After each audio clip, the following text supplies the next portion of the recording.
Amana i ngāri o ngā rau tira mā, nei rata mehi ki o koutou, ko hui mai nei, nei raro i tēnei kāranga ki te wānanga, ki te kōrero, ai pālanga ki te kaupapa o te rā nei rata mehi ki o koutou, tukauni here nei, meri ana, koutou te hapu nei, nā mana whenua o te rohi, tēnā koutou, ai ka tuku mihi, ka tuku karaki i tēnei wā ki te timata tō tātou hui. E tau nei ki rungi a tātou katoa, te wairo o ngā mātua tūpuna, nā rātou i wakatoko te ara, hei hiko i ngā mā tātou ngā wakatōki o tātou ngākau ki ngā tikanga, hei aratakinga i a tātou, ki a ngākau nui, ki te hāpai i a tātou mahi katoa, i roto i te pono, i roto i te tika, i roto i te māramatanga me te arawa no tētehi ki tēte. A koe ara i rongo, wakairi aki ki runga, a turuturu o te wakamaua ki a tīna, hui e, kia ora mai tātou. Thank you very much, Tane, for that opening karakia. And welcome everyone to day 2 of hearing 9 with the topic of subdivision. Really good day yesterday and looking forward to another good session today. I think everyone here and on the Zoom has heard the general spiel about who we are and what we're doing. So I won't repeat that, but I will introduce the commissioners for this hearing. Stephen Daish is my name. I'm the chair of the hearings panel. To my right is Commissioner David McMahon, and you'll see beaming in from Auckland, Commissioner Littlejohn, and we are the 3 commissioners hearing this topic. We'll just start with a health and safety message from Julie and then get straight into the time for presentation. Thank you. Thank you for those present in the room. If an alarm sounds for a fire, then we're out through the main entrance and down to the right towards Pukekohe Park, assembling outside the building next door. If it's an earthquake, drop cover hold as best you can and instructions. Toilets around to the left, cafeteria up the stairs and to the right. In terms of COVID requirements, we'd appreciate if you wear a mask or your mask preferably when you're moving around the room, but once you're seated, you're welcome to take the mask off if you're comfortable to do so. Thank you, Julie. And look, I did forget something. Just for the record, we're zooming, we're recording this by phone. I do like to just have some introductions at the start of hearings, so we all know who's here, and I think most of us know each other, but I think that's just quite a nice way to start in terms of each of the hearing days. So we'll start with the council team. Thank you. Good morning, my name is Nicola Lawrence and I'm the 42A and kia ora commissioners and attendees. Lauren Wallace, council for the New Zealand District Council. It's my pleasure to appear before you for the first time today. But just in terms of the reason I'm here, my instructions are really a watching brief. Obviously some legal issues have been arising as the hearings have been going on, so it was felt that it would be useful for me to be here in real time to hear them as they arise, and if I can assist, I will, otherwise I'll confirm the instructions. Thank you very much, Lauren, and thank you for your attendance and for your ongoing advice, I suppose, to us as commissioners as a key part of the process.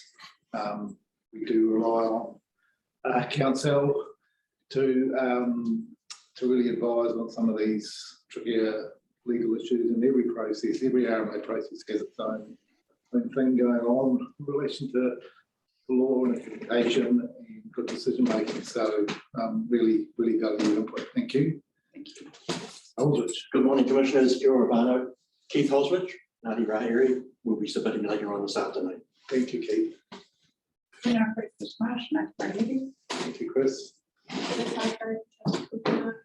Just to listen. Welcome. Kia ora, Ngāri Rewhita, ki o Whakamaha. Which is, yeah, listen. Okay, thank you, Sean. Kia ora, Sarah Maku, te kutai te Pōtia te ora. Kia ora, Mario, ora, te kāwe o tātou. Kia mai tātou ko Tani Mane tōku ingoa. My name is Tani Mane from Ngā Mahanga e Ngāti Kahi.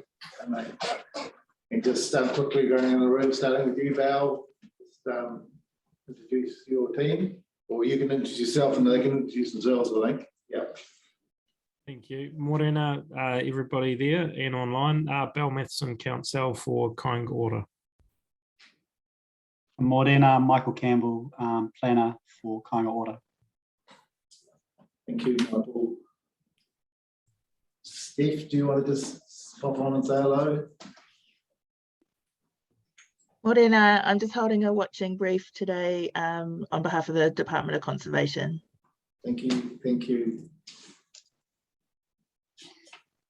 Casey? Oh, kia ora tātou, Casey Plummy from Te Kotai Tango Te Atiawa Trust. I'm just listening in today. Welcome, Casey. And I think Ra's listening in as well. Good morning. Good morning, Ra. And welcome to Sarah Edwards as well, who everyone knows, I'm sure. So, we'll get underway with the Kāinga Ora case. So, Val, we've got your legal submissions. Mr. Campbell's evidence. So, just take us through, please. Great. Thank you. Just checking, Commissioner, can you hear me okay? It's, you're all good. It's better to find that out at the start rather than at the end. So the focus of the legal submissions is very narrow. It's really around the role of both the engineering standards and the design guides. And then Mr. Campbell addresses one additional matter as well in his planning evidence. The 42A report explains the reason for referencing what I refer to as the engineering standards, but are named the land development and subdivision infrastructure standards. And importantly, there's a range of use, or those standards are used in a range of different ways, which we'll come to, all of which have slightly different implications. Kāinga Ora requested in its submission the reference to the standard is deleted in its entirety. And there's just some examples of how the standards are used. In sub P5 in the policy, it talks about stormwater control and disposal systems be designed and installed in accordance with Council's land development standards.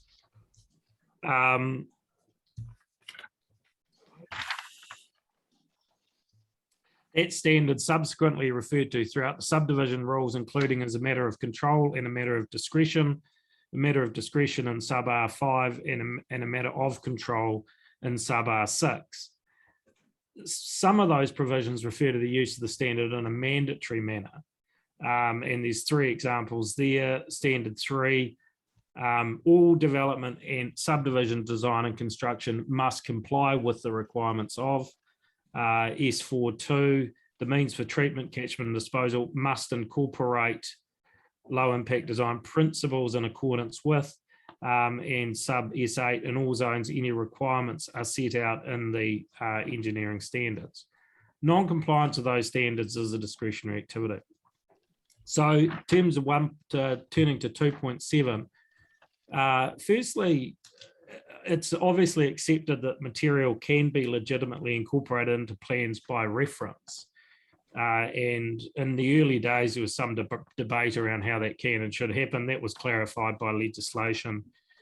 Importantly, there are procedural requirements that must be met in the first schedule to the RMA.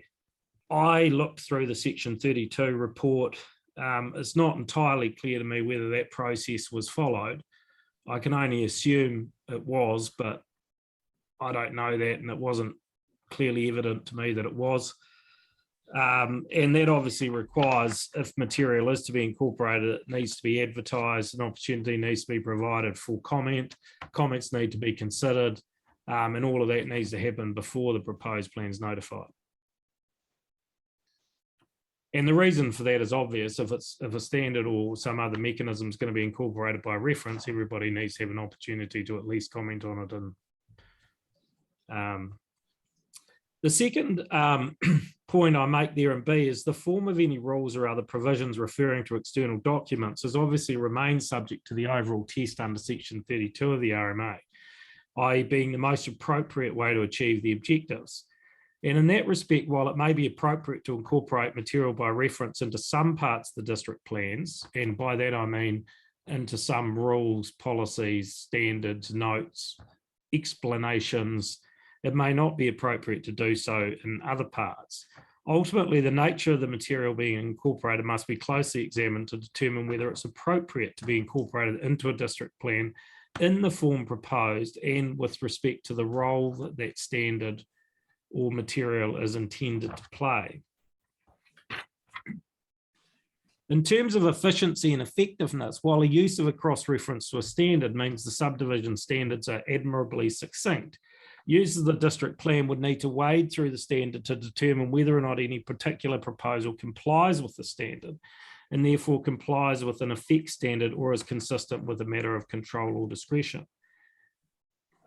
I confess I hadn't read the engineering standards before I started preparing these legal submissions, and I thought, okay, well, I'll pretend I'm a user of the plan. So I went to find the standards, and I imagined that I had to lodge an application that was consistent with the standard, and I found the standard document was 287 pages long. In many places it was very detailed, but in other places it was characterized by very wide sweeping discretion. The standard itself anticipates that it could be used as either a binding standard or a technical compliance manual and guiding, assisting decision-making and forming conditions of consent. In other words, you either have it in the front end as a rule or standard or note, or at the other end, the primary role is to assist developers and designers, but also decision makers at a council hearing stage to think about what might be appropriate consent conditions at the other end of the process. The standard itself is replete with references to other documents which themselves might change from time to time. And it's unclear to me, for example, what happens. I mean, the council's been quite clear that if the standard changes, then you need to update the district plan by way of a plan change to refer to the new version. Does that also apply if any of the standards referred to in the standard changes? Presumably that would be a result, that would change the standard. So does that mean then the district plan needs to be changed? Would seem to be an awful lot of plan changes coming up. There are aspects of the document that I say are not appropriate as a district plan standard, either because they allow too much discretion or because they address aspects that are not strictly RMA related. By way of example only are the following. First, a list of requirements phrased as shall include but not be limited to. This essentially allows a council processing officer to argue that there should be other matters not specified to be added to the list of requirements. Other lists commence with shall include the following as appropriate, which invites debates as to whether or not it's appropriate to use or include any particular requirement.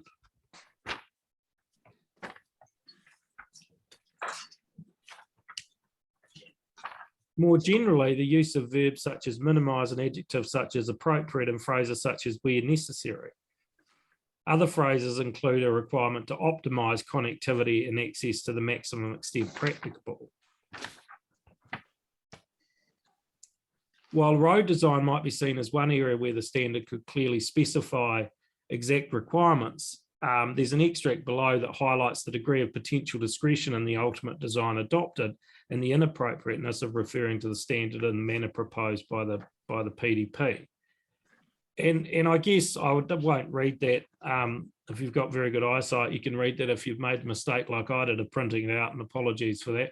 The point simply is that there is a very wide degree of discretion in even what could be seen as a very straightforward, precise, prescriptive material. And I'm not entirely sure, how you would convince the council officer that you, quote, complied with that particular requirement without a significant amount of toing and froing.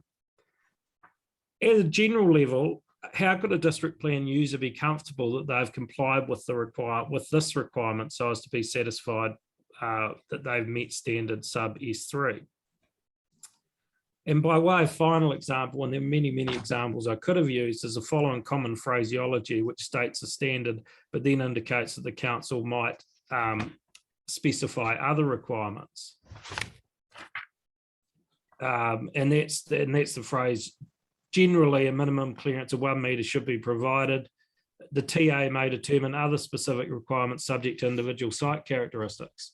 I mean, that is entirely uncertain as to what you're required to comply with, because it's basically whatever the territorial authority says.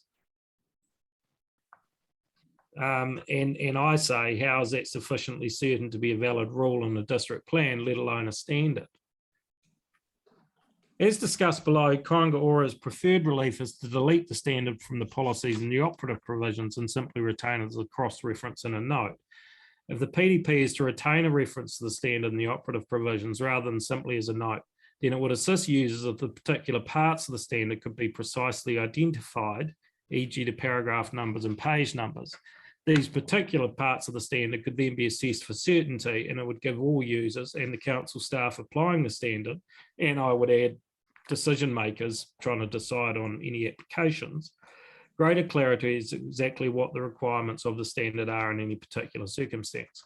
So I guess just pausing there, by that I mean that it's not necessarily an all or nothing. It could well be that there are aspects of the standard that are sufficiently precise that could be incorporated as a standard, whereas other matters perhaps are left as a note or a general guidance. And that would seem to achieve the objective of trying to get some consistency while also not, while complying with the RMA requirements in terms of valid rules and standards. So that's really explained in 2.9, which I won't go through again. I mean, the reason I gave the example in sub S5 is that's the sort of formulation that Kāinga Ora would look to as an alternative to what's currently being proposed. I.e., there's a requirement to achieve a certain general outcome with an example of how that might be achieved, but it leaves open the opportunities for progressing another option if need be. I've just in section 3 briefly talked about the subdivision design guide. Again, I won't need to say anything further than essentially Kāinga Ora's submission on that's essentially the same. And the reasons for my support for Kāinga Ora's submission is again largely mirror those relating to the engineering standards. And again, if there are key elements in the guide that are seen as particularly important, then those could be brought through into the subdivision as particular criteria. And that 3.5 is really the nub of my submission. It's one thing for a district plan to look streamlined and efficient, for example, by containing limited provision, but it needs to function that way in practice. Presenting a succinct district plan, but then requiring plan users to trawl through lengthy standards and guides of many hundreds of pages in order to try and determine activity status or whether or how some matter should be responded to, and then have a discussion with the council about whether that's an appropriate response, is in my submission neither efficient nor effective. Kāinga Ora will call one witness, Mr. Campbell. Happy to answer any questions. Thank you, Mr. Matheson. I'll have to say at the start, you're pushing it a reasonably open door in terms of your analysis of this issue with me from a matter of planning practice, but that's just based on my own experience as a practitioner using plans. Having said that, we need to obviously listen to all sides, but we will start with any specific questions from Commissioner Littlejohn. Thank you. Yeah, good morning, Val. You're probably sitting several hundred metres away from me in the Auckland CBD, I imagine. So it's nice for us to ghost meet town. in New Plymouth. I know, the ghost town. Yeah, look, I was grateful for your submissions. I think you've identified quite a pertinent point, and I must say it forced me to go back to how the Auckland Unitary Plan has done this, and that's just simply because that, as you know, is the territory that I work in mostly. And interestingly, the plan has Appendix 17, which is about a 20-page list of documents incorporated by reference into the plan. But when you go and you look at where they are incorporated, by and large, they're never incorporated into policies or rules. They're invariably referred to either in assessment criteria or matters of discretion and those sorts of things, or more actually assessment of criteria, and occasionally some standards. So yeah, it's an interesting one, because I think with a document that has drafted quite broadly and itself invokes discretion and consideration of aspects of it on a case-by-case basis, it's very difficult to actually turn it into a black and white rule. It needs to be located in a place where there is acknowledgement of the unders and overs that it might generate, without that being a negative, well, I guess a blight on a resource consent application. So I think the points you've made are well made, and I agree there's a context for all of this and how it's incorporated. But I think where the council what they've tried to do is probably elevate it too much. But look, I'll be interested to see what Ms. Wallace says in response on that. I think it's all been done with the best of intention, but maybe it just needs to be finessed in terms of how it's introduced and becomes something for consent applicants to have to get their heads around. But apart from that, which is more just me commenting on what you've said, I appreciated the submissions, and I didn't have any particular questions of you. Thank you. Thank you, Kit. David? Yes, my name is Matheson. I'm on a similar page to the chairman's statement and Mr. Littlejohn's matters that he's just raised, and you would have heard some of my questions presumably yesterday to the officers on this matter. I'm interested in the alternate relief that Quangle were proposing, if reference to the standard is not deleted in its entirety. But before I come to that, can I just ask you two questions? Firstly, the land development subdivision standard, what you refer to as the engineering standard, won't it be a matter that the council will have to, or applicants for subdivision will have to contemplate regardless of the resource consent process to satisfy council's own requirements on roading, service provision, that sort of thing? Regardless of how we land this in the plan, isn't it still going to be relevant? Yeah, absolutely, and the council won't accept vesting of assets unless they comply with certain requirements. And Auckland's got the code of practice for various infrastructure assets, stormwater, etc. So absolutely right.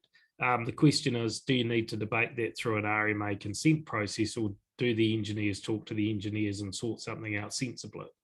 So can you refer us to provisions like 223 and 224 that would give the council license to apply the code of practice, the subdivision engineering standards to a subdivision?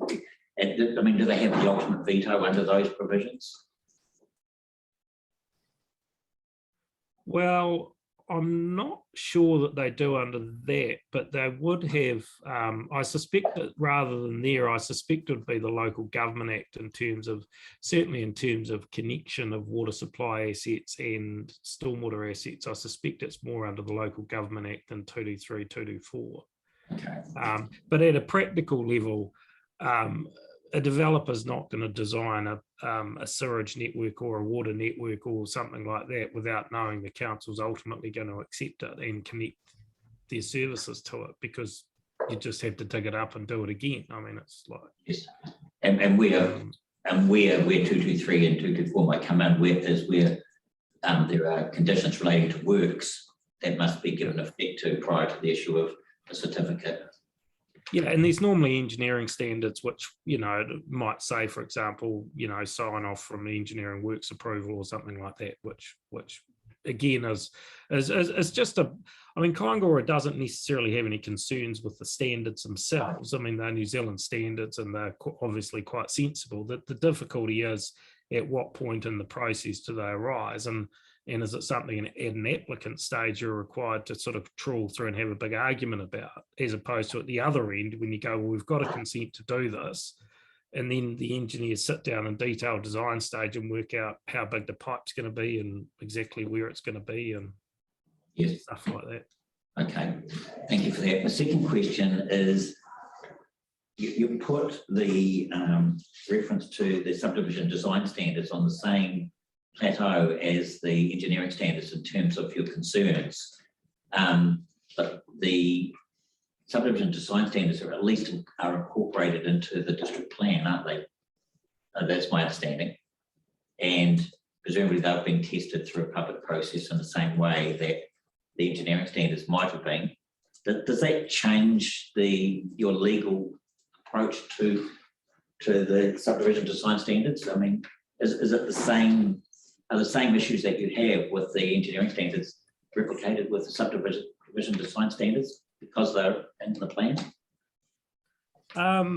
Well, I guess the point is, I'm not entirely sure that there's been, and a similar issue, just again, without harking, the same debate came up in the Auckland Unitary Plan about the Urban Design Guide and what role that would have, which is similar. I mean, it's obviously slightly different.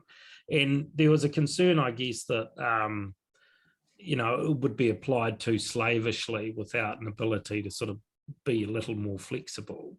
And I'm not sure, for example, when you say it's been incorporated in the district plan, I'm not sure whether there's a topic or an opportunity for people to lodge submissions on the contents of that design guide. We can respond immediately there and say there is it's its own topic, and there have been. And is that coming up? Is that coming up? Yeah. Okay. Sorry, I wasn't. Yeah. Well, I guess I suppose so, and then I guess it's just a question of, well, to what extent, you know, in terms of certainty, if it's got its own topic and it's being analysed and they're working through the process and it can be sufficiently certain for a rule or not, then that may well be in a different category. And then I guess it's just from an efficiency point of view,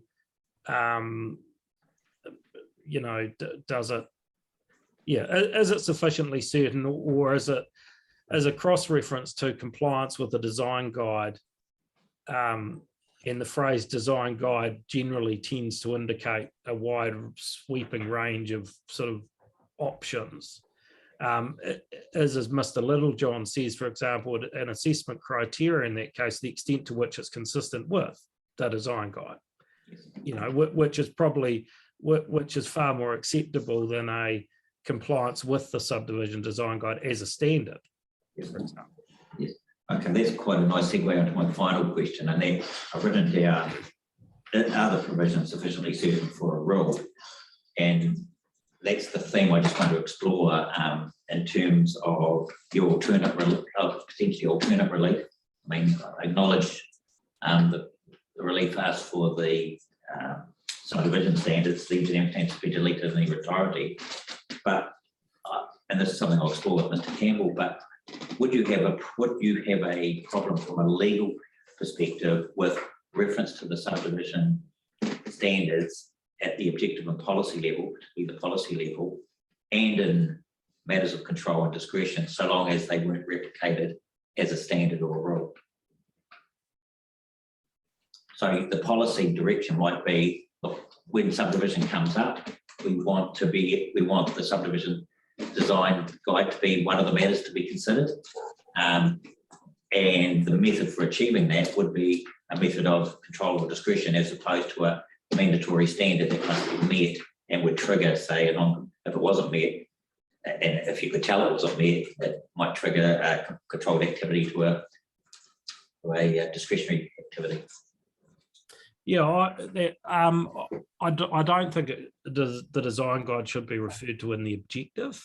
In the policy, entirely appropriate, as long as it's, not a slavish, as long as it's not a, avoid doing anything but in accordance with the design guide policy. But if it's an indication in the policy, that would, from a legal point of view, seem appropriate. And then in the criteria, as I said, it's to the extent it's consistent with the design guide, simply allow somebody to say, well, it's 95% consistent, but this bit is different because of X, Y, and Z, and let's have a discussion about it. But I agree with you that it shouldn't be a standard, and I don't believe it should also be an eligibility or threshold criteria for controlled or discretionary, because that you have the same debate about do you comply with it or not. It's a vehicle for not changing activity status. It's a vehicle for attaching conditions to a consent, whether that's a controlled activity or a discretionary activity. Yeah, in which case I don't think it needs to it doesn't need to ramp you up an activity status. I don't think to do that. Okay, I think that's all for me. I mean, Mr. Campbell's got a lot of red in his appendix, and no doubt he'll take us through that. Yeah, that's all for me. Thank you. Thank you. Thank you, Mr. Matheson. I don't have any further legal questions, but I just wondered whether Ms. Wallace would like to make any comments on the legal issues at this stage. Over to you. Or there's also an opportunity for the council team to address us in a verbal reply at the end of today, which might be more efficient. It's over to you. Yeah, thank you. Managers. Look, I think I might wait until the end of the day. I'd like to hear from Mr. Campbell. Sure. And chat to the planning team. Great. Yeah. But thank you for the opportunity. Right. Thank you, Mr. Matheson. So are we ready for Mr. Campbell to present?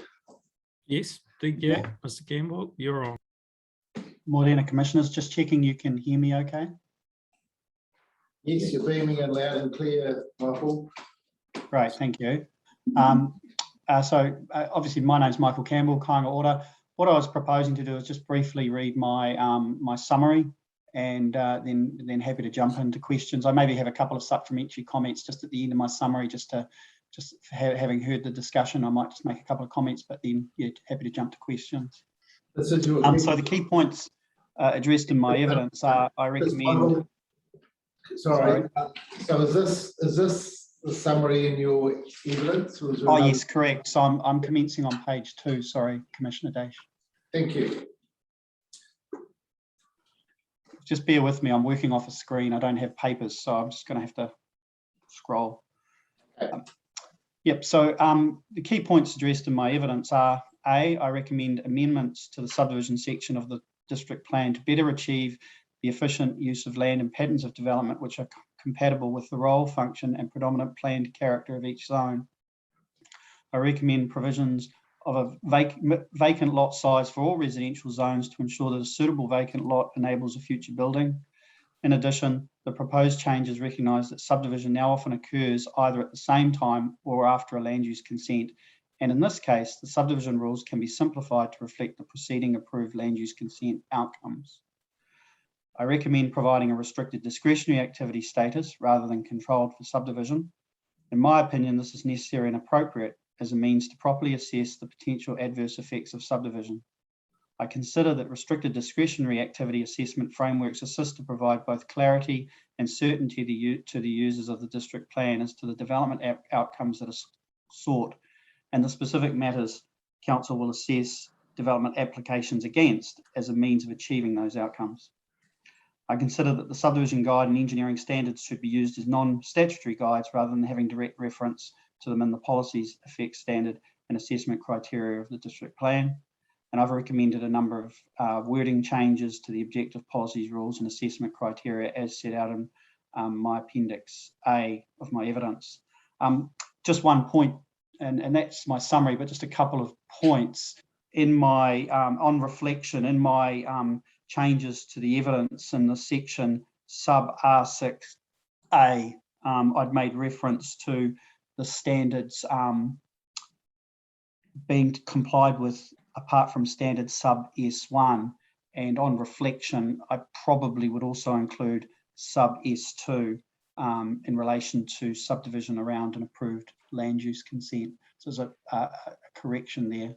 Can we just pick that up now on our paper? Yeah, sure. So that, unfortunately, I hadn't paged the changes, but it's at the back end of my evidence in the tracked changes, and Yes. it's on page 37, and it's the topic which is underlined in my red underline writing, sorry, and it's sub R6A, subdivision in accordance with an approved land use consent, and then it's the where and all subdivision standards are complied with apart from standard sub S1, and I would propose the additional word and sub S2.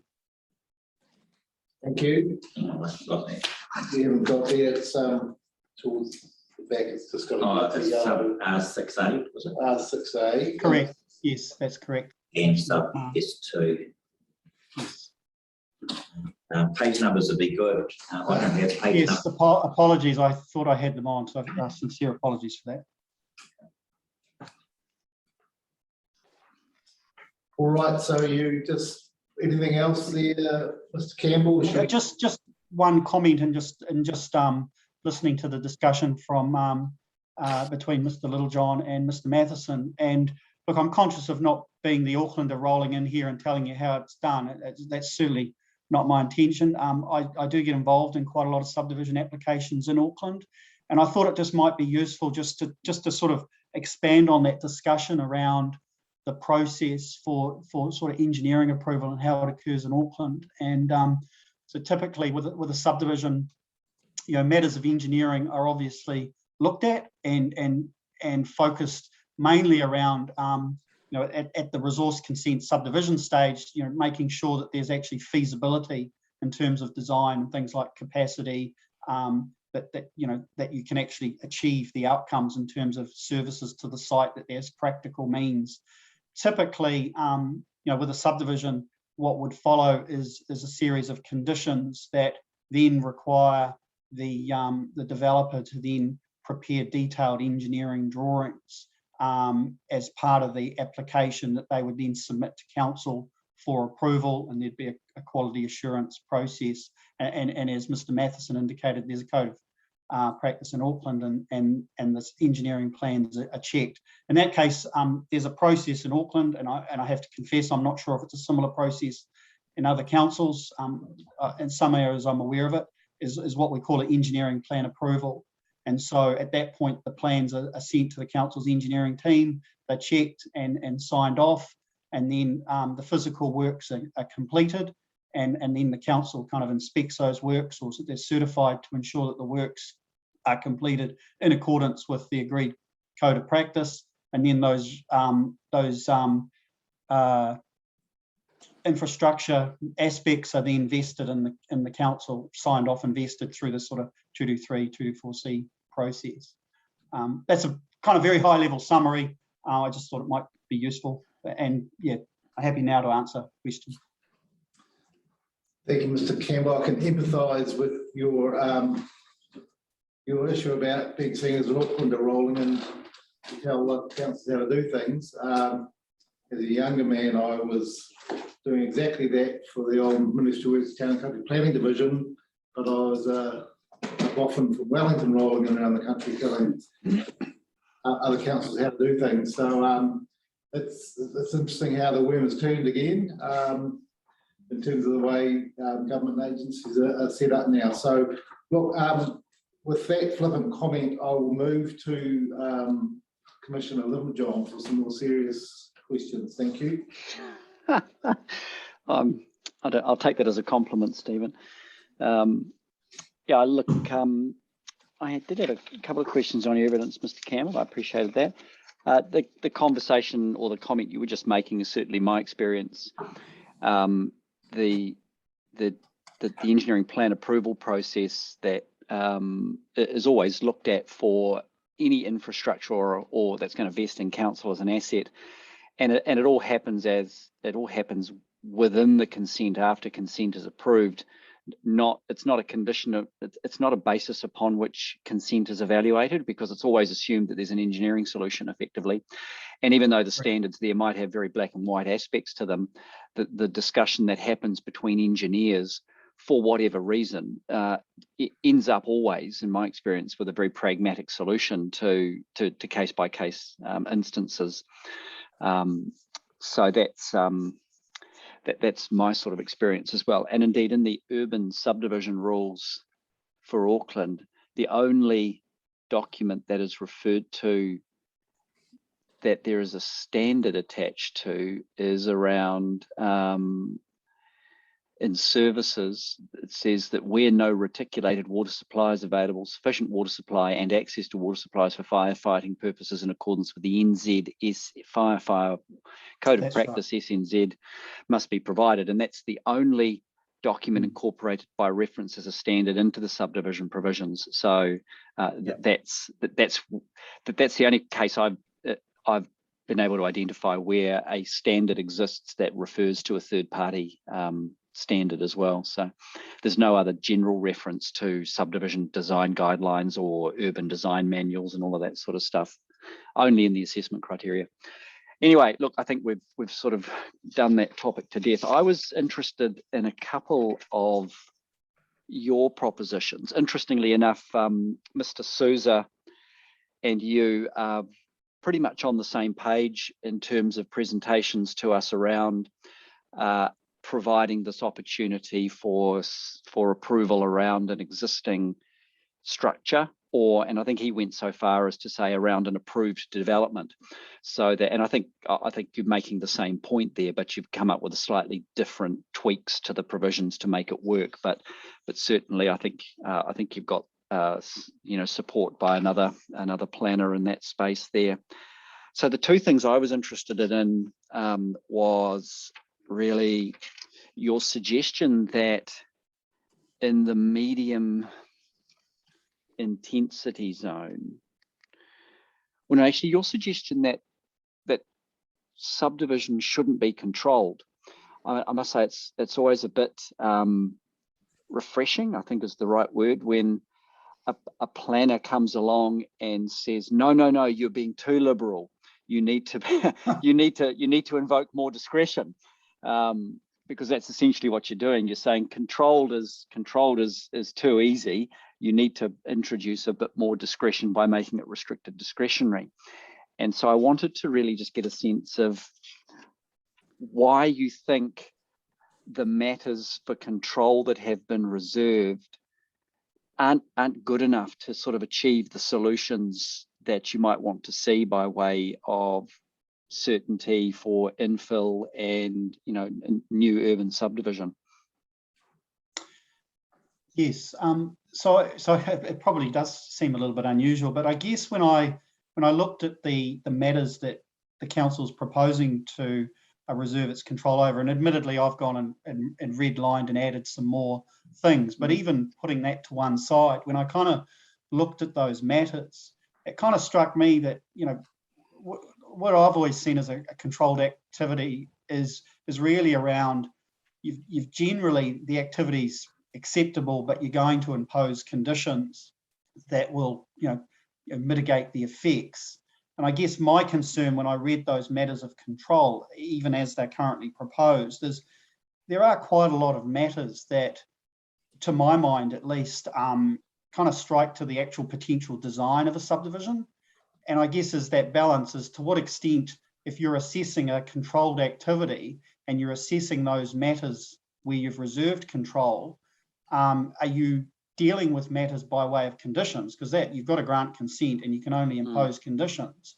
But then if you've suddenly got an issue with the size, design or orientation of the lots or their relationship with the street, to what extent can you use conditions to, I I guess, shoehorn a development into a form that's more in line with the conditions.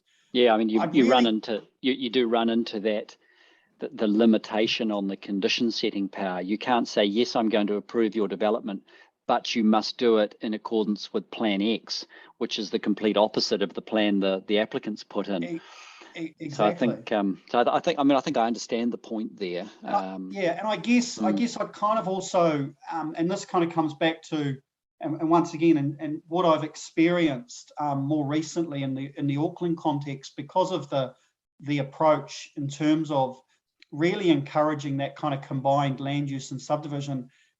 The approach there is to actually encourage the land use consent first, or if not at the same time, to really get into actually focusing on the effects of the proposal.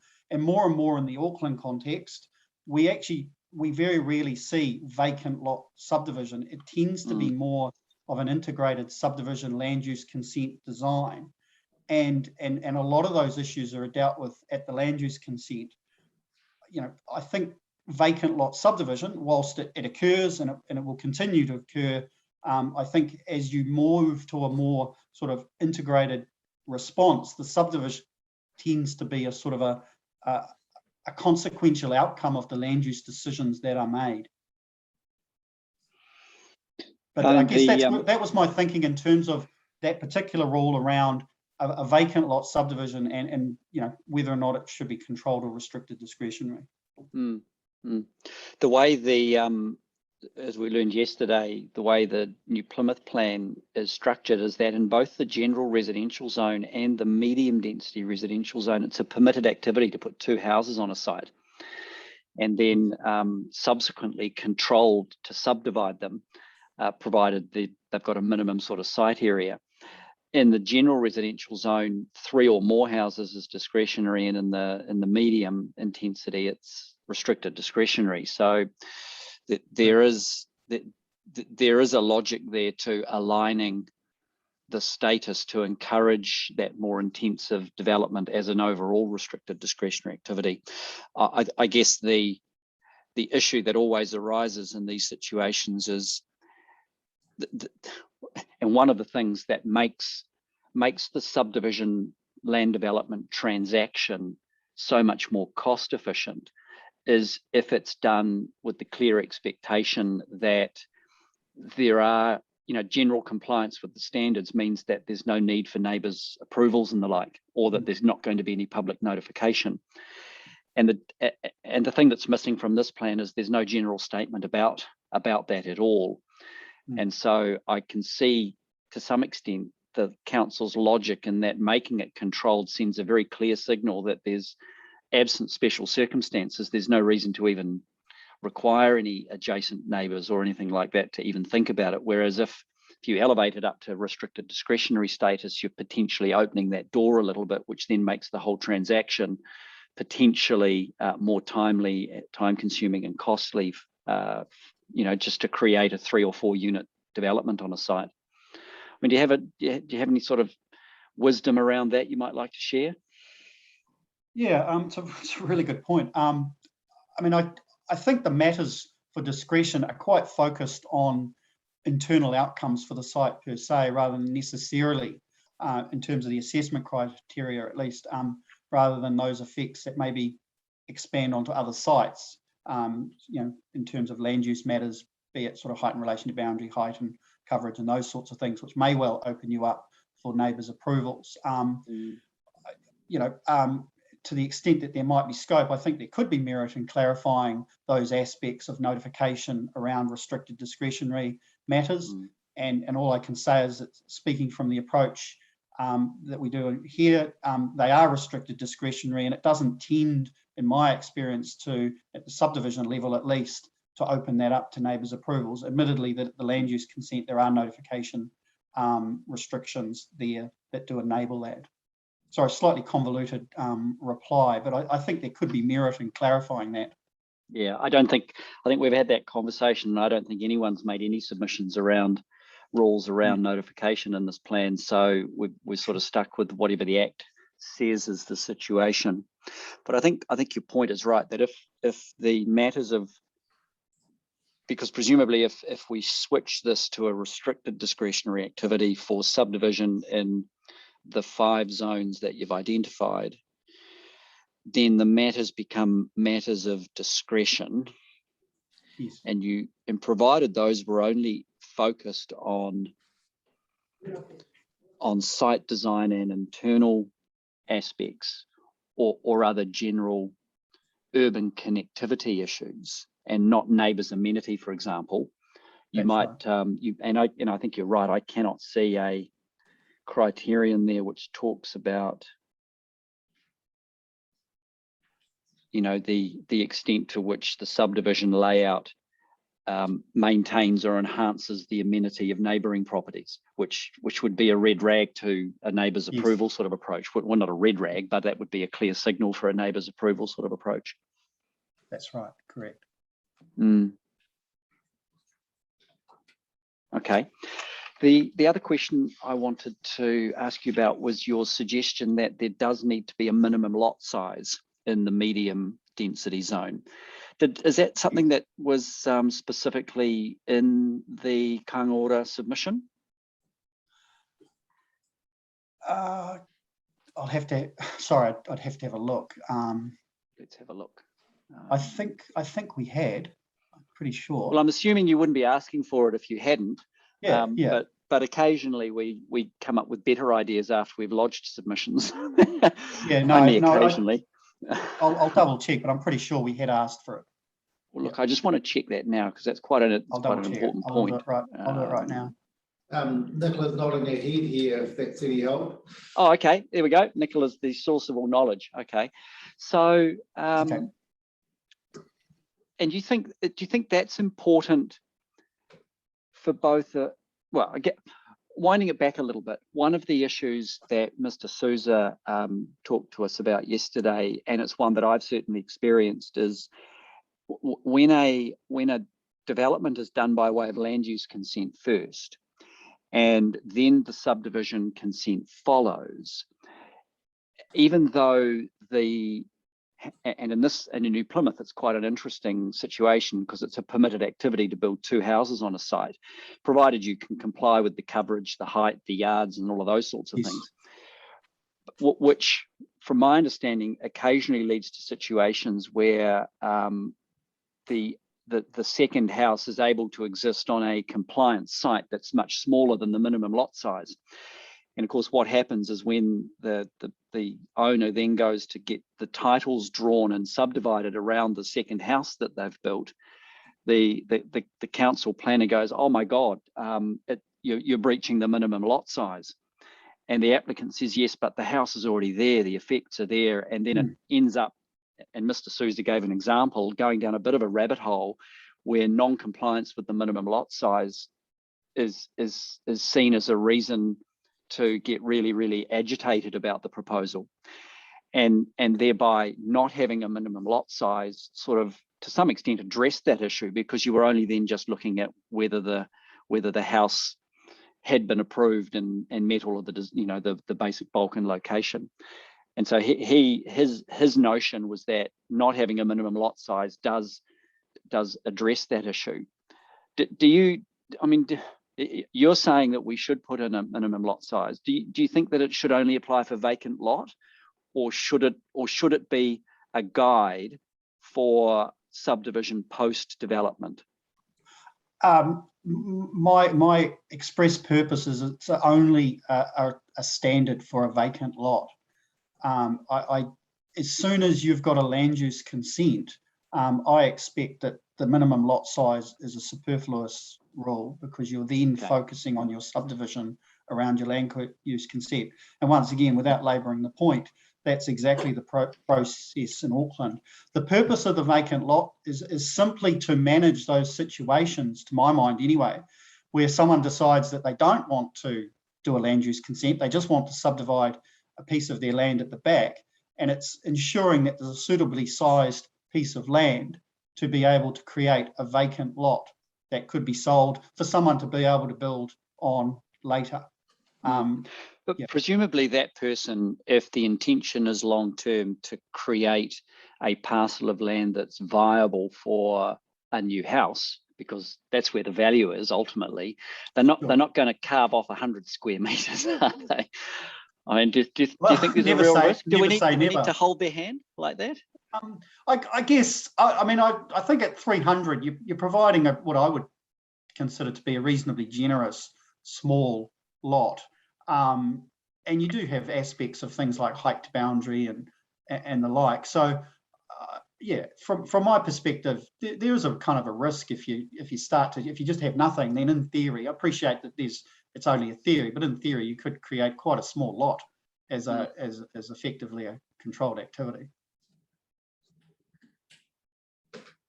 Yeah, and I guess you can take I'm just trying to put my how do I try and break the system type rule. If you come in and you say, well, I've got a large piece of land and I'm going to put in 10 150 square meter lots and it's a controlled activity, to what extent will the future outcomes in terms of the amenity of those land use consent that of the dwellings that follow, you really haven't had a chance to look at it. So what I'm really suggesting is you really want to encourage is the land use consent to come first. You want people to start thinking around the built form and then encouraging those outcomes to be addressed satisfactorily. And then ultimately the subdivision is really creating tenure around the development that you've created. So that's why in your sub S1, you have added vacant to the title there. Correct. Okay. Do you think it should apply in the context of the rural production and rural lifestyle zones? I suppose it's the same concept, isn't it? Yeah.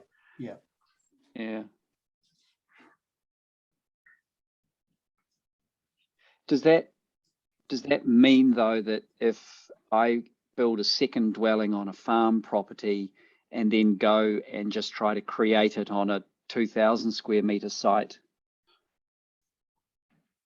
Yeah, okay. Might just have to think about whether the vacant proposition works in both the rural and the urban zones. Might need to think about that. Yeah, that's a fair comment. Yeah. Okay. Yeah, but I take your point. In the urban areas of Auckland, there's no unspecified vacant lot site, but and then it's only the dwelling size by typology, which then controls what you can actually do by way of a land use consent, and then subsequently the subdivision follows. So you're right, it very much is design led in terms of encouraging multi-unit development via land use consent first, because you don't then have to comply with the vacant lot, with the minimum lot size. The vacant lot size only applies if you're not going to do the land use consent first. Yeah. Correct. Yeah, and the smallest vacant lot size is 300 actually. That's the mixed housing urban zone in Auckland. So that's fairly small, isn't it? It is, yeah. Yeah. Even the mixed housing suburban zone's 400. All right, but Plymouth's a long way from Auckland and we don't need to concern ourselves too much with that. Thank you, Mr. Campbell. Thank you for your evidence. Thank you. Thank you, Kat. Over to you now, David. Yeah. Thank you, Mr. Campbell. Look, I'm not going to keep you too long on this. Just a couple of general questions. Firstly, in terms of the sequence of applications, land use and subdivision land use, that's not controlled or dictated by either the Act or the district plan, is it? Sorry, Mr. McMahon, I just there was a bit of noise. I didn't quite catch the last part of your question. That was me sneezing, Mr. Campbell. I just wanted to get your confirmation or otherwise that the sequence of land use and subdivision applications is not controlled by the RMA or the district plan. That's correct.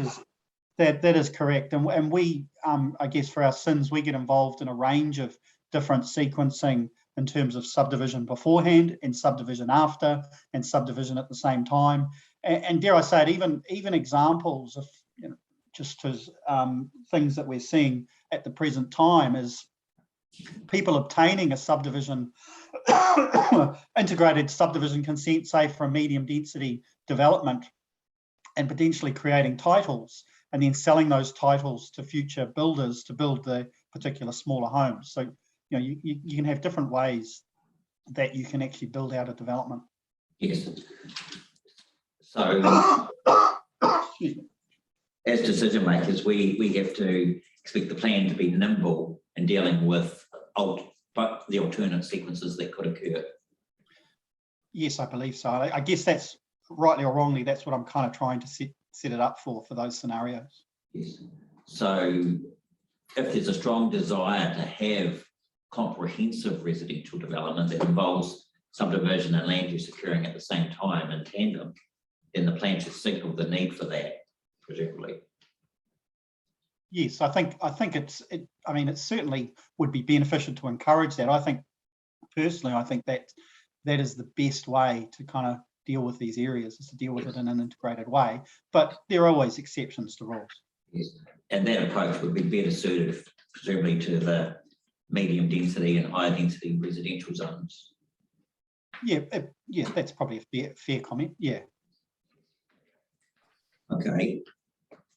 Secondly, I was, like Commissioner Littlejohn, and I think Commissioner Dace also, a little bit surprised with your call for an elevation of activity status from controlled to restricted discretionary. Yeah. And I made a note of the different zones where the entry level for subdivision is controlled. And it's not just the zones, it's boundary adjustments in all zones, public works and utilities and reserves in all zones, the future urban zone, the rural production zone with the grandfather clause, and then all of the urban zones, commercial, mixed use, residential, general industrial, open space, and special purpose zones, all have subdivision as a controlled activity at entry level. Now, whether they actually maintain that activity status will depend on what overlays the sites intersect with. So the activity status could ratchet up to discretionary or discretionary if they're one of the 11 overlays that Ms. Lawrenson referred to. So I guess my question to you is what would be the reason, apart from wanting to decline an application, for having restricted discretionary as opposed to controlled as the entry level? Surely it would be a capacity feasibility issue that the zone or the sites within the zone might not be able to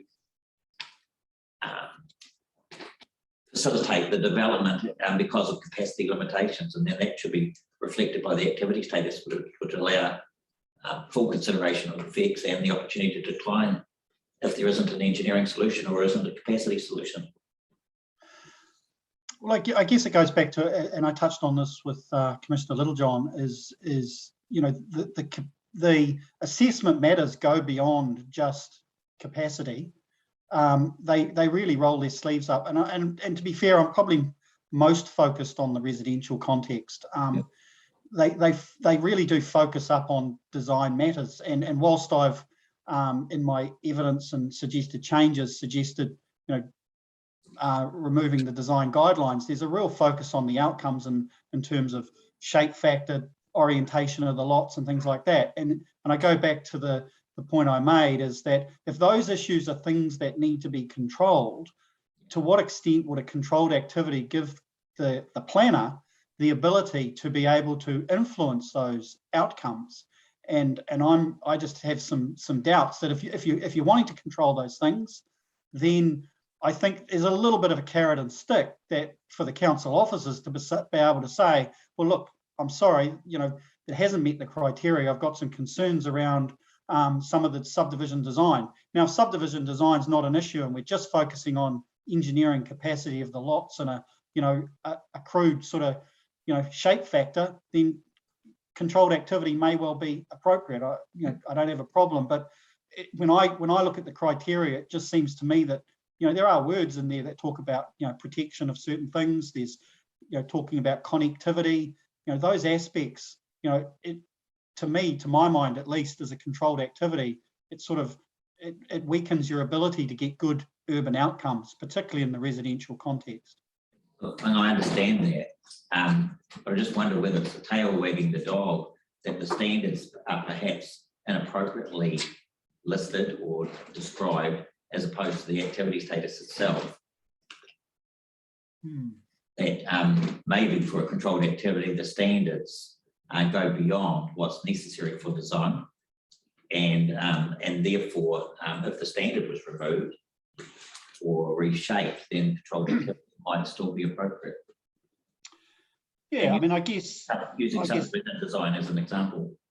Yeah, once again, I guess it kind of, not all subdivisions are created equal, and I could see situations, particularly with larger scale subdivisions, where those issues, in terms of the standards or the criteria that you have, you will want to retain some control over those outcomes.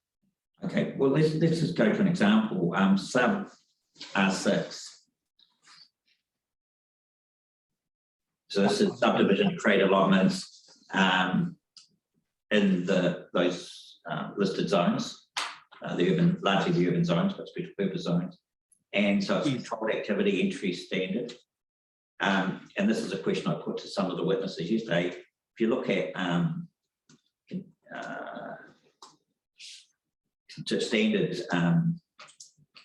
standard 5, for example, and standard 6, I suggested that those standards might be redundant for a controlled activity in those zones, because those matters, the protection of natural features and heritage values and interests of tangata whenua could possibly be captured by one of the 11 overlays, which would affect the activity status for subdivision in those zones, and more likelihood would take subdivision status out of the controlled activity realm and into a fully discretionary realm. So that's what I mean about the tail wagging the dog. I mean, is it efficient? Sorry, I'm just trying to find the right section and make sure I'm understanding. R6, and then it's matters over which control is reserved. Yes. They're assessment criteria rather than standards. Yes, that's right. So why would you have those matters listed on a controlled activity? Wouldn't it be more effective and efficient to rely on those matters being dealt with by an application that intersects an overlay dealing with those matters, where the activity status is then dictated by that overlay? Potentially. I see what you're saying in terms of some of those more environmental outcomes, in terms of the protection of heritage features and those issues. Although once again, there's always potential aspects that could be influenced. If think about the National Environmental Standard on fresh water, there could be factors there that have a bearing on a subdivision that may not necessarily be mapped features.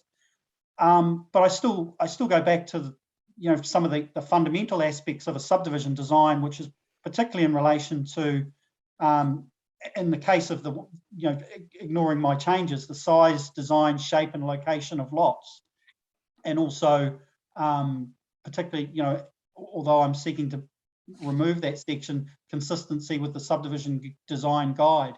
It introduces an element of discretion into the actual subdivision design. Now, once again, if that's not an aspect that's considered to be necessary, then maybe you delete it. I personally think that those outcomes are good outcomes, and you want to control that. And I just am not convinced that a controlled activity will give the toolkit to be able to ensure those outcomes are achieved. I see what you're saying. What I'm postulating is whether those matters of control should actually exist on those in those zones. And what you're saying is that if they do, then restricted discretionary would be a better tool for dealing with it.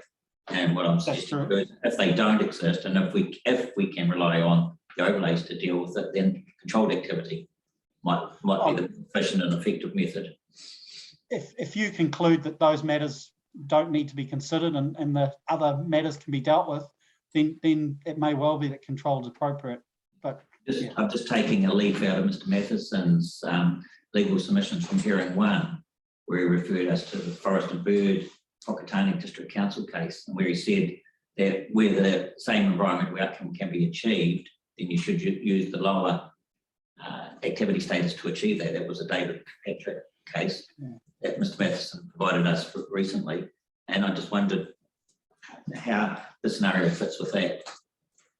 I guess, I mean, Mr. Matheson might like to comment as well, but my fundamental concern or I guess focus would be around ensuring that the subdivision design as a vacant lot subdivision is appropriately laid out in terms of good urban design and good urban form. And, you know, the assessment criteria, to my mind, at least, even as a controlled activity, are still important to ensure that you're achieving good subdivision layout. Yes. If the matter of over which control is reserved as a controlled activity does reference the subdivision design guide as a matter of control as opposed to a standard, isn't that sufficient? Well, then where does that leave? I mean, putting aside the issue of where the guide sits, but where does that leave for a planner who's assessing an application whereby, you know, they have a concern that the proposal is a substandard outcome in terms of its layout, and, you know, the guideline does include some helpful guidance in terms of, you know, good urban setting out of a design. And so I guess that's the question I say is well, where does that leave you in terms of actually trying to get good outcomes for a controlled activity that may not necessarily have good sort of outcomes in terms of its layout?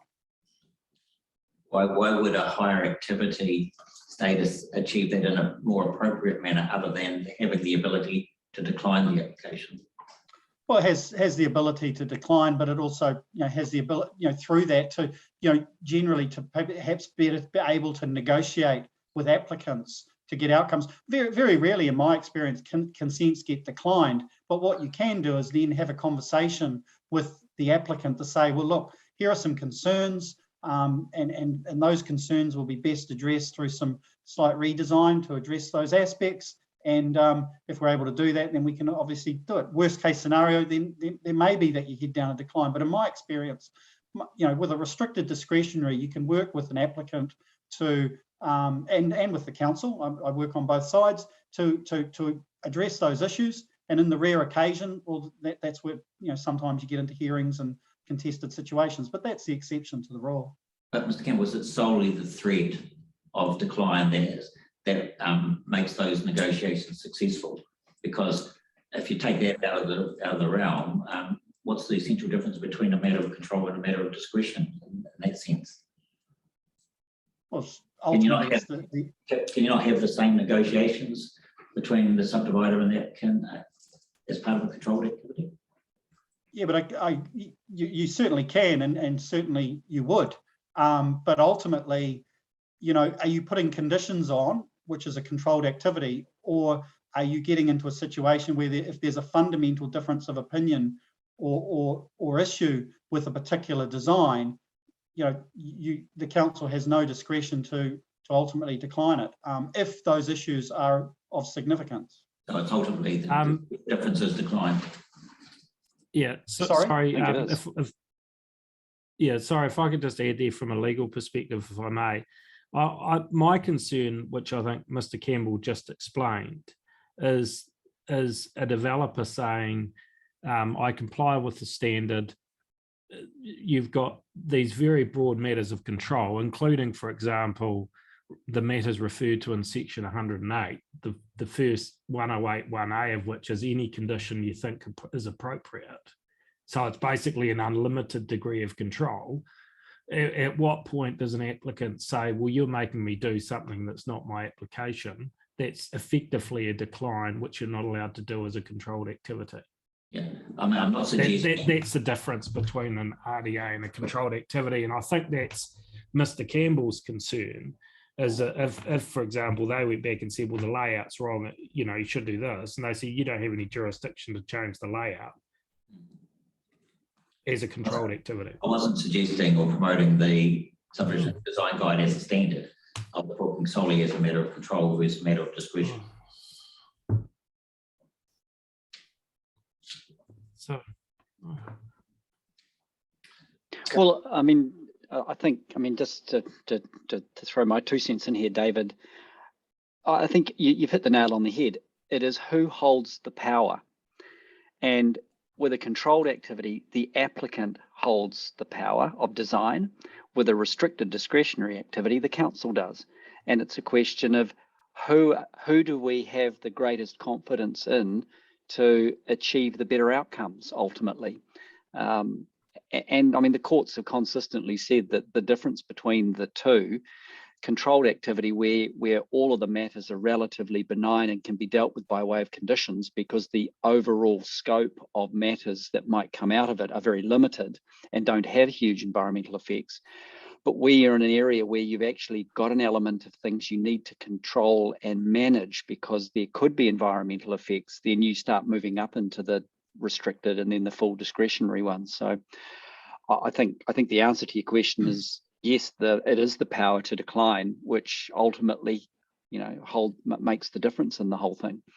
So therefore, this is a question of Mr. Campbell, in determining what's appropriate, controlled or restricted discretionary, we have to be guided by what the policy outcomes that the zone is seeking to achieve. Absolutely. Yeah. Oh, yeah. Sorry, I'm not Mr. Campbell. Mr. Campbell? Mute, where's my mute button? Sorry. Yes. Yeah, and so, I mean, different zones will have different policy outcomes in that respect. The urban zones are about compact and well-designed urban environments. That's right. All zones have different environmental imperatives. Yes. Okay, that's useful. I'll leave it there, thanks. I guess if I could say, I mean, as a planning consultant that does private work, I probably could say I'd love for everything to be controlled, but I'm just providing, I guess, an honest opinion on what I think is a good outcome in terms of getting good quality outcomes under the district plan. Yes, and you're particularly relating that to the role of the subdivision design guide, aren't you? As whether it's and what part it plays, as whether it's a standard or a discretion. Yeah, sure. Yeah, clearly, in your view, it should not be a standard, and it should be either a matter of control or discretion, and then that determines what the activity status should be. Yeah, well, I simply say those types of subdivisions should be restricted discretionary. There shouldn't be a turning point on whether or not you in terms of activity status on whether or not you comply or not with the guideline. That's a matter for discretion and a matter for, you know, I guess the considerations of the merits of the particular subdivision. Yeah, sorry, that was I phrased that badly. What I should have said is the ability to best achieve the guideline might determine the activity status, whether it's best suited as a matter of control or a matter of discretion. Correct. Yeah. Okay, I'll leave it there, Mr. Campbell. Thank you. Thank you. Thank you, Mr. Campbell, and thank you for all the participants in that debate. It's quite. Stephen, I'm not finished. Sorry. Can you let me finish just what I was going to say, and then I'll go to you. Oh, sorry, Stephen. Yep. Yeah. Yes. So, look, I think this type of discussion on these key matters, where we have opinion evidence based on board experience, some discussions between the panel and expert witnesses, and then just assistance from the sort of legal counsel on their experience is very helpful. So I thought that was an excellent discussion and provides us a lot of value. I do have one question, but we'll go to Commissioner Littlejohn first before I give that question. Sorry, this is one of the disadvantages of Zoom. I mean, if I was sitting there, you would have just glared at me out of the corner of your eye, and I would have kept my mouth shut. So I'm sorry about that. No problem. The question I had, Mr. Campbell, I've pulled up Kāinga Ora's submission, and a number of things in the submission you haven't pressed in your evidence, and I just wanted to get a sense of whether that was deliberate or an oversight. For example, in the submission, you maintained that R1, which is boundary adjustment, remain controlled, as you did for public works, or it's not it's Kāinga public works, networks, utilities and the like. For subdivision in the future urban zone, though, the submitter request was for it to become fully discretionary, and for in the rural production zone to be restricted discretionary. And then and then the third status change was for the subdivision of land to create allotments within other zones. So what's your client's position on those two other ones where it's sort of status change? That's future urban zone and the rural production zone. I think it just as a general, I'd probably have to go through and have a look, but as a general point, we generally accepted the council officer's report on those aspects, and we chose not to submit evidence. Our main focus was really on the residential topics that we've discussed. So I'd probably, to be honest, I'd have to double check, but yeah, I think generally we were comfortable with a number of the recommendations of the report. So we should assume that where your evidence doesn't maintain a point that was raised in a submission, that you've heard the Section 42A officer's opinion and you're comfortable that that is a satisfactory outcome. Correct, and I think I might have had a sentence in there to that effect that I was generally comfortable with. Okay, I guess it does. The discussion we had though does raise the same issue gets raised in the context, probably. For the future urban zone and the rural production zone, are there such important matters of design and urban layout that are raised in the context of sort of single lot subdivision in the rural production and future urban zone pending plan change? Probably not. So I think I'd be inclined to agree. Yeah. Because if you do sheet it right back to what the objectives and policies are trying to achieve, particularly in the urban zones, you do get a much greater sense that it's quite a complex set of outcomes you're trying to achieve, and that a simple, I guess, a controlled activity proposal doesn't really assist you to try and achieve all of those in a very complex situation, which is slightly different, I would have thought, in an urban and a rural context. Yeah, okay. I agree. Yes, I agree. Yeah. All right. Okay, thank you. Thank you, Commissioner. Thank you, Kit. My question relates to the way you've drafted the notes in sub 6 relating to the engineering and design guidelines. I'm at those now, so they're the same matters that we looked at the same page previously. Have you got that, Mr. Campbell? Yeah, so this is sorry, I'll just get to it. R6, is it? R6, it's notes 1 and 2 below. Yes, I have those. And it's 17. Yeah.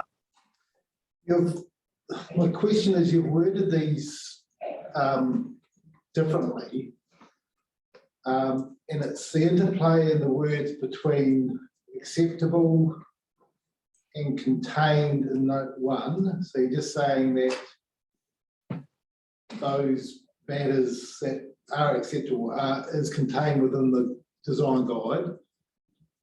With note 2, you use a different term, appropriate is in accordance with the council's land development and subdivision infrastructure, which elevates that in my mind to a standard situation. Is that something that you'd like to reflect on? Yeah, I think I'm probably not precious around exactly that wording. I guess I'd kind of come back to, generally the code of practice is a standard that the council generally will enforce. There's always exceptions, but generally it will kind of try and enforce the code of practice in terms of its outcomes. The point of the the subdivision guidance is there are more than one option in the guidance. There's different alternatives to achieve outcomes. So it's possibly, whilst it just has a little bit more, I wouldn't say ambiguity, but opportunities for certain ways or certain outcomes to be designed to achieve the guidance. You can do it in a number of ways. I guess that's probably how I was trying to differentiate between the two, but I wouldn't say I was necessarily precious if there was some tweaking there. I'm suggesting that perhaps your deliberate use of the term is in accordance as opposed to in note 2, as opposed to is contained within note 1 is quite material, and it's perhaps to be reading that it flies in the face of Kainora's whole case, that this, by that wording, creates a standard.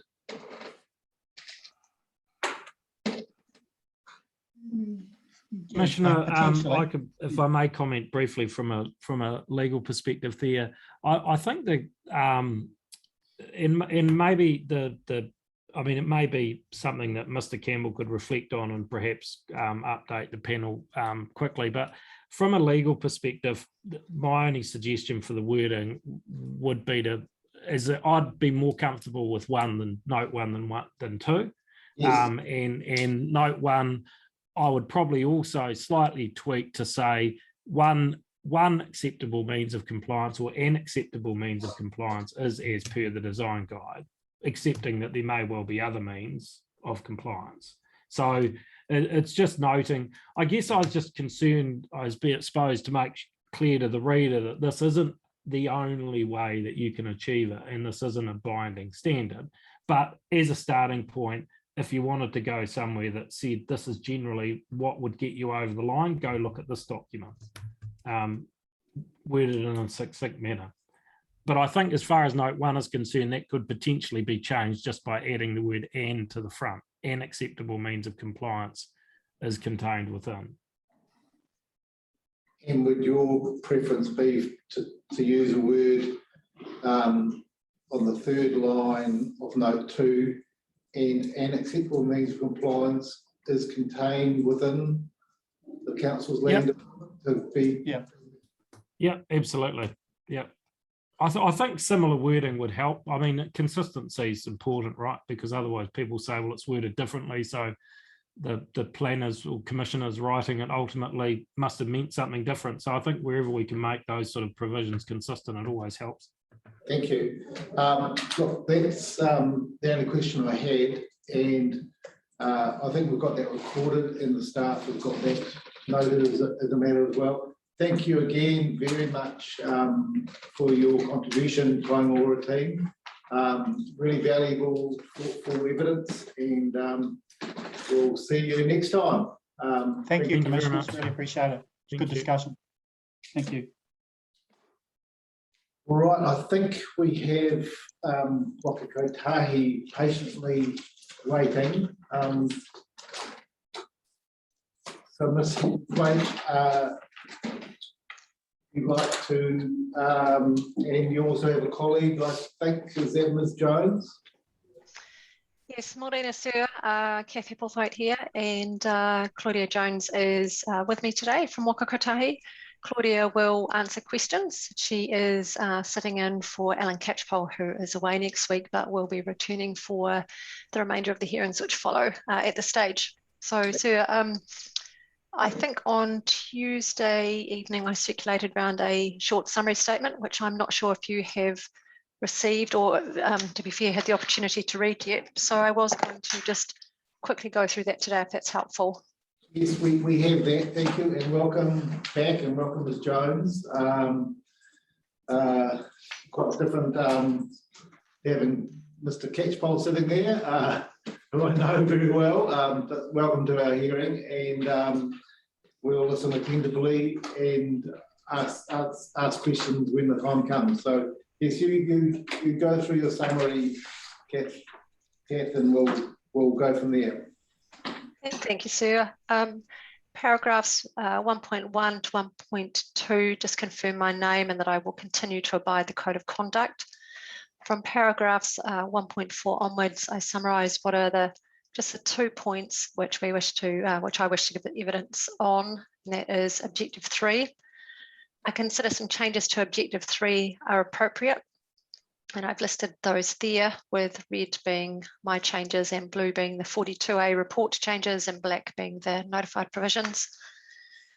As set out in my evidence for hearing 5, I don't oppose the protection of special areas, but these need to be of identified and sufficient value to be protected and defined in their extent. It is my view that the inclusion of some of the items proposed by Ms Lawrenson make the objective overly encompassing. In particular, it covers all water bodies and all Indigenous vegetation, regardless of their quality or values. I propose replacement of Indigenous vegetation with significant natural areas, as these are mapped and defined in the proposed plan. I also propose deleting water bodies, as I consider this as too broad.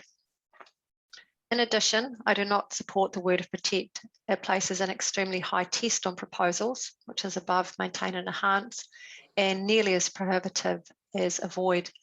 In this regard, I propose replacing protect with avoids where practicable.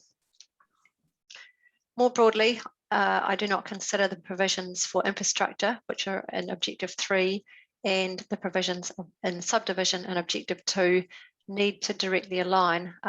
For clarity, that is the reason I understand Ms Lawrenson has suggested changes to objective 3, that is to line up objective 2 and 3 together. Subdivision is generally undertaken by private entities to enable land development. It is an activity undertaken at the discretion of the landowner for private benefit.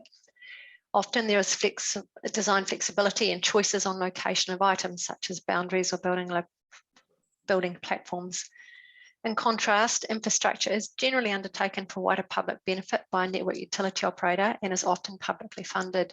Infrastructure is regularly, but not always, linear, and this means that fixed connection points or choice of infrastructure location can be limited. In regard to policy 4, I consider the wording needs some amendment. As with objective 3, I consider that special features warrant an additional level of recognition, but these features need to hold value beyond the general and able to be spatially located. Without these qualifiers, all, for example, Indigenous vegetation has the same level of acknowledgement, and those areas with high value, for example, habitat for rare or threatened species, receive no additional benefit. Similar lettering construct there with the colours. My primary statement of evidence contains an attachment 1, which has the proposed text changes and consolidates the changes I've outlined in my evidence. And for clarity for the panel, the only changes proposed are actually included in the summary statement. So they are in 2 places for your ease of reference. So that's all I had for today, Sue. Happy to answer questions, of course. Thank you very much. We'll start with Commissioner Littlejohn.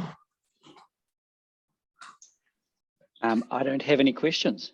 It's all very, very clear as usual. Thank you, Kath. Commissioner McMahon.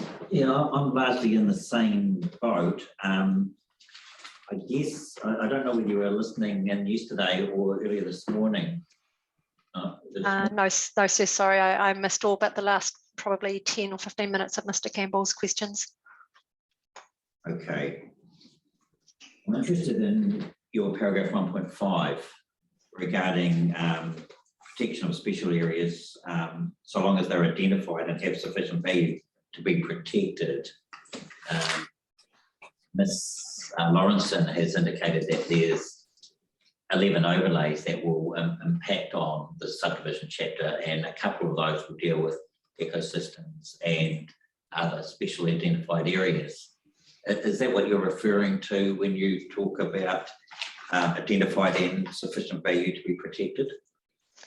Yes, sir. I'm not familiar with the 11 particular overlays Ms. Lawrenson was referring to, but one that springs to mind is the significant natural areas, which have obviously been assumingly assessed by council of having some ecological value, which is greater than others in the region, and also they're clearly shown on the planning maps. So if the other remaining overlays are of a similar nature in terms of being mapped and having been assessed, then yes, that is the type of activity I had in mind.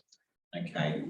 Okay, and I understand that. Is there a risk that if the objective and the subsequent policies and rules are limited to those areas, that there may be resources that haven't been mapped for whatever reason, or don't form part of an overlay, that get missed off the assessment bandwagon? Yes, sir. There is always a risk when you have items which are mapped, along with them being mapped perhaps inaccurately or mapped for reasons which, for whatever, may have no inappropriate substance. I think the balance to that is the breadth of the objectives, as they sit at the moment, objective and policy 4, is that it covers, to my reading, absolutely everything, whether it's a small patch of vegetation which is indigenous but has very low value and is very common, to the other extreme, which is a rare or threatened species. So I think it's a balance. It's definitely a balance, but I think at the moment it's too broad and needs some refinement. Okay, so in your view, policy 4 should be reduced in scope to in the same way that you suggest objective 3 should be reduced in scope. Yes, sir. Where would that leave some of the matters of control and matters of discretion in relation to controlled and restricted discretionary activities that refer to things like, and I'm looking at sub-rule 2, which is for public, which is the creation of allotments that for public works, so presumably infrastructure, network utilities, and it talks about under the matters of which control was reserved. Number 3, the protection, maintenance, or enhancement of significant natural features, landforms, water bodies, indigenous vegetation. And I'll pick that out because you've had concerns with water bodies and indigenous vegetation in policy 4 and objective 3. Where does that leave a rule like sub R2? Sir, I think that's an excellent question, and bear with me.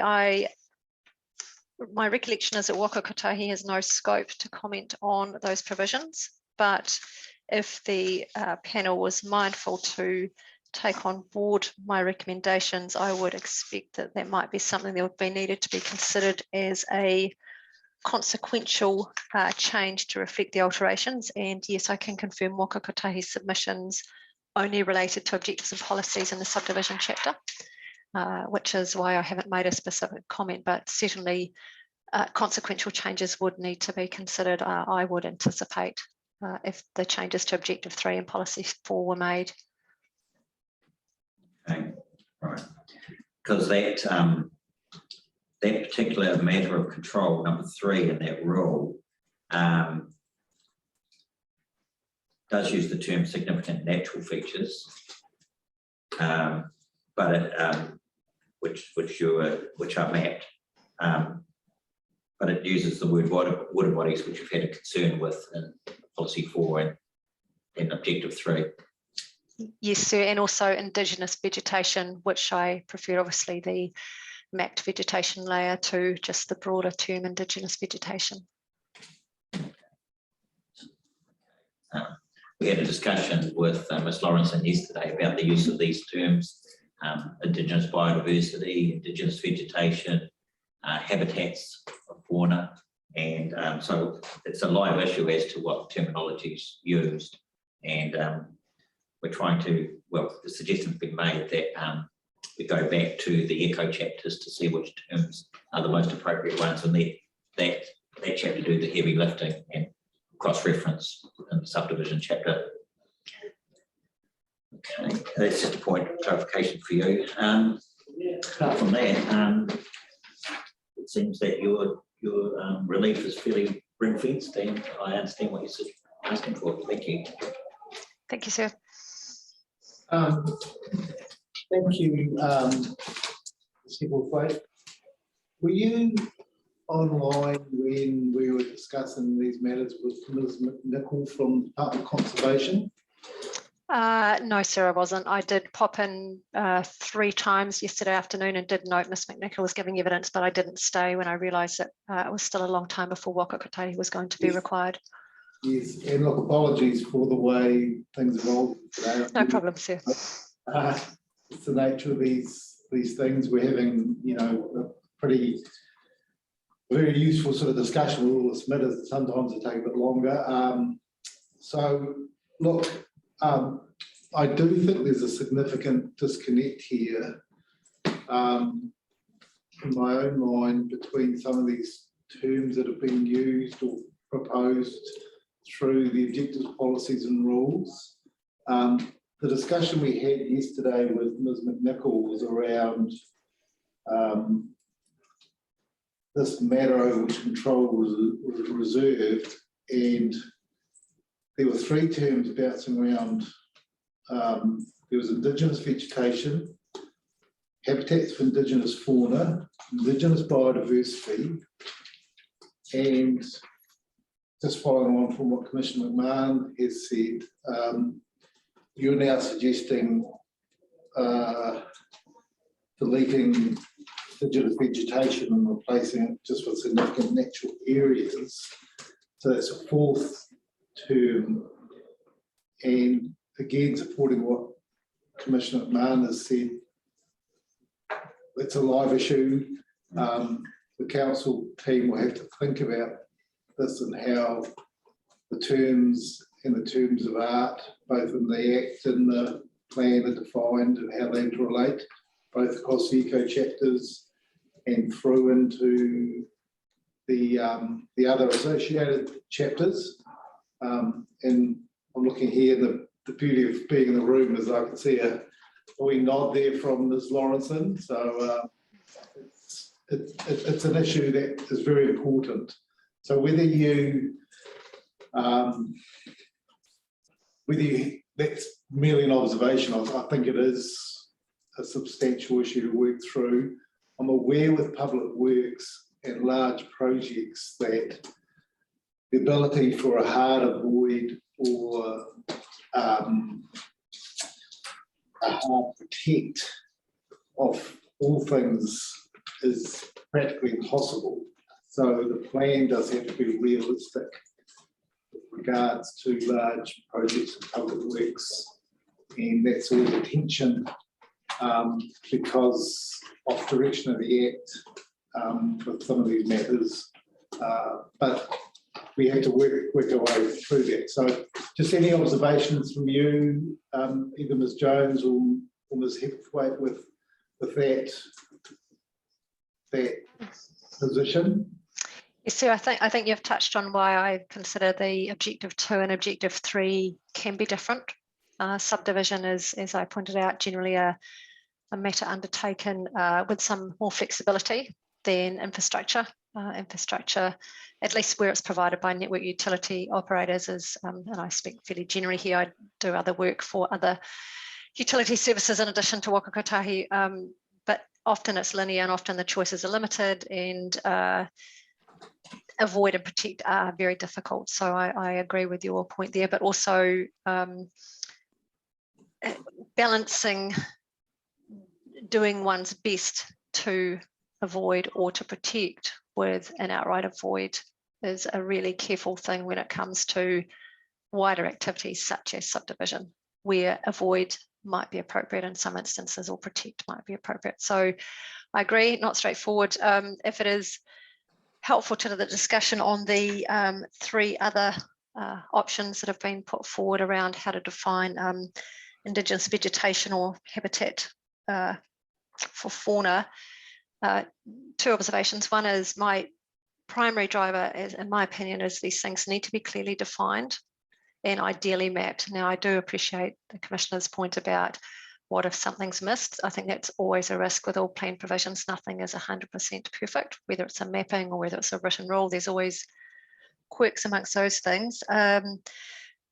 So making sure it's very clear what's in and what's out would be my preference, whichever word is set on. And if the panel was mindful and thought a discussion between planners was helpful to support the council staff or the panel, then I'd be happy to contribute to that if that was thought useful. Claudia, do you have anything you'd like to add? No, I don't have anything I'd like to add. Okay. Thank you. Look, I'll let, I think the best place to leave this is I'll let Ms. Lawrence reflect on these matters and in a write a reply come back to us regarding whether she would find it helpful to get some further dialogue with the other planning experts, because quite often that is helpful, particularly where I heard from Steph yesterday and from you that you've got, you know, the issue is clear. You've got some flexibility around your thinking as long as it's clear. Sometimes more experience is quite helpful in those circumstances. But Nicola, if you could reflect on that and give us your views at the end of today, that would be good. And I know I have no other questions as well. So thank you for your attendance and your assistance. I think we'll break now for a cup of tea and return at 11 o'clock, and for once we're on time. So probably better, more good luck with management, but that's where we are. Thank you very much for seeing everyone back at 11.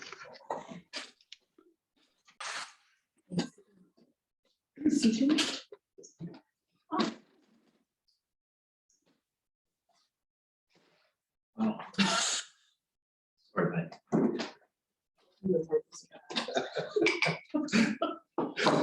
Well, it's with brothers.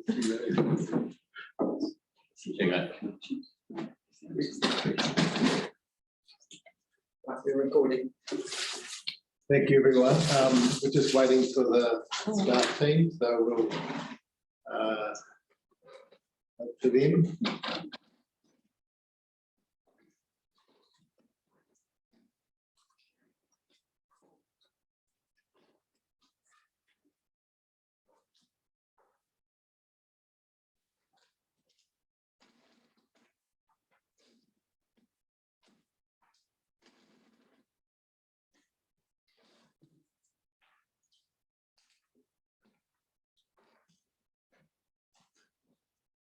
Well, welcome back, everyone, and welcome to Marco. You're up.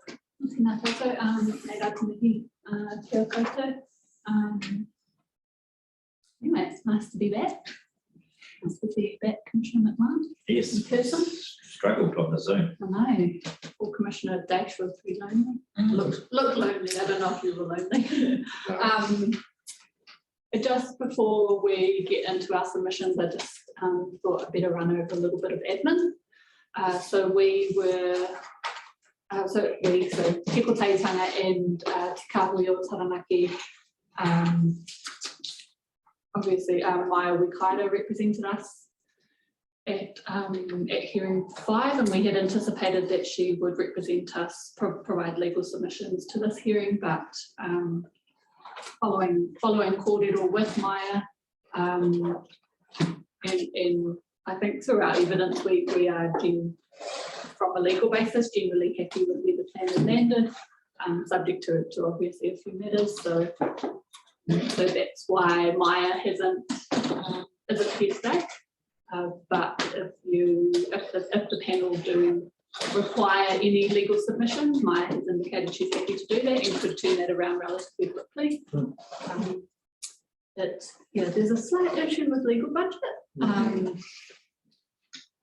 for us, so hopefully or potentially it's something that we could, I guess, have a memorandum of council prepared, but we're probably looking at a little bit more of a different arrangement in terms of legal submissions moving forward.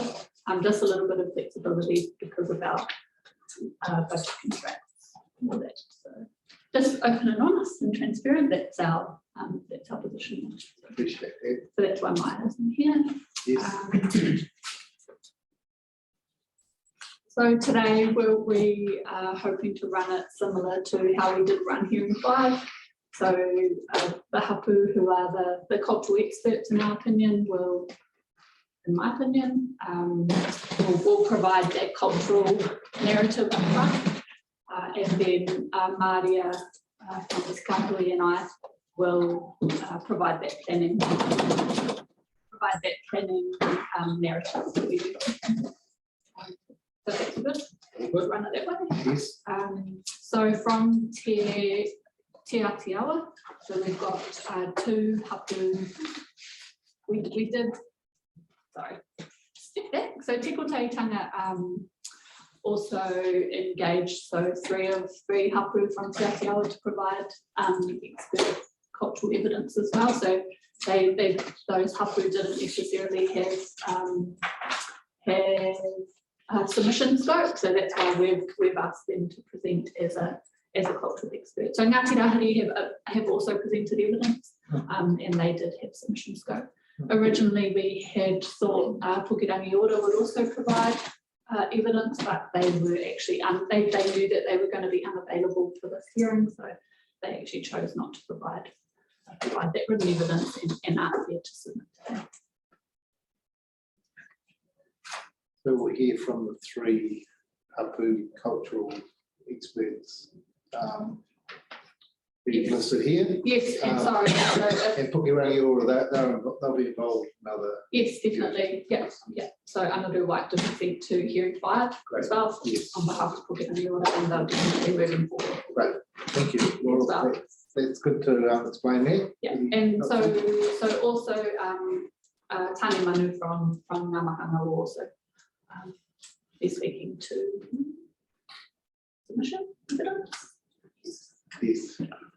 Thank you. Okay, kapai. Thanks for the introduction, Sarah. Cool. So I think we are going to start with here yet.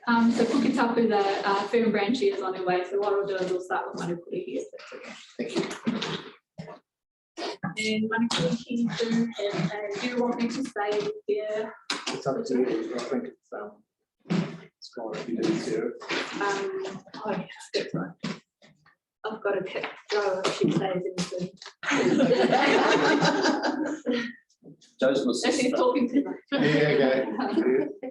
Who's the oldest? I'm definitely the youngest. You're definitely the youngest. Yeah. So Manukuri actually doing a presentation as well. So I think Jo and Jeff will.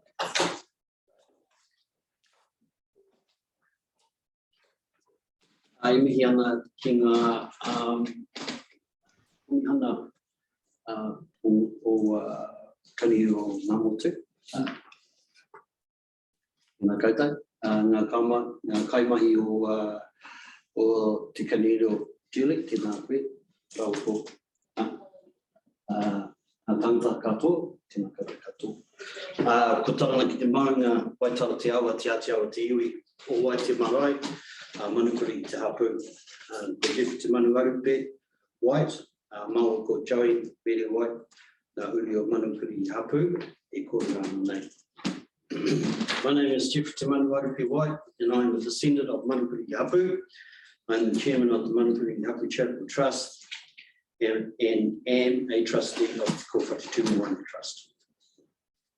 Tēnā koutou, my name is Joey Mere White.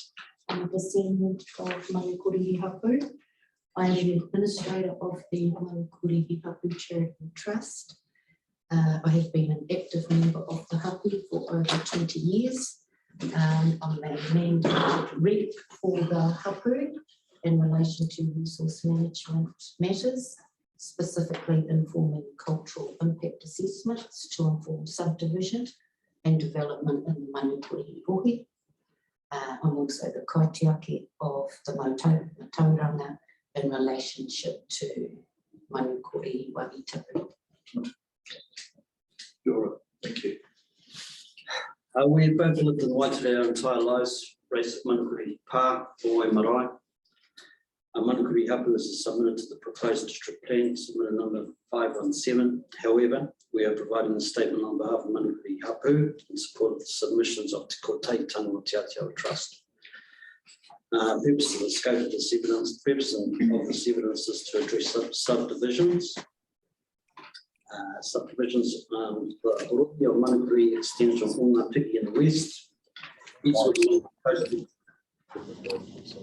It's we've got a presentation, so Julie running that. That's yeah. When you read it, so this. Oh, that's yeah. Yes. That's PowerPoint, which will come later. Come later. Yeah. Yeah. So we'll just go through this first. Yeah. Good. Thank you. Yep. Subdivisions. The rohe of Manukuri Hapu extends from Ongātiki in the west, eastwards along the coast of Te Rangi, up the Waipapa stream to where the line crosses the Waitara River, through Manaiti on the east side and to the seaward side of Mamaku on the west side. Then it turns seaward towards Ongātiki behind Tokauere and Ōnuku Kaitara. The rate of development in our rohe has increased a lot over the last few years. We have 10 subdivisions in our rohe that we are considering now. The engagement across these is inconsistent. Some of our interactions with the development community have been positive and our expertise being adopted into the process, where others are not. The inconsistency in approaches from developers, we believe, is enabled in the operative district plan, where the provisions are not clear with respect to the importance of cultural expertise in forming subdivision development. Increasingly, we are looking to use tools such as cultural impact assessments or CIAs, processes, and documents to articulate our expertise to inform the resource consent process, often at our own expense. Manukuri understands that the strategy for providing for residential growth in our rohe is to provide for infill developments, as well as some greenfield development in underdeveloped areas of residentially zoned land. With respect to the infill development potential, we consider that until such time as the infrastructure challenges are addressed in our community, it would be premature to enable this type of development, as it may result in a worsening of the stormwater issues in Waitara. Manukuri also considered that the large sections and the living arrangements that they enable are important to the character of our community. Large sections enable multi-dwelling arrangements that facilitate multi-generations of the same whānau living on the same property. These living arrangements and the opportunities they provide for some of our whānau living away to reconnect and return home as they want to or need to are important in ways our community operates. These and other outcomes of our community are soon to be articulated through a spatial planning exercise that Te Kōwhati Tūngawaran Trust, of whom Manukuri are members of, is leading to inform the growth and change of Waitara following the New Plymouth District Council Waitara Lands Act 2018.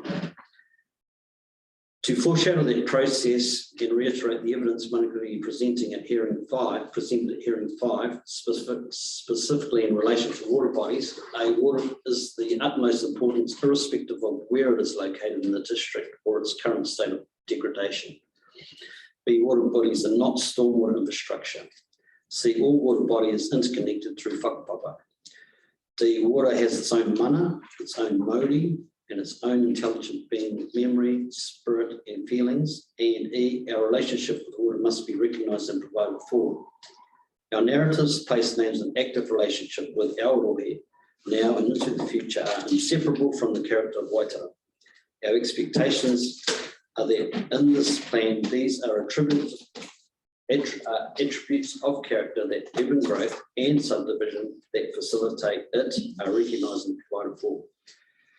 Recommendations to address the issue that we have raised. This evidence recommends that the expectations of Manukuri Hapu are explicitly recognised and provided for in the planned outcome / character of Manukuri Rohe. Thank you. Thank you very much, Mr. White. Those introductory comments are important, and while we're being recorded, having a hard copy of those always helpful. So maybe after today, putting together the statements that you've prepared, just so we've got, I'm an old-fashioned hard copies of a person. Apologies for that, but that's who I am. So you should have a copy of that. Well, I don't. I can read. I Yeah. can read provide it to you. And the reason I don't is that came a bit later. My PA hasn't put it off. So apologies for that. So thank you. We do have a copy. But moving forward. Oh, do you want me to talk to that? Yeah, so- I have provided a few as visual evidence of a subdivision that started in Waitara. This is the sewer line going in 2015. Quite clearly no silt control. That was acceptable to the council. So that was just really a visual evidence of what contractors can do and the damage to our waterways. Again, this was taken to the environmental court by the neighbours in the surrounding area. There was to be no vegetation removed from the reserve area, but there was. The earth bund was put across the stream without a consent. So the stream just ponded, the trees got chopped and they were left like that for some time. So it was very detrimental to the stream. So just on this one. This is the Tangaroa stream. This runs through our pa, Manukuri pa. The source of the stream is just on the other side of the road of this development. So this stream is very important to us. It is our blood. It's spring feed. Yes, yes, and it's sustained our people. Manukuri pa is very old, historic. And the bun you talked about is in the foreground. That was built without consent. Yeah. And blocked the stream. Yeah. So I understand it did have a retrospective consent. Sorry. From the regional council. From the regional council. It's the sewer line carried beneath it, inside it. And I've heard about this. This is a development we've heard about in previous hearings as well. So this adjoined stage 2, when it's just before stage 2 started, which is on the other side of the street. It was a walkway to join up with stage 1. So it went in and then they put a sewer line through there to the connection to that first picture. So that could feed the sewer from stage 2. So that went under there. Just to put some context around this, so when this development happened back in, it started in 2015 from memory. Yeah. It was a development which we had great concerns with for all sorts of reasons, but primarily the Tangaroa stream, which is spring fed from a neighbouring property, runs through this development and then it runs through a junction which is between the Manukuri Intermediate and the Waitara High School. And then it clogs into what is now a swamp, which is adjacent to the Kohanga Reo, which sits behind the marae. That is now a swamp, and then basically it is totally detrimental to the marae and its surroundings. So we have the consequence of this subdivision. We've now gone into a phase where the council have, and appreciatively, they have come to the party and said we're going to clean it up to a huge expense, which means taking the silt control out. So the original subdivision never had any curbing and channeling, so the wash of 57 new sections, topsoil, all went into the stream. The thing banked up, and then you just had if I took you there now, there's a junction where it's full of silt and the water flows over the top of it. It's extremely dangerous at the junction when the kids come from the eastern side of Waitara and walk across in the winter, which is a pooled pond into the Manukuri Intermediate, hugely dangerous. And so David Taylor from the council, I asked him, and he came and we stood in the middle of the swamp at the Manukuri marae, and he said, "Look, this is an issue. We need to do something about it." So this is a great example of where our thought processes are now as far as the hapu is concerned with all subdivisions that come to us through Te Atiawa. Because our major concerns are the water bodies, our major concerns are how it functions, and we know Commissioner Dash that we talked about Mr. Harrop's development and how we thought that the process was that the Harrop development was thus, but no consideration for having passed the boundary fence. And we were majorly concerned about that. We all know Waitara's got a huge amount of water, it all flows through. So these are our major concerns. We've had some very good dialogue with developers, and we've had some very bad dialogue with some developers. And that interaction has been really interesting over the last 3 or 4 years. Extremely interesting, and the fact that some developers will take on our concerns, others will just, we are the last port of call. And we find that Mr. White, what I'm interested in here is whether this is an example of a subdivision that shouldn't have been approved, or whether it's an example of a subdivision that didn't have sufficient conditions, or whether it's an example of a subdivision that had sufficient conditions that weren't properly enforced. All of the three. Well, some of those are mutually exclusive, because first one is if it shouldn't have been approved, then that rules out number 2 and number 3. Number 2 and number 3, that's right. That's right. Well, I mean, I don't know the area, so what was the zoning? Right, it's something that, a plan change in a subdivision ran concurrently. Yes. To rezone the land from rural to residential. In my opinion, it was a really bad process. So what? Presumably some consents came out of that subdivision and land use consents? I'm not sure of land use. Some regional consents also? Yes. Yes. I understand. So what I'm trying to understand is how this is an example of why these rules are or are not fit for purpose. The more you can help me understand that better, I can understand what changes need to be made to these rules. So we're dealing with the consequence of, in our belief, probably more stringent requirements on the developer with regard to retention of water, retention of silt, and then we've got graphic evidence of what happened with regard to the pipes going across which to us is a very significant waterway. So in that case, then, I mean, if it was an issue of this development should never have occurred, it goes to the zoning of the issue. But if it's an issue of the conditions just weren't appropriate, then that goes to the matters of control and discretion and the type of activity status that's been assigned.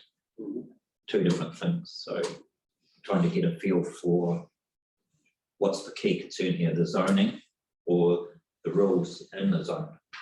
Well, surely it's the zoning, because the zoning allows the developer to do what the developer does.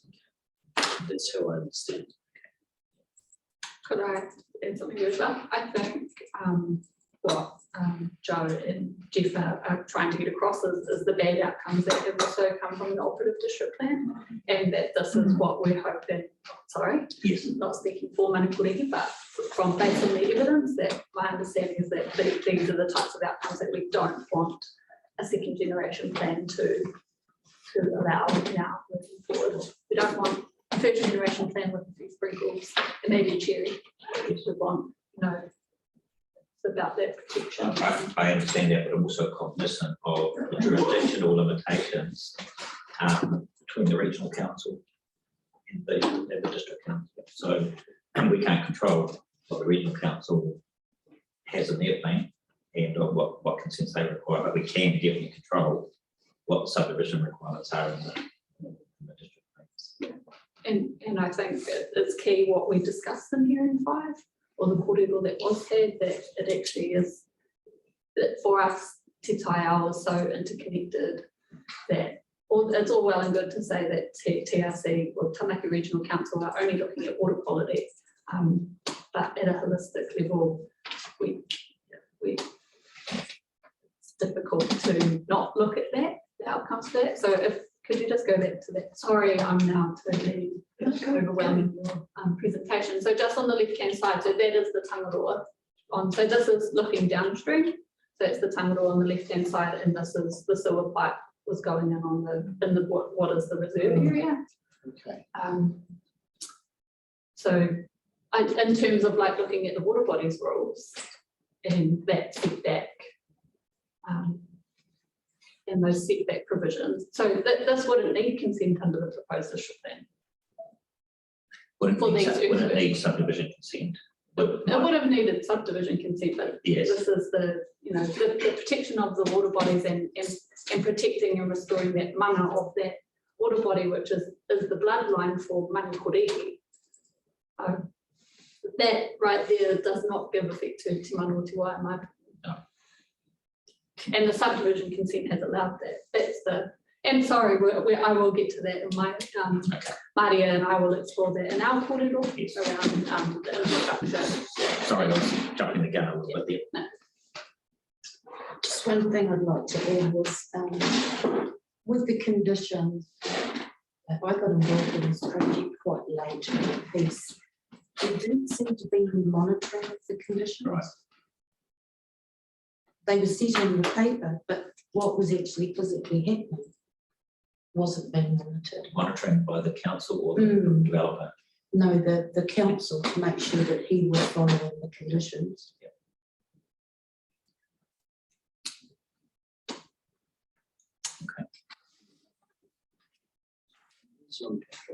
Okay, good. So here again, this was put in without a consent. Straight across the stream, blocked the stream, it's very small pipe, so the stream kind of lost its way. It had to, and the pipe that the developer put in was high, so the stream just backed up, and then it couldn't flow properly. It kind of lost its force, its whole life force by that earthworks fund. And no consent. There was no abatement notice served because they were waiting for the developer to put in his consent. So again, it wasn't monitored, he just put it in. Joe, you mentioned that there was some enforcement action, or does it go through to the courts, is that? The residents in the area were very concerned. Yes. So some of them, they put their own money in just to take that to the environmental court to get a reserve. They wanted a reserve. All right, they wanted the reserve to protect the stream. Okay. So the reserve was, I think, 6 metres off the stream. Yes. The court implemented, and that was how it was. Yes. So that's how we got that reserve in there. Yes. But again, this was during that period, so Richard the developer created these things. So this structure is still there? Yes. And it's got a retrospective consent from the regional council? Yes, I have to check. I'll check that for you. And so in terms of the enforcement that Joe is talking about as well, as I will check that, but my understanding is that it was that plan change and the resource consent process running side by side, and then the plan change actually went to environment court. Okay, so the plan changed the zoning about the subdivision, and there was a resource consent that came in under the new zone. Yes, but it was running concurrent to the plan change being determined. Yes. Just giving So So Getting more it was evidence. competing, like what Joe's talking about is get the, getting that reserve, Yes. but it not necessarily being provided for originally in the subdivision. Yes, yes. Look, having this discussion and the context outlined for me is very important, because we're looking at a proposal that's gone awry for whatever reasons, it's history. But in terms of the go forward plan with this new plan, this context is quite important to understand. And here again, the expectations and aspirations of Tone Whenua, and that's why I think the presentations, the cultural expert presentation, are so important around the planning evidence as well. So thank you for presenting this. Are there some other slides too, Joe? Just a couple more. Oh, there you go. That's and the thing with the reserve, that's the digger putting in the bund, again, no consent. And then this is the other side of the stream. The reserve wasn't clearly marked. It's still not clearly marked in some places. So as he's levelling off the area to put the next section in, again, it just all went into the stream. And you can see the ponding there, so that's the water on the other side just seeping through. So it was just seeping, so it lost its flow. And that was an example of the deterioration of the area. Again, no silt control. It just happened, you know. Yes. So previous to that,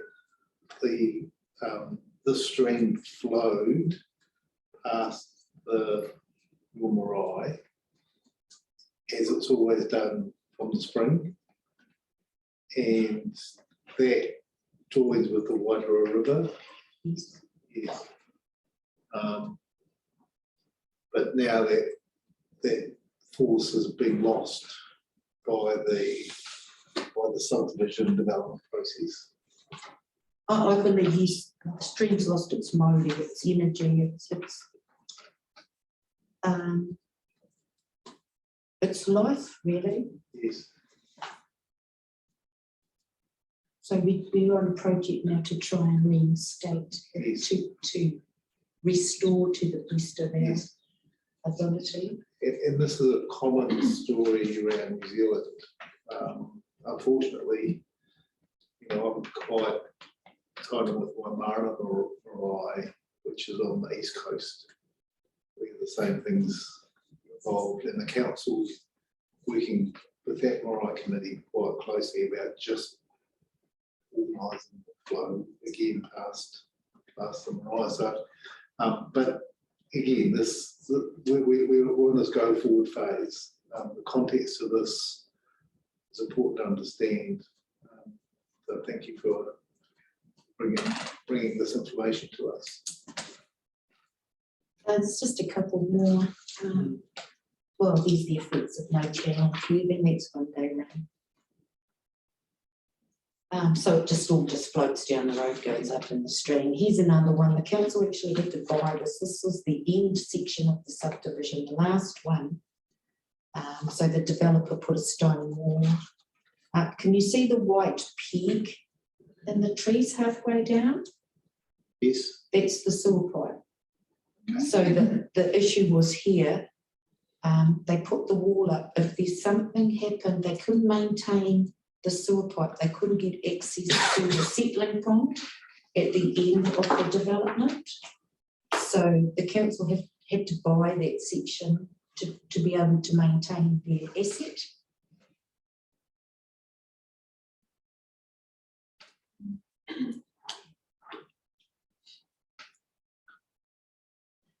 This is stage one of Aratapu Street, another development, just on the other side, on the northern side of Waitara. Stage one, again, these people were allowed to buy these sections right up to the stream, so there was no reserve.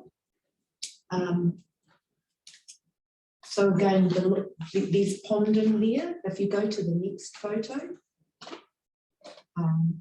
So that's the end of the ponding, and then there's another photo. So that's the end section. So they've turned that, and we've lost the course of the stream, concerns about sprays, the debris going in there, and all the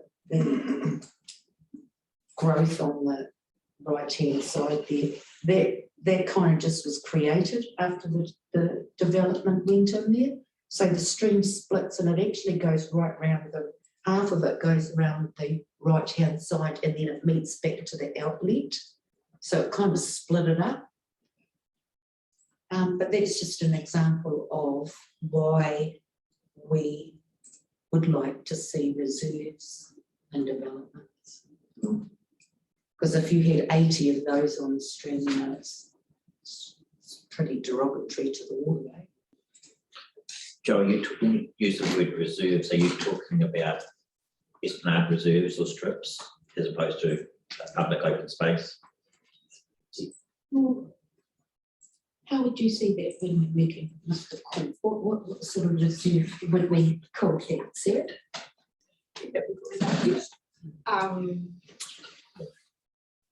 So in some of my evidence today, I've talked about a development on Aratapa Street. So this is stage 1 of Aratapa Street. So there wasn't these properties here on stage 1, they include the stream in the property, but I understand that there is a covenant over the stream area. So further upstream, we're now dealing with stage 3 of the development. So it's about approximately 80 allotments. And which is included in, and Joe and Jeff can expand on it, we're going through a cultural impact assessment process with the developer at the moment, where he had originally proposed that within stage 3, all of the allotments would go right down to the stream. But now there's provision for reserve area on one side and a planting strip on the other, which would both be list within council as reserve. And I think there's there's that case by case basis for considering where it's appropriate. So this stream is a tributary of the Waiari stream, which Joe and Jeff can also speak to. My understanding is that it is very significant to Manukurihau, and further downstream they know that there are artifacts, there's waka buried in the stream, adjacent to the stream. Thank you for that. The reason I asked that question is I'm hoping that when you present, you could touch on sub S9 dealing with esplanade reserves and explain whether that rule, proposed rule, might have avoided the situation.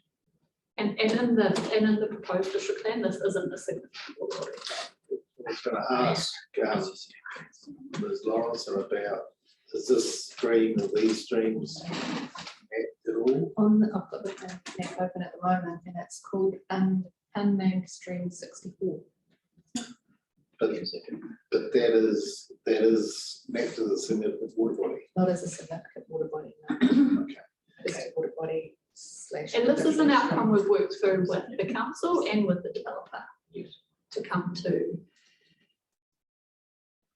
this agreement to a reserve being provided within this development.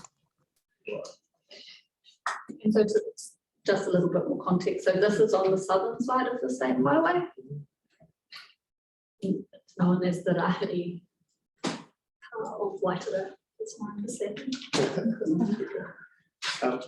What this does flag to me is, were you here when Mr. Campbell from Kaingaroa was talking to us this morning? Just about relying on the overlays to pick up some of these waterway issues, and I think we had quite a good discussion with him about that and whether the status of subdivisions and how they relate to perhaps this example, and also the status of matters of control discretion as they might relate to special waterways or areas that are not captured by the overlays. And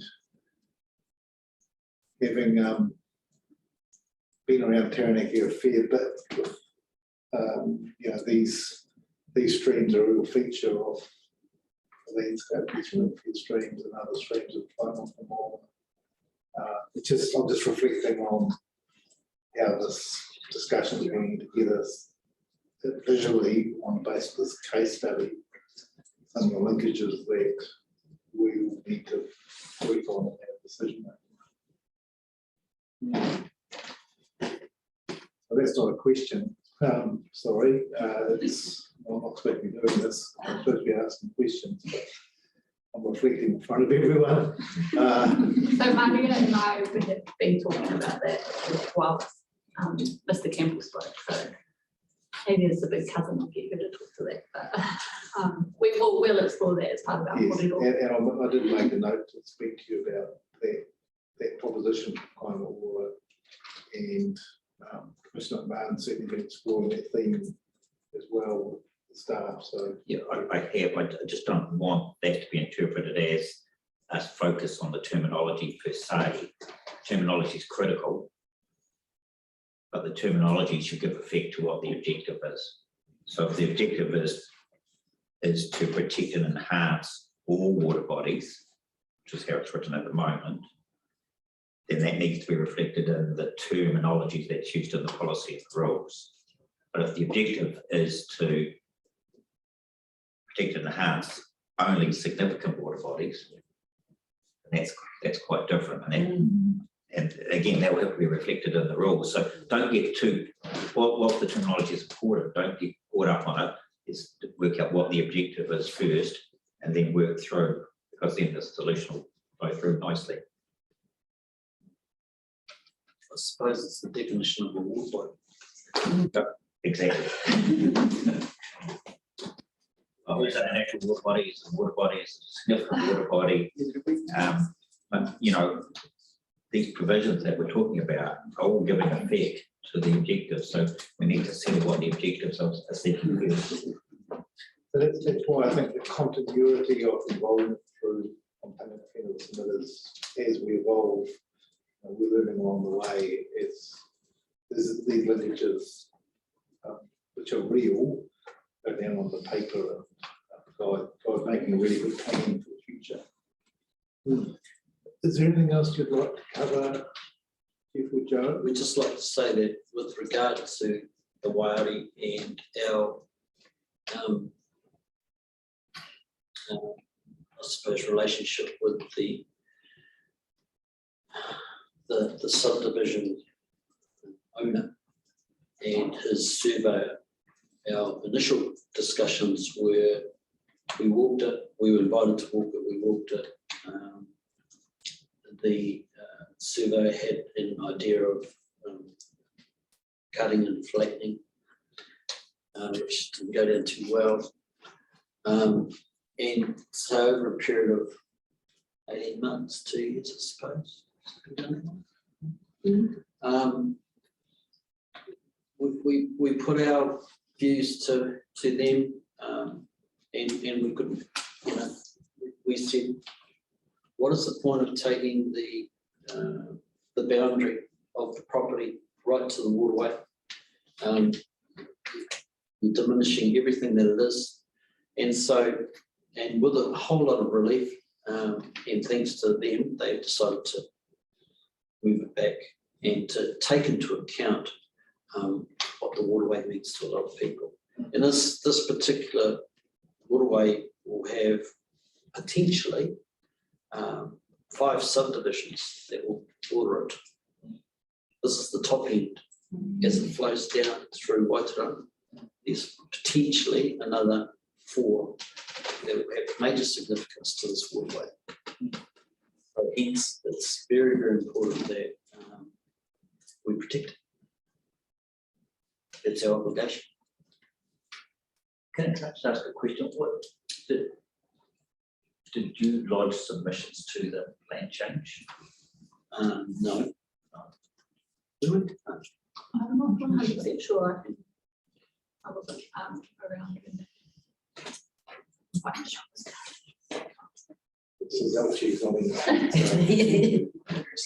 No. Yeah, no, they did. All right, look, Commissioner Littlejohn's been listening. He's first better for us. So any questions, Kit? Tēnā koe. No, look, I don't have any questions. I could spend a couple of hours reflecting on all of this material with you, but it wouldn't advance the task we've got. But I just want to say thank you very much for the effort you've put into bringing these sorts of examples to us. They really do.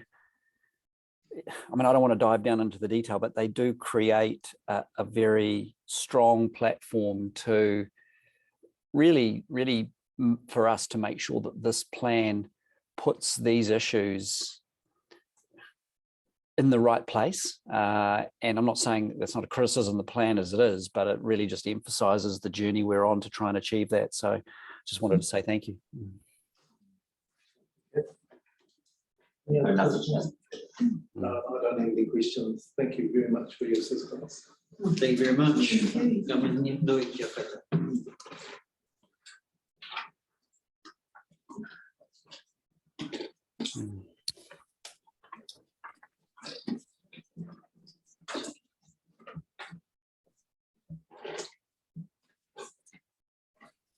It's been all right, yes? Yes.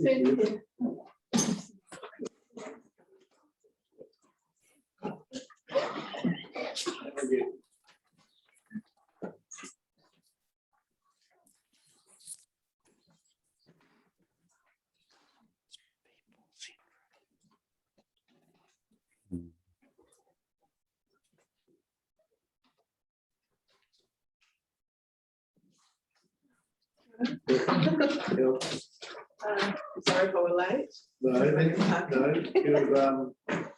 we can be flexible.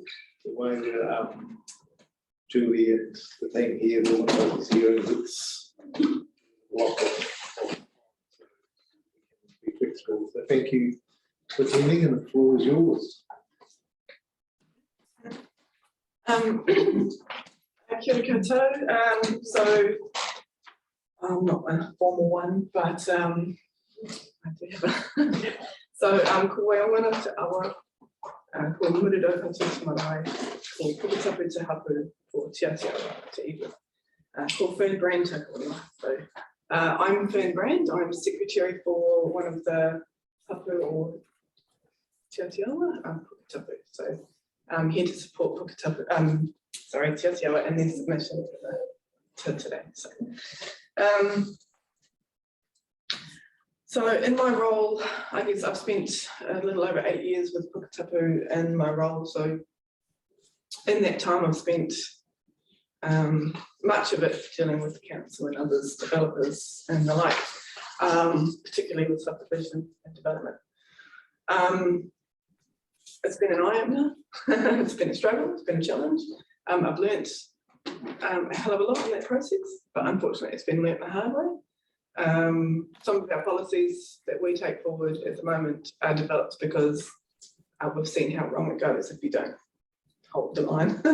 So yeah, I won't say it's a negative thing because we have a better outcome now, but it is hard fought. So I've been, the types of things I've been involved in with co-design the airport terminal. So I was part of that process. So an example of how it can go well. Again, not easily done. The rezoning of Bell Block Area Q, we did submit in that process.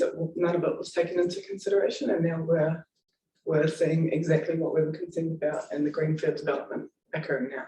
So again, in this space again.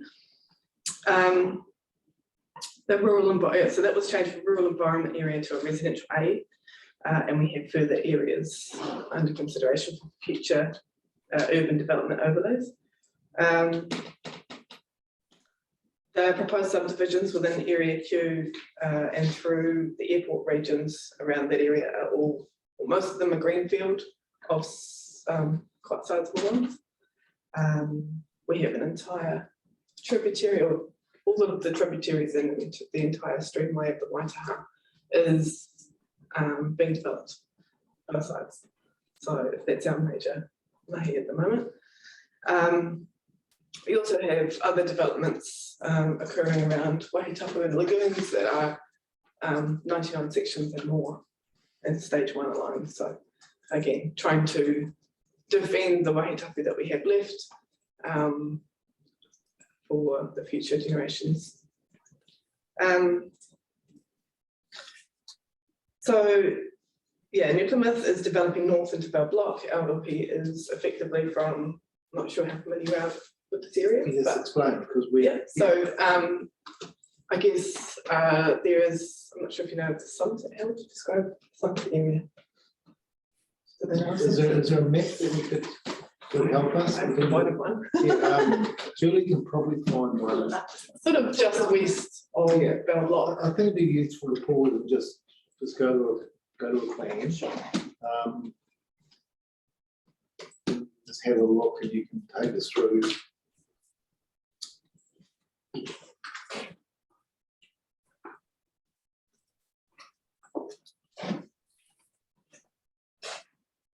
And maybe a bit further out and yeah.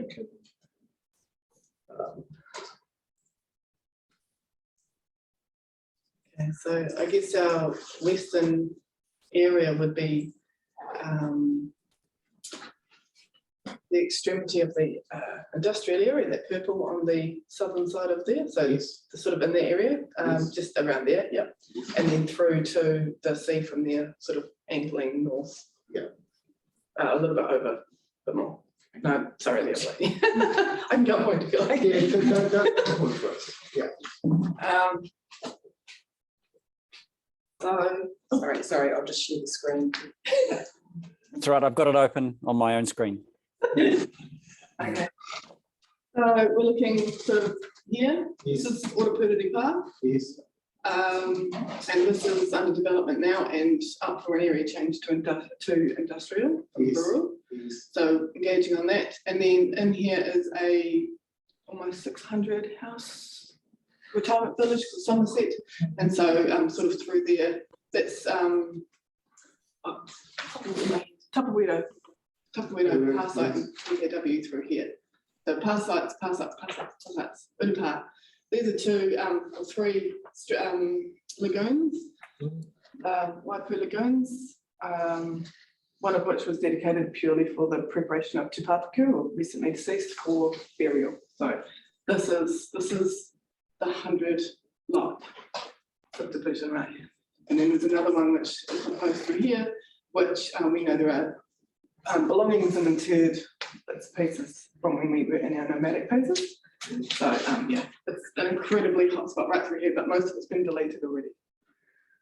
What's the zoning through there? Rural? On the northern side of the state highway is residential. Yes. Is it general residential? Residential A environment area. And so under the proposed district plan? Yes. Sorry, general. Yeah, residential. Yeah. Can you check? Oh, sorry. I was going to get Julie to turn on the zoning.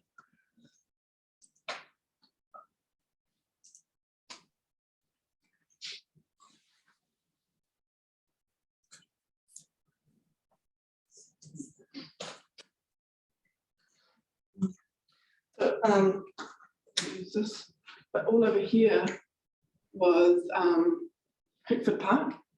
That was taken from Puketapu for public works and for treatment facilities. So now used as a lease land and farmed, and the walkway goes through there as well. And so if we want to Yes, thank you. continue. Continue north. And towards the sea, please. Yeah, so we're sort of, there's Tate Road, so sort of in this region is the northern extent of our country. And how far inland You come here. It's a bit of a pizza wedge right up to the Maunga. Yeah, we've seen the overview sort of plans before, but I think it's a wedge is a good way of describing it at this point. But certainly the airport's a key part of your Rohi, The airport actually sits on our ground zero. Ground zero. So to the west of the runway itself is Puketapu Pa, that's the name for events that occurred on that side. Yes. And then at the this is Waiona Awa here in the Mamaraka. This is a reserve of ours, which is what remains in our direct possession, I guess, and use of the area. And again, that was taken for airport. And then the pa site and all the urupa we used to flatten, that's what we used for the airport. So that's what happened there. How long ago was it airfield developed? 64. 64. Okay. Our active urupa is here. My dad's buried there and all of my whānau, as well as others. But yeah, so we're in ongoing engagement with the airport around runway extensions and things, which again further impact on both ends. And we heard about that yesterday, and I think Sarah was here when we're limited to, as I said yesterday, to what's in front of us. But it did occur to me and to us that planning for the airport is an urgent requirement. There's only so much that can be done within the plan in terms of submissions, but it seems to be something that's in the top of mind, certainly for the airport company. And your overall relationship now with the airport company, is that ongoing? We still hold a position on the board of directors. Yes. Representation from at a governance level, and at a practical operational level? Not so much. We now have access because there's a service road, I guess, that does go down to the west and gives us access to the pa site. So we now have a key after many years asking. So again, working with the council with the proposed walkway extension and how we can actually further set aside, put reserves in place, gain access, and actually utilise and feed that whole area, and also protect it from further development in the future. We have also been a part of the whole conversation around the potential realignment of the runway, and those conversations. So, so you're at the table. We're invited. We still hear about things that have been going on that we weren't participating in. Okay, right. I think that geographical context is very important for us to understand. When Puketapu, I sort of generally knew that you were around the airport, but that gives us some more. So thank you for that. So a lot of the greenfield development of northern nucleus block. Out of interest too, the airport is still unaffected. So there's those infrastructure challenges for Puketapu as well. The main trunk line goes straight past, but just some observation. The new airport is an incredible entranceway to Taranaki now. I've been through here for the last 20 or 30 years, and you must have had some real influence in terms of just the way that it presents Taranaki when you arrive. I think it's just absolutely beautiful. So there's obviously quite a lot of interaction there. It was a 6-year journey here. Yes. and as part of that, just I've made contact with Julie about visiting some of these significant sites. So there is sorry, I haven't spoken with Puketapu about it, but there is a very unique corridor for all of that Puketapu had offered in the past, and it may be really worthwhile for you. It's sort of similar to the to Damon's corridor about Pukeari here. Yeah, so Puketapu had the same for Puketapu. Well, certainly at the right time, I think we'll coordinate that. Thank you. So Fern, do you want to carry on just with your? I guess, I mean, I haven't brought any examples or photos. I mean, I think Joe and Jeff of Manukarihi brought some prime examples of the similar issues that we encounter as well, the attitudes and practices, I guess, of developers and their professionals. I guess we could be here and I'll show you some, but for me, I think it's more about getting it right at this level, and also working with the development professionals and community around a better understanding, working collectively across the landscape rather than on a piecemeal basis. I think, for example, for the Waitaha, I think we have 3 or 4 different landowners and 3 of them are actively subdividing at scale. One of them's 30, one of them's 6, one of them, you know, it sort of it varies. Some of them prefer to develop in stages, and so we're coming back to the table on an ad hoc basis to start from scratch, time and time again when we're talking about the same piece of land. Every developer is different, every developer has different ideas, different professionals who act in different ways, and yet we have to start from scratch each and every time. There's no landscape view to the treatment of that particular awa, its tributaries, or what the future community would look like.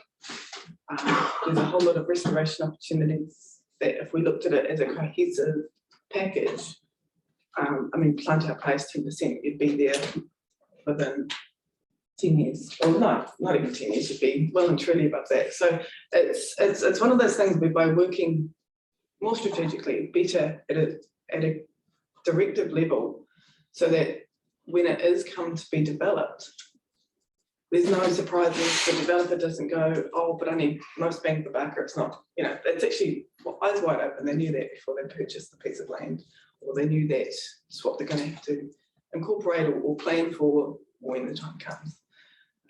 We have a developed cohesive plan for the reserve or esplanade system through that whole area. There's community connectivity and a healthy environment for that community to engage with. So I think can't go wrong really if you do it that, you know. So I think for that particular one, because of that impact, I mean, we're all working full time, plus we've all got whānau at home. We're doing it largely for free. And on professionals' timeframes who are paid at the table to do it on a daily basis. So I pulled everybody together actually, and we had that conversation going. We're in the same place, we're talking about the same awa, we're talking about the same tributary. Why are we having 6 different conversations with 6 different people? They were all in the room, they heard everything, they had a chance to contribute. Their professionals were in the room, they could contribute. We had 3 warders, we had council, we had resource consents, and we had the engineers. And so why can't we actually come together and paint a picture for what this community looks like and get better design, better sewer design? Just because the lowest piece of land is beside the awa does not mean it's the best opportunity or best option. We don't want to repeat in the Mangati. Every time it rains, you get human waste directly into the awa on a regular basis. So it's just trying to gain a better development way of working really going forward for a responsible development of New Zealand. So it's just, yeah, this is just my observations through engaging with the whole process at every level over the last 8 years. Just a couple of questions. T and the other awa, there are many of them. As you those, the Waongana and the Mangaraka are probably our identified. We identified those awa. The Waitaha has Korero and it's significant, or has been significant fishing, but also marks the location of Hawatoni, which was one of the halfway locations where, again, with the historic land laws and whatnot, we took a stand and said, no more past this point. So it was participated in all of the lead up to Kohia Pa and the first shots, and the land was starting because of those struggles at that time. So it's all very significant. There are past sites right there that somebody wanted to carve into the side of to get another couple of sections out of that particular subdivider. Continues to do so. And we have one in Bell Block that has a scar across the front of it. And I drove home one day and saw it and just about had a crash going, what happened? It was, oh, sorry, the translocated truck needed a place to back out. No digger, they got a digger start doing that. So, and then they've got a big container at the top of the hill. And how did you get that there? I don't know how they got that there, but you know, it's all crawling up and down the car side. You're like, and yet there's no follow through, there's no follow up, there's no penalties for that, there's no seeming consequences for behaving in that way. Then I'll ask, are these whether they sit in the wood bodies schedule? I suspect. So under the proposed district plan, speak to that. So in hearing 5, I showed some images of an industrial subdivision. So that was on the Mangatee. So the Mangatee, I guess, runs perpendicular to the coast. Yes. And that is that's significant water body that runs through the middle of Bell Block. Yes. The Waitaha is on the eastern side of Bell Block, and that runs through Area Q. So that was considered as part of the Area Q plan change. Yes. And the Waihao Waka is another stream which runs through the residential area. So these all run to the coast. So they're coming to perpendicular. Yeah, the same as the Manga Oraka and the Waiho. Are they all significant water bodies? Yes, that's my understanding. Yeah, I can't see the other two, but the Waitaha and the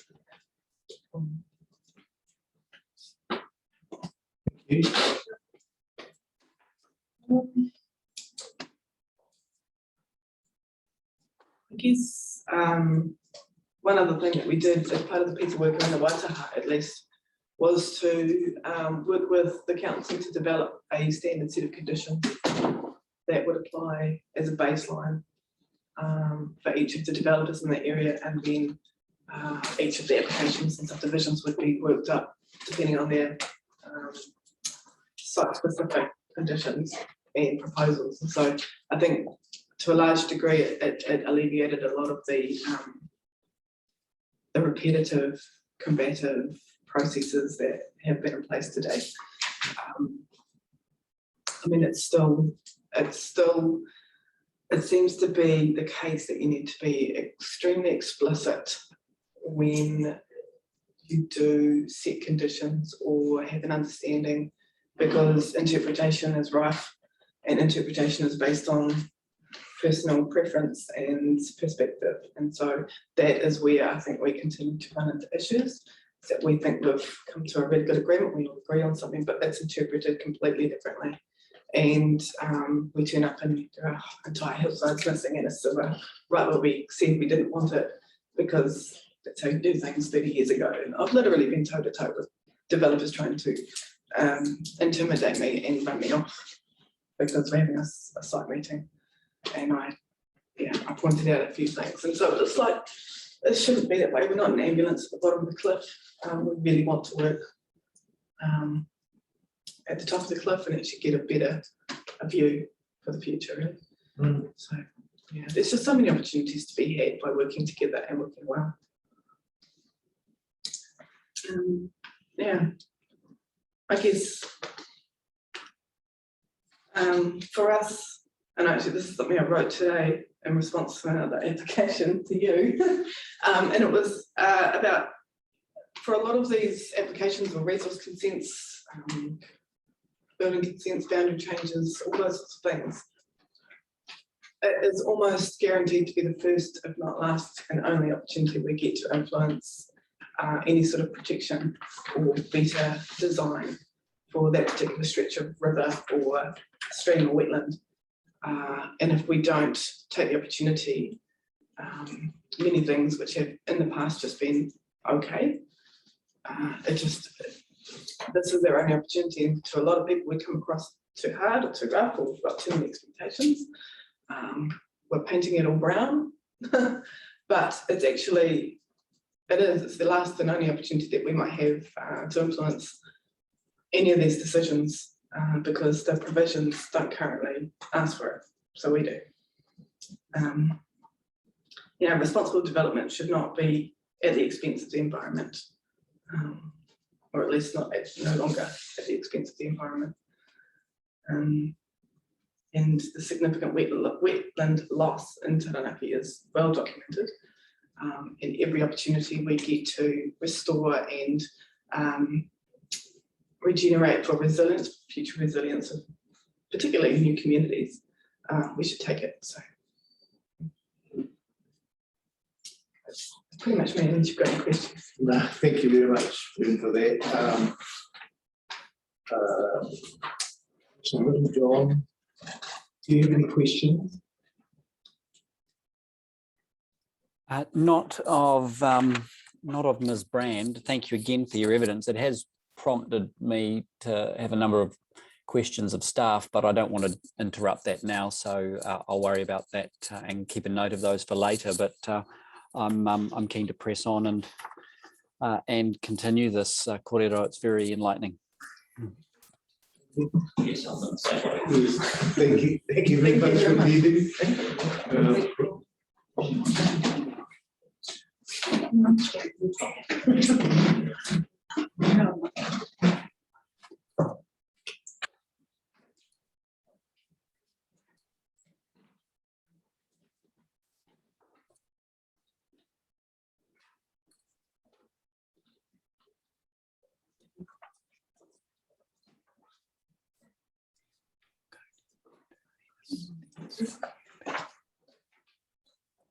Good afternoon, Commissioners. You will have received my very brief submission on this matter, and I'd just like to speak to that if I can. Before I start, if I can go off topic a little bit, and in my previous life as a land surveyor for 50 years, I've seen the good, the bad, and the ugly of subdivisions. And I heard before Joe Ritchie talking about Aratapa Street. Stage 1. That was my last subdivision that I did. My client at the time was an iwi member, and along with him, we recognised the importance of the waterway and the swamp area on that subdivision. If I may say so, we prepared a brilliant subdivision design plan. Proudly took it to council, who refused the whole design process, particularly the reserves, because we were told we have no money available to maintain it. The point I'm making is that council in this latest plan has got wonderful ideas about protecting, enhancing rivers and streams, reserves, etc. If there is no money available to manage them, what's the point? I hope it changes with this latest plan. Didn't work before. I hope it changes now. So I just make that comment before I get started. If I can go to my submission, Mr. Chairman, thank you very much. Keith Holswich, you've met me before, and Mrs. Marsh, who was our right-hand lady on all matters subdivision consent. In our submission, I noted that our rohe is in the rural environment, so we've been isolated from much of the subdivision expansion in the area. However, that is changing, and we're now starting to note far more subdivisions come our way. But in saying that, we don't have many concerns with the Office's Section 42A report. The Hapu's general view is that in most circumstances, landowners should be able to subdivide the land as they see fit, as long as there are certain criteria that are met. And Mr. Sousa's interesting comments yesterday showed that at times a subdivision is nothing more than a line on the map and perhaps 2 survey pegs with no additional effects at all. And in those circumstances, we can live with that. But we are saying here that the criteria that we would like met with a subdivision is the protection of our environment. We don't want any site contaminations. We want our customary and reserved lands not to be adversely affected. Our historic and cultural sites to be protected. The important one for us is that the earthworks, any earthworks associated with subdivisions are able to be monitored, and that at all times we may have access to our rivers and streams. Now, most of these points, Mr. Chairman, are contained in other policies rather than the subdivision, and we've spoken to those or will speak about them in the future, so there's no need to get into too much detail here. In our submission, we outlined some of the issues that we've had with subdivisions. These should not have happened, and they need not happen, and we don't expect them to happen in the future. With the new rules that are coming out, we don't think that we're going to have those problems. And I've just put those in there to give you an example of what we've had to deal with in the past. We want council to be consistent in dealing with all the matters associated with subdivision, not just the subdivision itself. And any matter of discretion, we'd like to know about it. Too many times in the past, we've relied on council to protect our estate and they've let us down.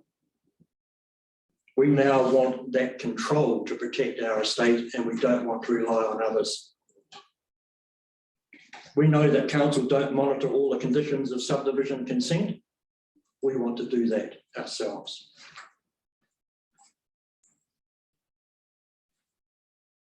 And I can go straight now, Mr. Chairman, to the conclusions and the recommendations. And we ask that council consults with us in all subdivisions within our area that may come across their table. We as a hapu have the personnel. Mrs. Marsh, who sits here beside me, always has her sleeves rolled up and is always at the cold front of every subdivision consent that comes her way. Along with her able assistant, I am able to help you at any time. We have the resources to comment on every subdivision, and those resources come from the applicant. If we spend time on these matters, we will charge the applicant or council, however the council wish that to happen. We're not going to sit back and say we've got no money to do that. And that's it, Mr. Chairman. We are happy we can live, I won't say we're happy, we can live with the proposed subdivision rules as long as those other matters are addressed every time. Thank you very much. Happy to take any questions. Thank you, Mr. Holswich. Commissioner Littlejohn? Yes, I did. Tēnā koe, Mr. Holswich. Thank you yet again for coming along. I'm going to seize upon one of the things you interpolated at the outset by way of a comment on Mr. Sousa's evidence that we heard yesterday, and then follow that along by your last comment, which was a desire to be involved in all subdivision whatsoever, and ask you the question, if we were to adopt Mr. Sousa's proposal, which again was also put forward by Kāinga Ora, that where a development has already obtained a land use consent or indeed has already been built, the subdivision should follow as a relatively minor proposal. Do you think in those situations that the degree of intense consultation and involvement with tangata whenua is equally warranted as it would otherwise be for a greenfields development? I think, Commissioner, that the consultation would have happened at the land use consent stage. And we would still like to hear about the subdivision, but it would be no more than a tick and flick. All the decisions have already been made. There is no change to the existing use. There are no additional adverse effects. Thank you very much for the consent application. We have got no issues. Goodbye. And that can be done in 10 minutes. It's very easy for council to email the consent to us and for us to email a response back. Oh, yeah, without a doubt, and councils are getting much more engaged in doing that. So I guess your answer to the question really clarifies to me that the issue here is about the more important issue and the more important need for engagement is where there's a proposal to change the use of land in a way that might impact upon the natural environment, or indeed any aspects of the environment. Would that be a true reflection of the proposition? That sums it up correctly. Okay, Kapai, thank you very much. Thank you. Yeah, if I could just follow up on that whole, so effectively what you're saying is that you're more interested in vacant lot subdivision as opposed to approved lot subdivision, approved development subdivision. Yeah, but we'd still like to look at them all, but yes, it's the change, exactly as Commissioner Littlejohn said, it's the change that we're concerned about. So in your 14A, paragraph 14A, where you're seeking support from council that all subdivision consents within the road are sent for comment, is that an administrative arrangement that you're seeking, or a regulatory arrangement codified in the plan? Or it can be an administrative one. We just want council either through Sarah or directly to ourselves to send us all those consents. We can deal with them and over a cup of tea, some of them. So that's something that this panel doesn't need to worry itself about then, if it's an administrative arrangement. If it can be done regulatory, great, but I don't know how it can be done regulatory. Does your submission seek it to be done in a regulatory manner? Yes, please. Yes. No, I don't know how it can be done, and that's why we haven't sorted. So I suspect that 14A is an indication to council rather than this here. Yes. Thank you. Mr. Holdridge and Ms. Marsh, welcome back again. Again, we appreciate just the way you so successfully put forward the issues, just very plainly and clearly. It is very, very helpful. A follow-up comment or question for me is it more about awareness of what's going on in your rohi? In terms of, or is it, it's a question of awareness versus control. So where you say you'd like all subdivisions to come to you for comment, where you don't have control, it's quite a different thing, isn't it? Like, yeah, so just talk to me about that, those differences. Yeah, I not control, and I made a note this morning when who was talking, Michael Campbell was talking, and I made a note about veto rights, and it appears that in discretionary activities, sometimes neighbours have veto rights on whether a subdivision can go ahead or not. I've never known iwi to have veto rights. And in fact, if we were to stand up and say we want veto rights, the whole world will come crashing down on top of us.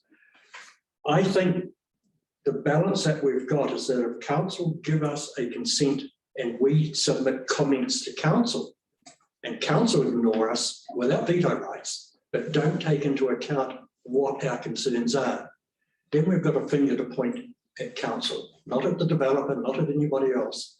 And it's just to remind council, look, you may not have considered this. These are the issues that we have got. Please consider these issues. I don't suspect that we're looking for veto rights. I'd love to have them, but we're not looking.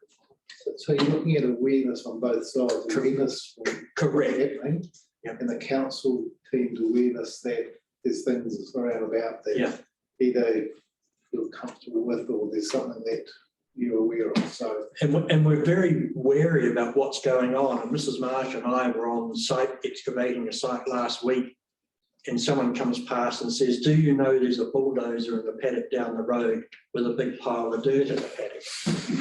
That immediately sends us off on a tangent to find out what's going on. In this case, it was a legitimate works. If we had have noted that it was unconsented works, we get into it. So if we had have known, all it needed was that landowner who we know to come to us and say, hey, I'm doing some work here. A 2-minute phone call. Good, cut by, off you go. So yes, it is an awareness and it's a protection of our environment is what we're after. And that's how you see your kaitiaki. Absolutely. I must say, I'm aware of another jurisdiction who will remain absolutely nameless, who have in the past required sign off from iwi and other NGOs before they even accept an application for processing. So it's not. Yeah. It's not. Yeah, I'm aware that's changed now. Yes.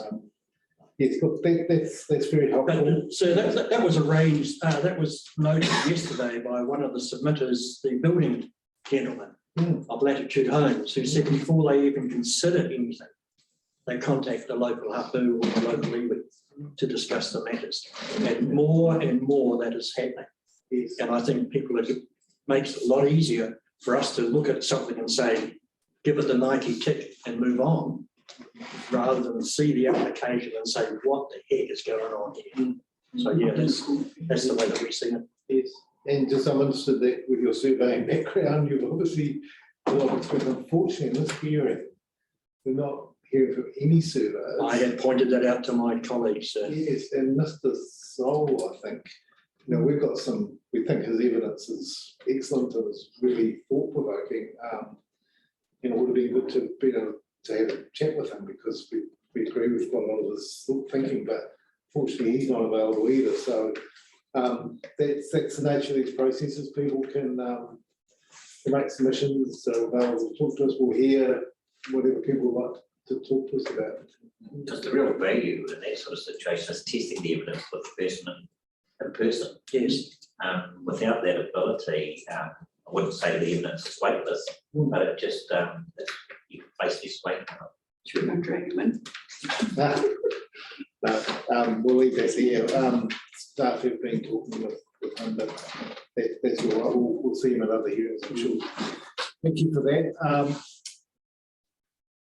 Is Ms. Healy available? She had to No, go. so Judith is doing well. Yes. And she, I actually haven't heard from her either in terms of if she was able to zoom in to just answer any questions. So I'm happy to take those questions and I can speak with her later and get everything provided with a written response.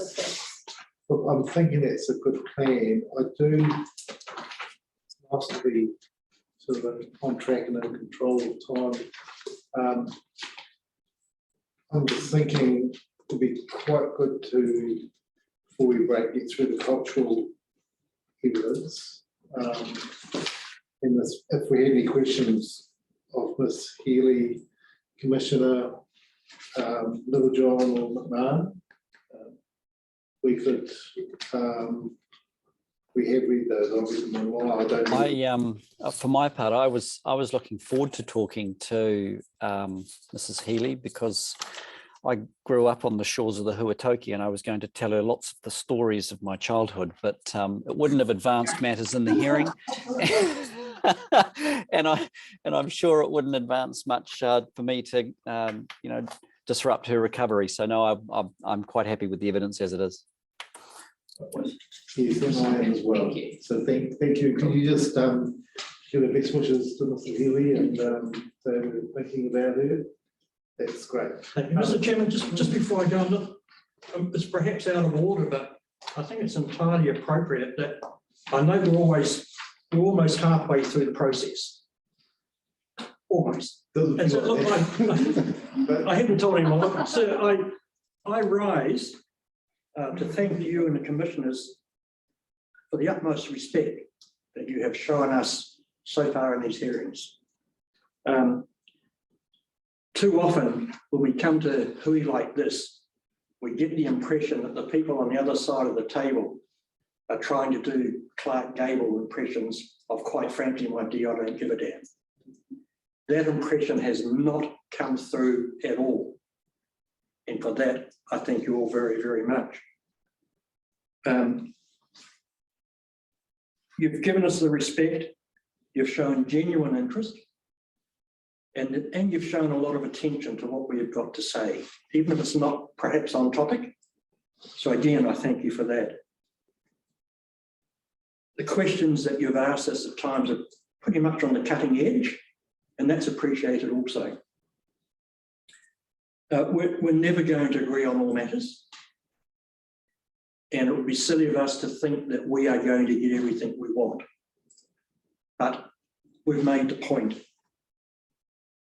We don't have the deep speak that Mr. McMahon enjoys so much. And we're never going to have the wit to sneak into commentary titles of songs or lyrics of songs. And I'm sorry I missed out on, if there was one yesterday, I missed out on it. It was actually. No, I missed out on it. Yeah, no, I missed out on that. My apologies.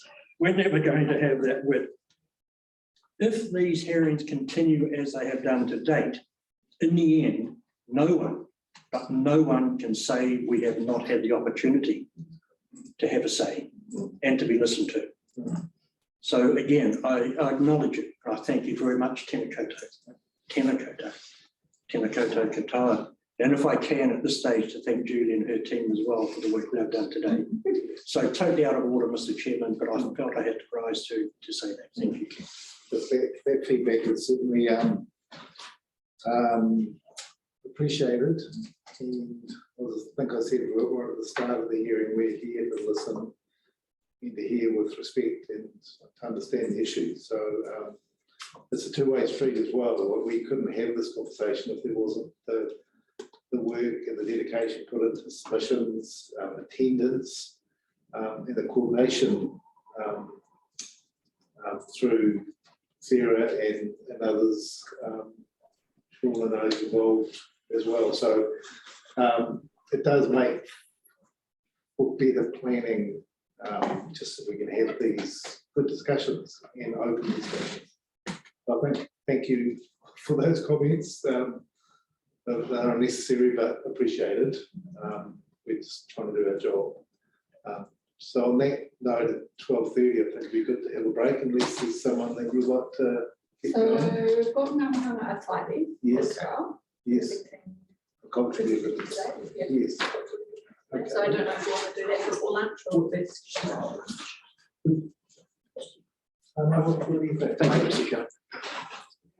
Thanks to Matua Keith, he's actually said everything I want to say, but of course, I would just be short. Come forward.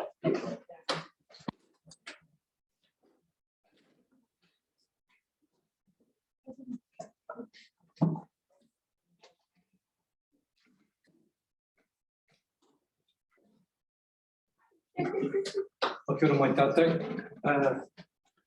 Ko tēnei wā, ka tuku mihi ki o koutou, kōrongo mai ki a mātou. Mana whenua nei o tēnei roe, nei rā te mihi. Firstly, I fully support everything our mana whenua have said today. I really am quite taken back also by the notion of thanks to you guys, and I support the thank you and the respect and all your time that all of you have given to us as well.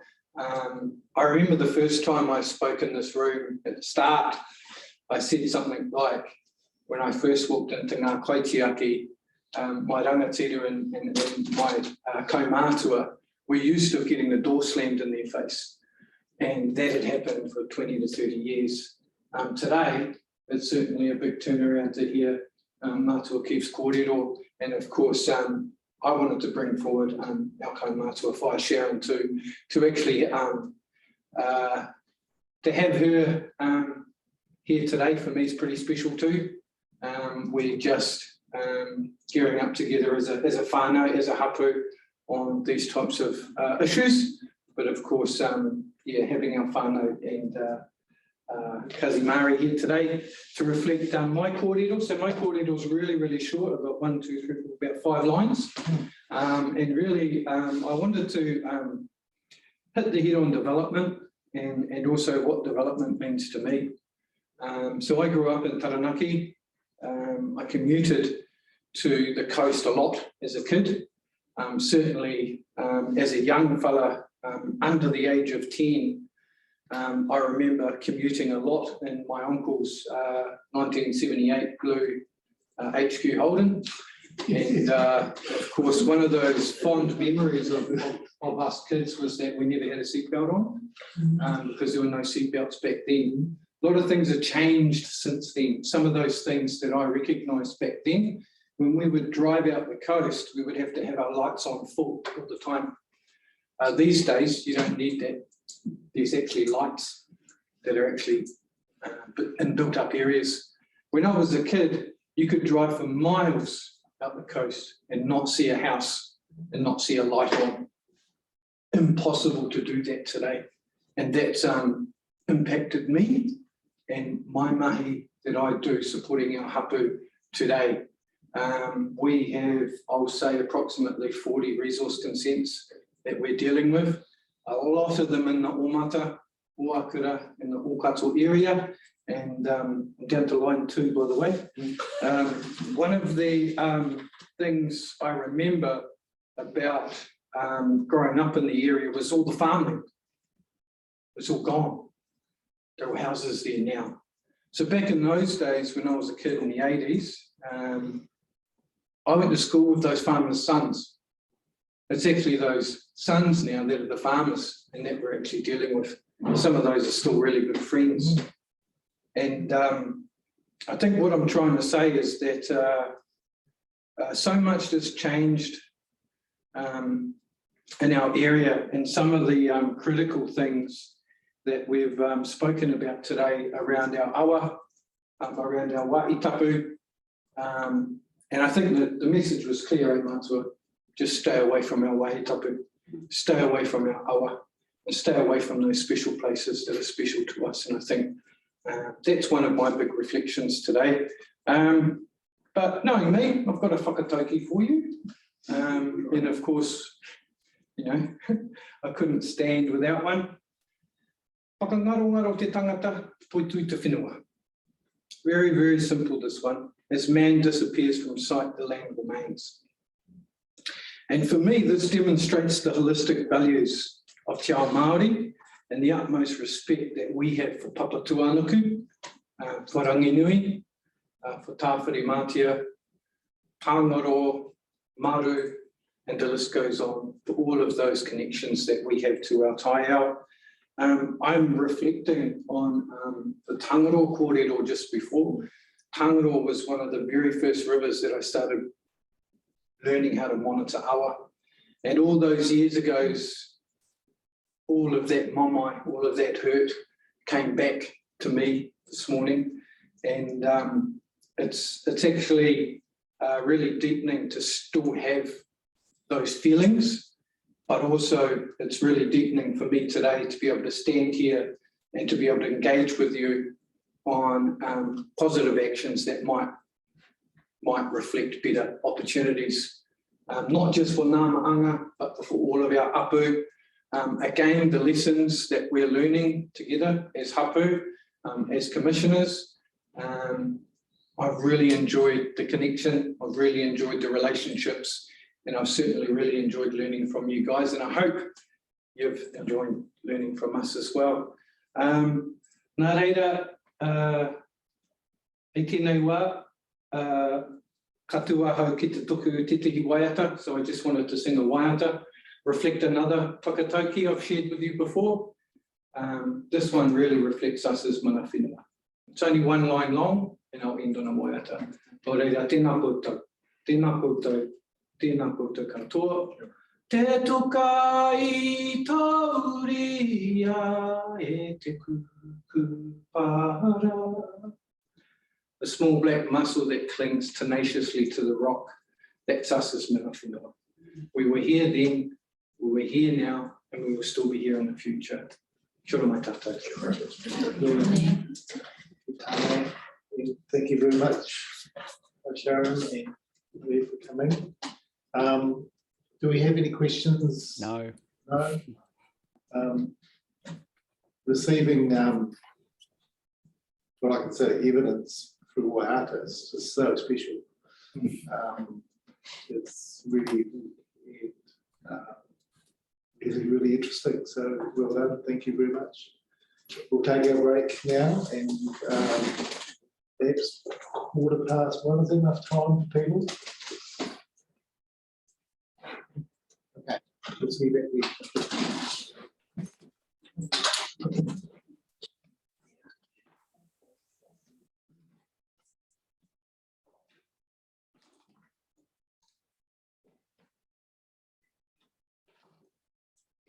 Hope everyone had a nice lunch and a bit of a break. We're back on recording now, and Christine's looking after us here for an hour or so.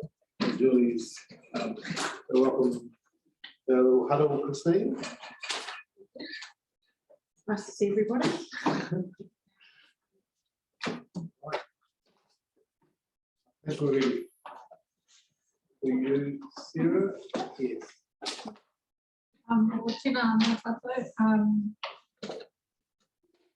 As you all know now, I'm Sarah Mako. And Aroha Market, I didn't acknowledge you earlier when we first started, so tēnā koe. I guess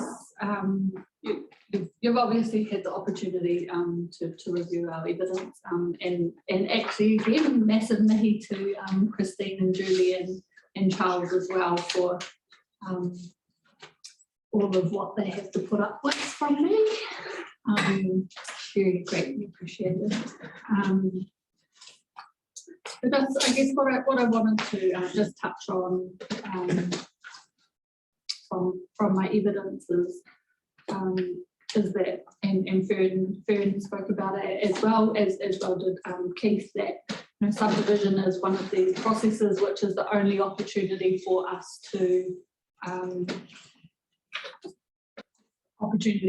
provide for a number of those important attributes of the relationship of Māori that we're able to have with our ancestral lands, waters, sites, wahitapu and other taonga. And I guess Fern mentioned that spectrum as well. So, you're looking at boundary adjustments to effectively change boundaries up to comprehensive residential development as well that we see. So when we talk about protection and enhancement of those features as well, or the restoration of those features, is they're on a spectrum as well. So, we would say, for example, sites and areas of significance to Māori, in the plan, mapping them or scheduling them, that's one way of protecting. But so through a subdivision, actually, how do you recognise and provide for them in the subdivision? So that's another way of it being protected, and identifying a suitable building location so that site and area of significance to Māori is protected. So that was one key thing. I had written a whole heap of things, and I've got a whole heap of writing on this paper. Maria and I were speaking at lunchtime as well that we are expecting some questions. So really, I'm in your hands there, how you do want to proceed. One other thing as well that I guess we did want to touch on, or I wanted to touch on, was around, well, we had a little bit of a laugh at Mr. Campbell's suggestion that they kind of ought to just roll in from Auckland, because that's the reality. Is that lots of these Crown agencies that are submitting, that they do just roll into our rohe and think that they know what is best for us. But in terms of this planned character and this planned outcome that's been brought through, where do Te Atiawa feature in that? And Maria may speak to that as well. Where do our other whanaunga iwi fit in that kōrero? And if we reflect on what the planned character and outcome is that in my opinion, there's a little bit of that policy, there's a little bit of a policy gap where the objectives and the policies aren't explicit in what that planned character and outcome is. It seems to be reliant on the design guides, which I know aren't being heard now, but are probably key in what New Plymouth looks like moving forward. And those design guides don't recognise or provide for Te Atiawa either. So, and that's in my opinion. So we do have submission scope to those design guides as well, and I'm sure it'll be dealt with in due course. But one thing I also did just want to highlight is around, as Māori, our culture, we're not fixed, we're not static. So we've continued to evolve as time's gone on as well. And we refuse to be bound by our past experiences. So that explicit reference to applied cultural expression, in my opinion, is critical. And applied cultural expression doesn't necessarily need to be limited to only to toy, so to art. I'm mindful I've used a couple of Māori, kupu Māori in my evidence that I probably didn't define. So toy is art. That it is a really good representation of us on the whenua, but there's other ways that we can do it that enable, or there's other opportunities for expression that enable us to have that active relationship. So all of the little things across our rohe, across Te Atiawa rohe will, they all add up. So say for example, if you have in the subdivision site-specific planting that's eco-sourced, plants, traditional plants that are important to Te Atiawa, that could be the expression. It's all on a spectrum as well in terms of that protection and recognising and providing for that relationship as well. And again, I know we're not talking specifically about the design guides here, but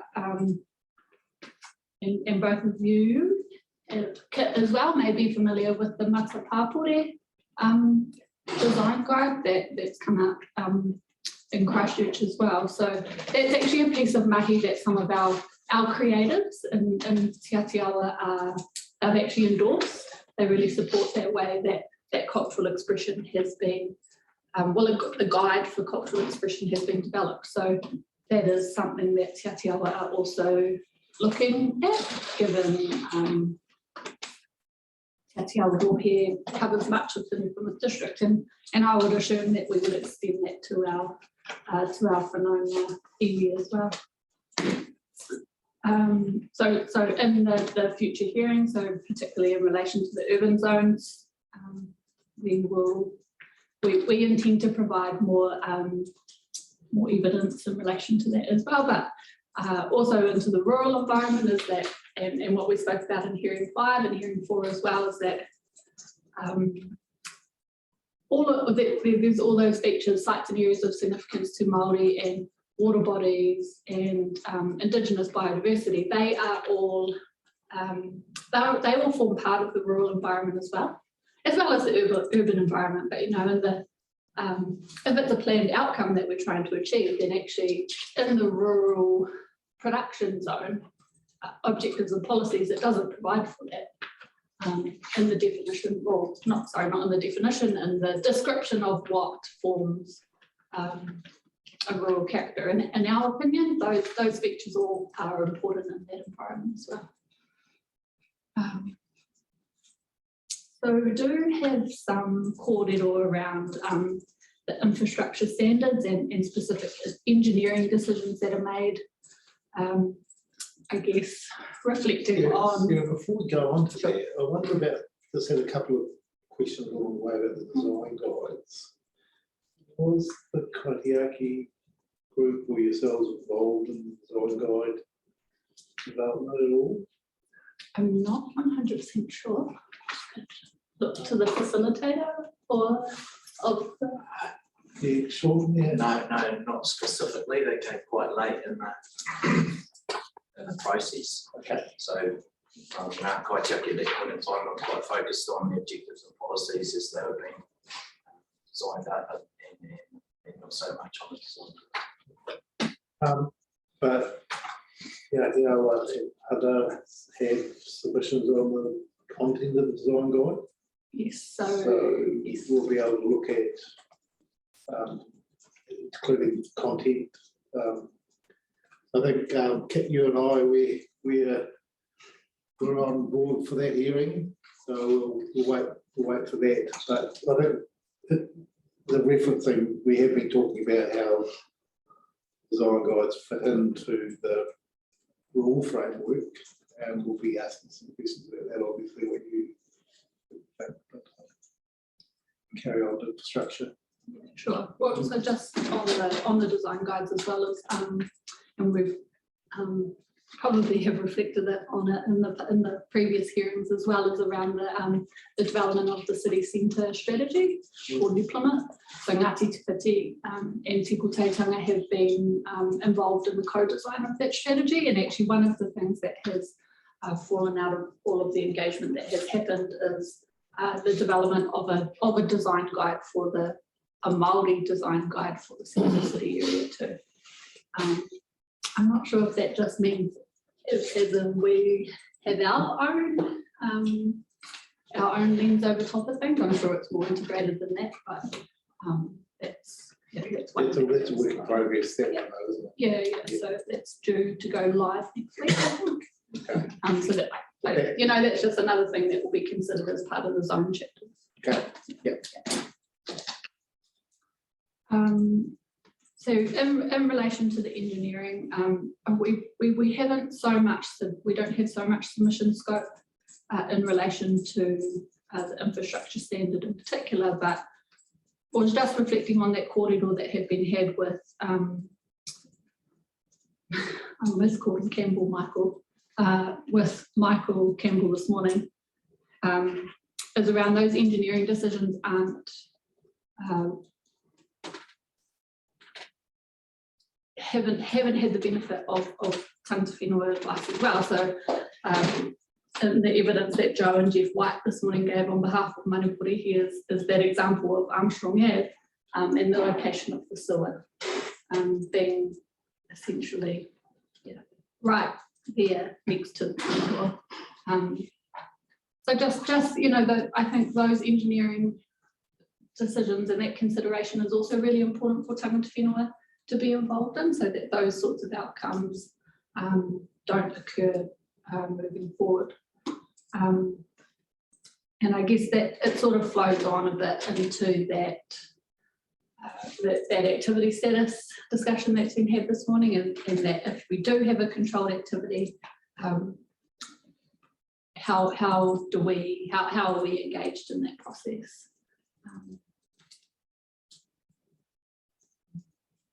And those outcomes being landed on before we get to the section 1 and 4 stages, determine and then these conditions that are sort of unworkable. So making sure that we're getting those good outcomes through the subdivision consent process.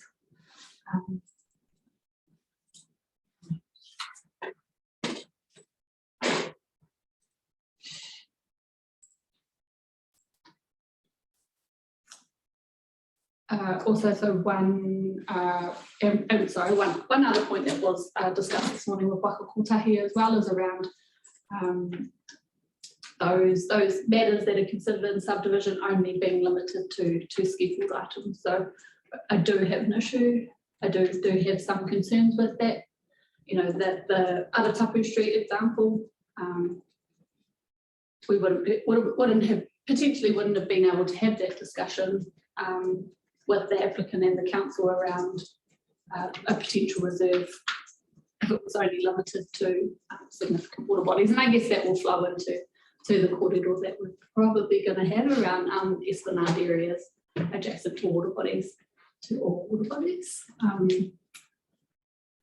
Yeah. So anyway, those were just the key points that I had reflected on over the past couple of days, and also don't be fooled by me sitting in the room yesterday. My phone isn't ringing, so I get plenty of work done in these areas actually, but I still am able to have an ear to the ground as well. So, so anyway, kia ora, that's about it from me. Kia ora, Sarah. We have read your evidence and we'll start with Commissioner Littlejohn with any questions. Kia ora, thanks Sarah. Very helpful as always. Just a couple of quick questions and a couple of observations. Your paragraphs 22 and 23 are a really good summary of, I guess, your view of the world in terms of the issues, both from an urban and a rural context. So I found those very helpful. So thank you for that. In the rural one, you did say that you think a current issue in the rural is the reference/reliance on parent title as at 5 March as a mark in time for rural character. Can you just explain to me why you've categorized that as an issue of concern or a resource management issue? Or, and just so I can get a better understanding of why you've listed it there?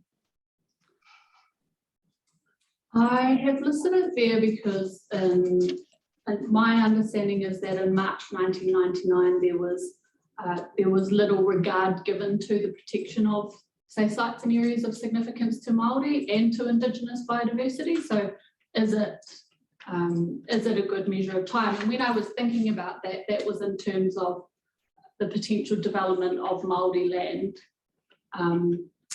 and referencing back to that. So, but just this morning, actually, I've just done a little bit of research on the subdivision of Māori land, and by the looks of it, it may actually be exempt from the subdivision, from subdivision standards. It's more of a Māori land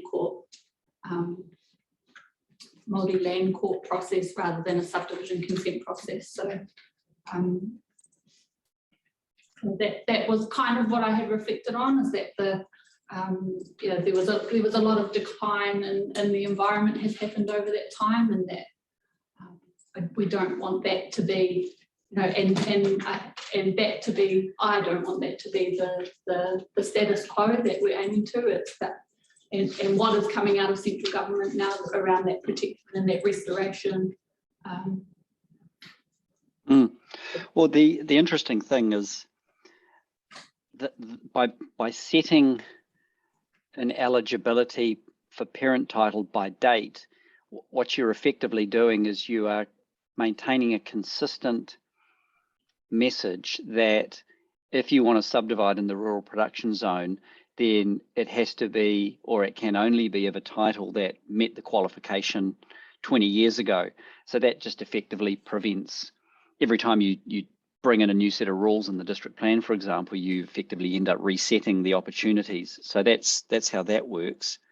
The other interesting thing is that since that date, of course, with the development of the proposed plan, and I'm not sure whether it was the case with the operative district plan, but with all of these overlay chapters now, if any of this land, even if it's eligible for subdivision under that rule, if it does have any site of significance to Māori, or a notable tree, or any of those other sorts of valued resources, then the subdivision moves from being controlled, and a whole other layer of opportunity for consideration comes in as a restricted discretionary activity. So I think some of the concerns you just expressed about that date being a point in time as an aspiration, I think needs to be read subject to these overlays having been brought in now, which do incorporate a whole lot of other further aspirations that control and manage these resources. I mean, do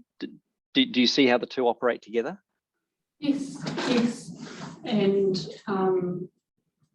noting, of course, that there are those water bodies. If I think about the Waka Kotahi Kōrero this morning, sorry, I've forgotten her name, around it not being limited only to scheduled, those scheduled overlays. And obviously we've had that kōrero around water bodies as well. But those sites and areas of significance to Māori that aren't scheduled, that I say we, as in the ngā hapu o Te Atiawa that we know are there, but aren't necessarily scheduled, and how are they provided for in in a controlled activity subdivision, that design. Oh, look, that's an issue that's still at large in our minds, I think. And it is interesting that when you look at how the overlay rules for subdivision apply, for the most part, they're restricted discretionary, but there's a couple of key ones that still are controlled, such as if your land's got significant natural area, if it's got a significant water body, and if it's got a public access corridor. So the whole package still remains as controlled. And to some extent, that was why I asked Mr. Campbell this morning whether Kangaora was still going to maintain their original submission seeking a different activity status for just standard subdivision in the rural production zone. And I think you heard the answer to that, because it is, I appreciate council just don't want to rock the boat too much and want to keep a consistent approach to subdivision in the rural area, but potentially, given the amount of other factors that are now coming across the use of land and waterways generally, maybe there's a time to rethink that. I mean, do you have a view on that? Particularly in relation to rural subdivision? Yeah. In my experience to date with Te Kotaitanga is that so the balance lot on a rural subdivision hasn't generally been considered as part of the rural environment, so that water bodies, applicants and the council, have said that actually there are no effects on the water bodies. But in my opinion, they form part of the rural character. And as we've reflected on, is that subdivision is our only opportunity to have them protected and restored. Do you think, in that sense, putting your planner's hat on, not that you ever take it off, do you think the better way to achieve that is through an activity status that, again, reflecting on the discussion you heard with Mr. Campbell and Commissioner McMahon and I this morning about who holds, whether the power to decline gives the council greater control over this? Do you, I mean, from a planner, what's your sort of view? Do you think that council needs to have greater discretion to achieve these outcomes through a restricted discretionary application, or do you think controlled with a menu of matters to put conditions on about is adequate? I think in my experience, particularly with controlled activities, is that our engagement is limited. So that, in my opinion, that restricted discretionary activity status does provide for, would provide for that engagement.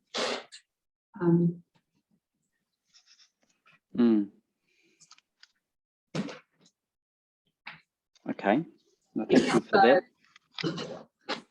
The other thing I was interested in, and Ms. Hokapora brought it up as well, is what we mean when we talk about this planned outcome.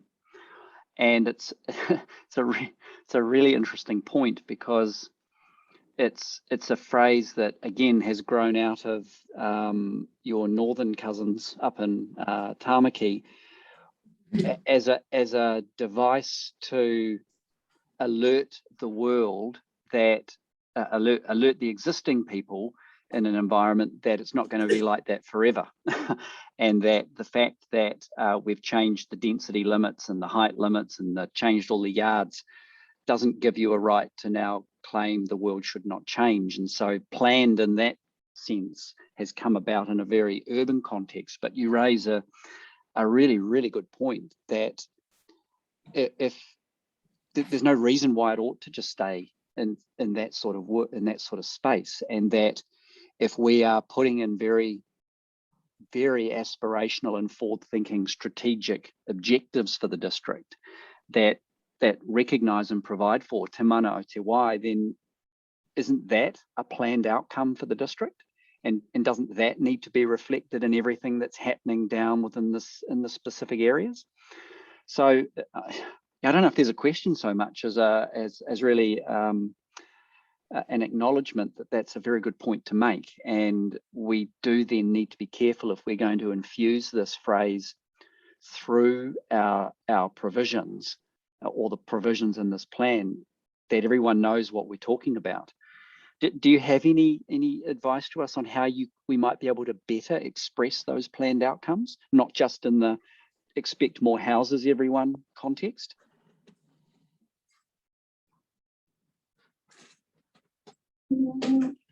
Yes. Is that a yes, no answer? Question? Yes.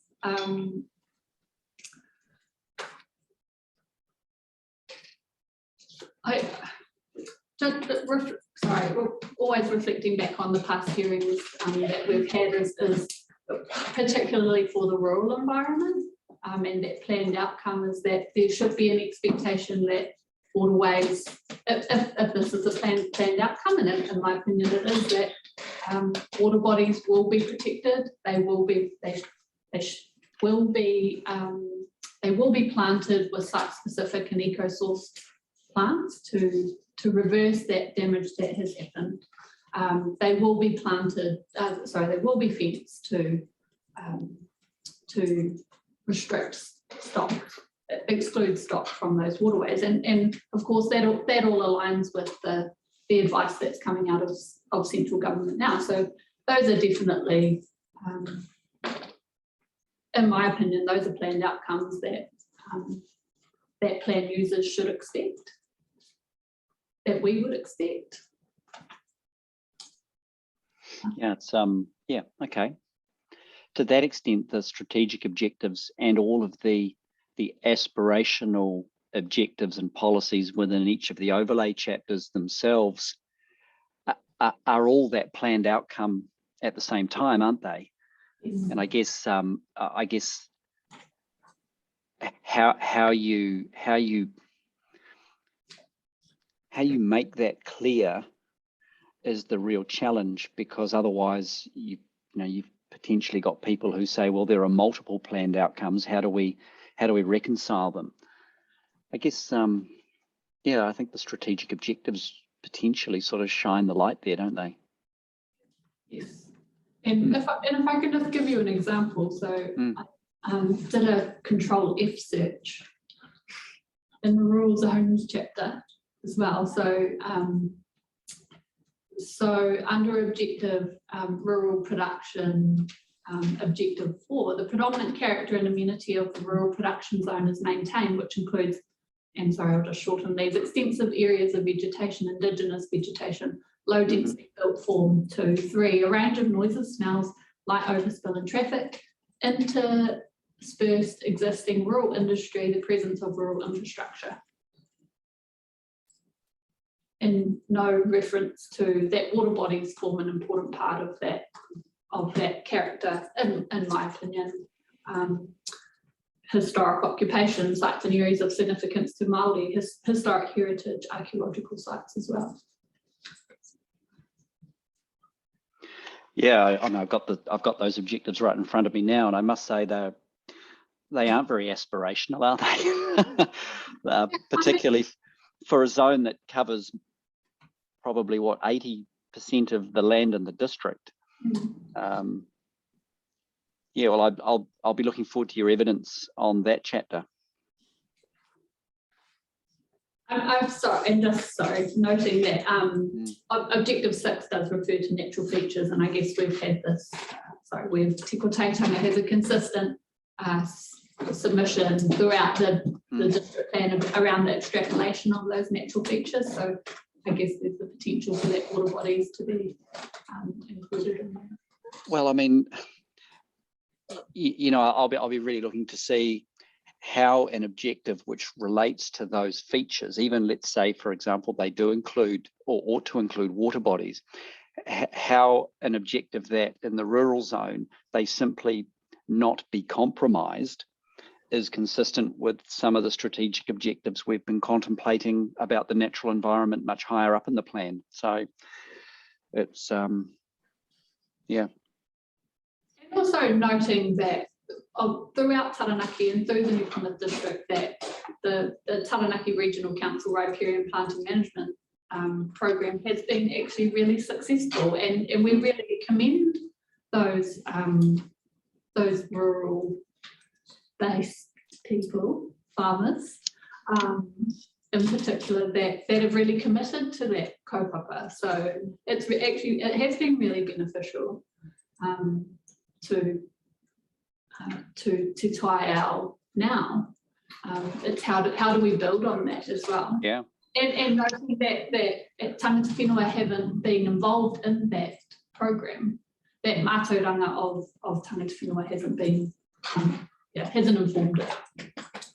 Yeah, I think, I mean, that's a really sage comment with respect. There's an old governance statement, which is culture eats strategy for breakfast, because at the end of the day, it's the people and how they do things that actually change the world, and the strategy is really just an underlying current, and you can have a plan all day long, but unless the people are going to implement it and give effect to it and breathe it, it's not going to get you anywhere. But I think where we're at is that is exactly an example of that. Culture in this district is evolving, and I think we've got to see the district plan as one of the ways in which that culture is both nurtured, encouraged, and shaped, while not trying to get in the way of it, really.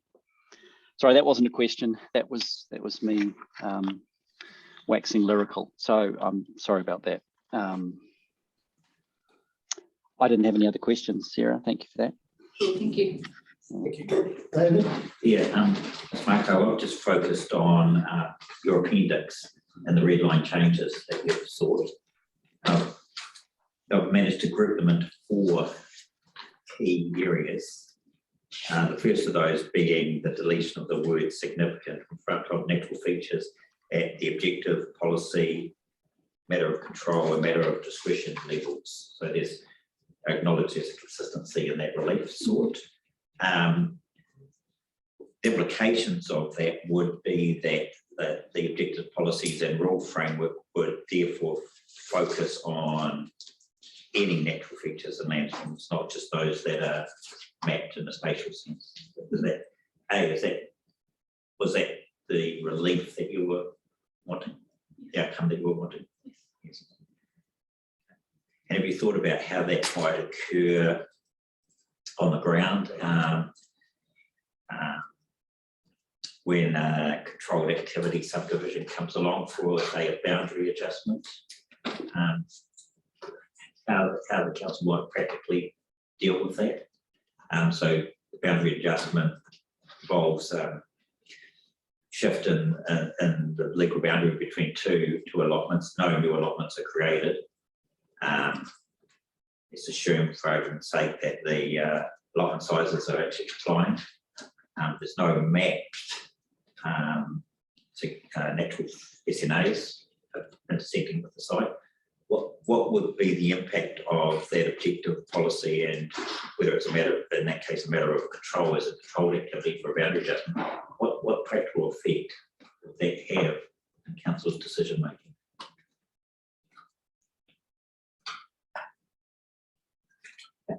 What would they make of that? Would it be simply there's nothing mapped, and doesn't appear to be any significant any natural feature present, therefore tick? Or we need to go out and check whether there's any natural feature present and then respond accordingly? Or do we need to consult? What's the expectation of broadening the consideration of natural features to all natural features as opposed to just significant natural features? I think every planning officer should do a site visit anyway.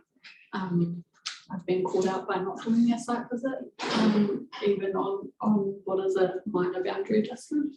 But what about in terms of the outcome? What's the expectation? I mean, the boundary adjustment is listed as a controlled activity.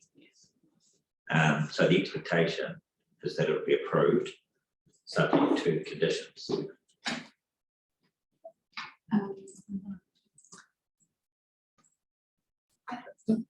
in my opinion, I think it is on a case by case basis. It's on a site by site basis.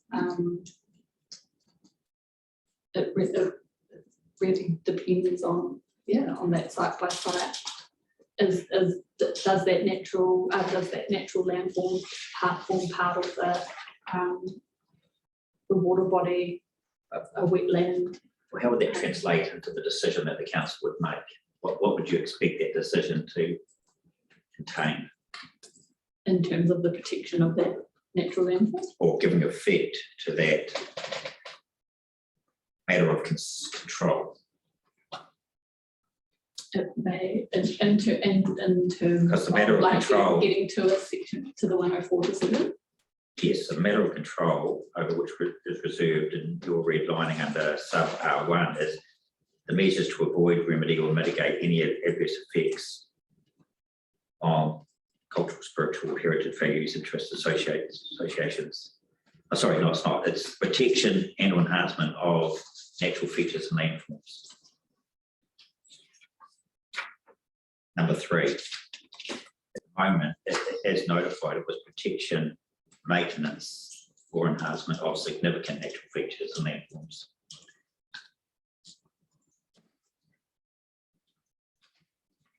So your relief is seeking to broaden it to all natural features and landforms, not just those that are listed as and mapped and scheduled as significant.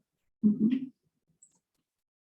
So how would you expect the council decision to give effect to that matter of control as a controlled activity on a boundary adjustment?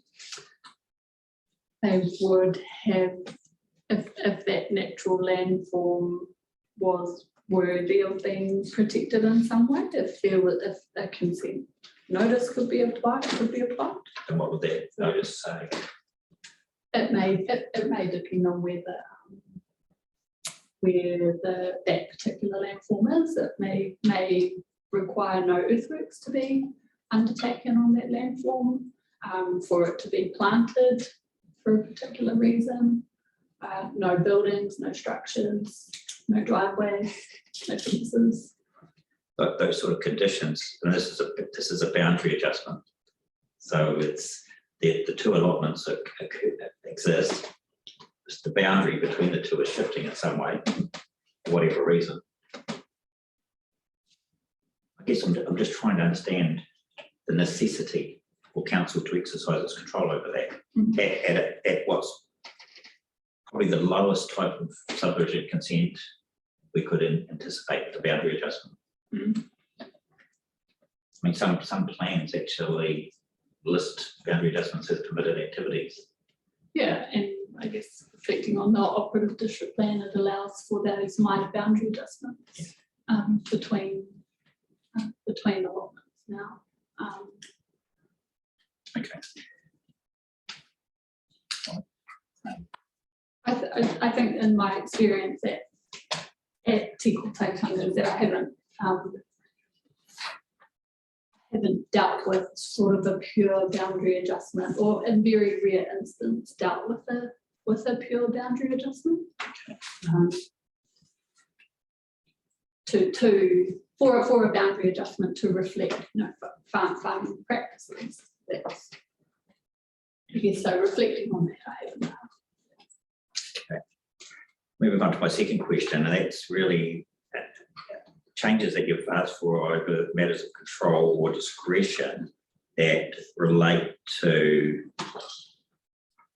values and interests of Port Tanga's whenua, and generally that's involved the rewriting of one of the matters of control or discretion with some new wording. So, for example, and it appears throughout. So, for example, if you look at sub R5, which is the rural lifestyle zone. Mm-hmm. So this is a matter of discretion, red line through clause 5, and a new clause 5 being proposed. I just wondered if you could take me through what you see as the essential difference between the strikeout wording and the new wording that you're proposing.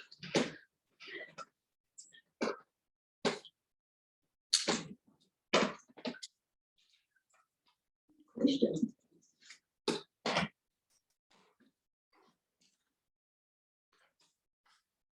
And in the strikeout version, the matter of discretion related to whether the council addressing their mind to the potential for the subdivision to compromise cultural, spiritual and historic values,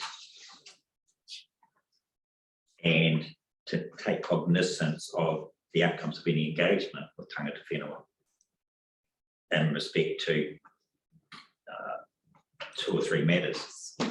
Your wording, and this is just an observation, is, I guess, a little bit more broader, and it focuses on measures to avoid, remedy or mitigate effects on cultural, spiritual or historical values. So, what is it just the same? Is it just a different way of slicing the same matter?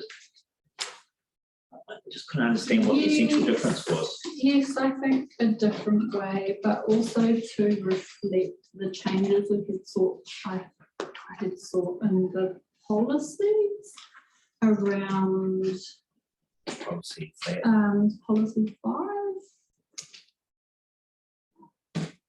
on page 13 around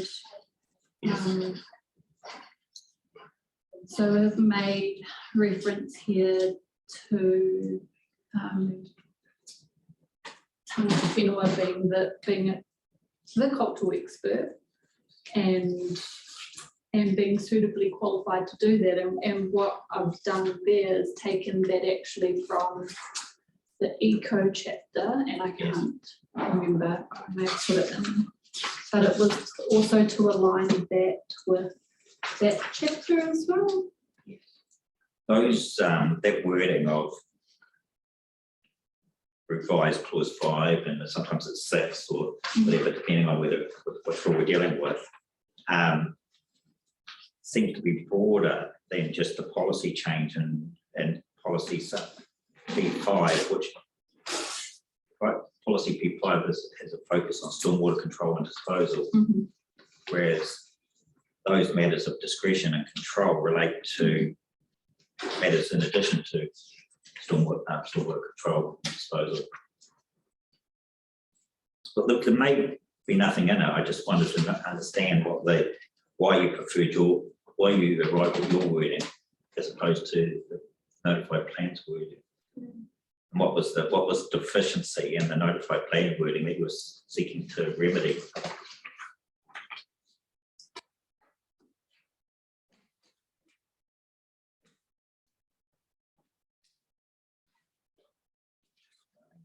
So, you know, we have to make a call on what's the most appropriate provision in giving effect to the policies and objectives. I just don't have a basis at this stage to decide which is more appropriate.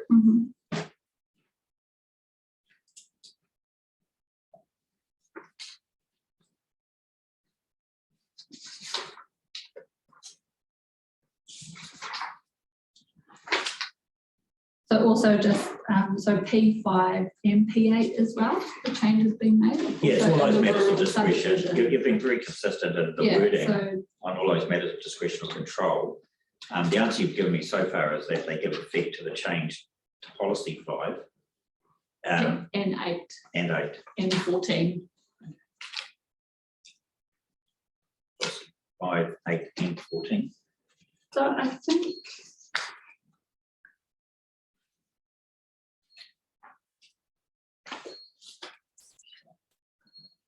I guess providing for that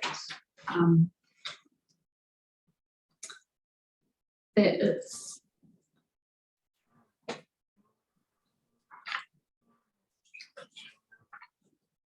Sarah, It's not supposed to be a trick question. Yeah, no, no, no. yes. No, look, I think,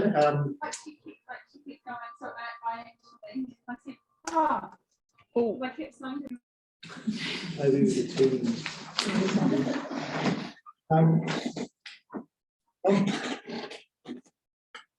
This is quite an interesting discussion because from my eye, the current wording looks stronger. In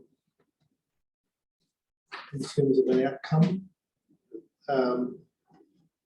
each with, but then this is just my eye.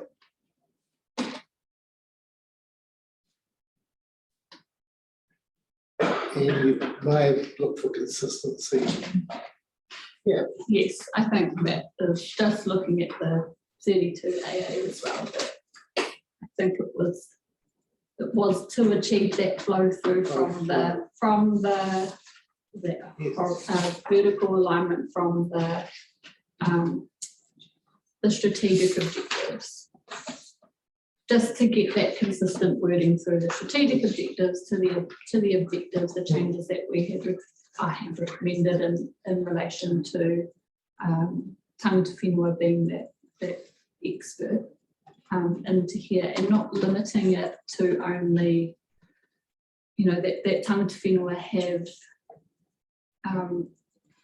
many roles and responsibilities, and one of those being as kaitiaki.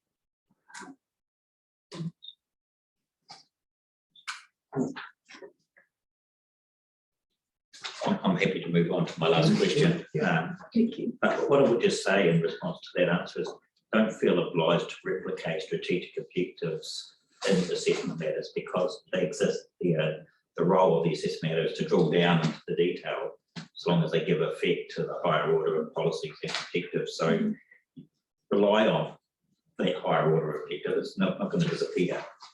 You can drill down into more innate and directive assessment criteria. Thank you. The last question is about Esplanade reserves and strips, and it's sub S9, and so I just want to make sure that I understand what your crossouts are about. You're seeking 20-metre requirement in all zones, rather than the split of 20 and 10. That's the position. Yes. And you have deleted note 1, but left note 2, which will then be renumbered note 1. Yes. And then the effect of that is still provides some ability for waivers. Yes. And what's the effect of adding WBP9? Because you do that again, I think. Yeah, you do that actually in the matters of discretion. So what's the effect of that? So WP9 wasn't actually, I should have put new as well. So WP9 was a new policy that that I had recommended in my evidence to hearing 5 around avoiding esplanades where it would compromise sites and areas of significance to Māori and water bodies, and I think you and I had a conversation around, did it need to reference sites and areas of significance to Māori, or was the policy direction already covered in the sites and areas of Māori, sites and areas of significance to Māori chapter? So I've added that WP9 for consistency with my evidence to hearing 5. So the effect standards have to be complied with to maintain the activity status as a controlled or restricted discretionary, depending on what we're dealing with. If they don't meet the effect standards, so in this case, if they don't meet 20 metres in all zones, then what activity status, what's the default activity status? Because sub F9 is, it would depend on what rule. I'm going to look to, I think it would depend what rule. I think in all cases it might be discretionary. In all cases. I think under the water bodies chapter it will always become discretionary. Right. But then requirement gets discretionary. Okay. And then all matters can be considered as a fully discretionary activity. That's good, I understand that.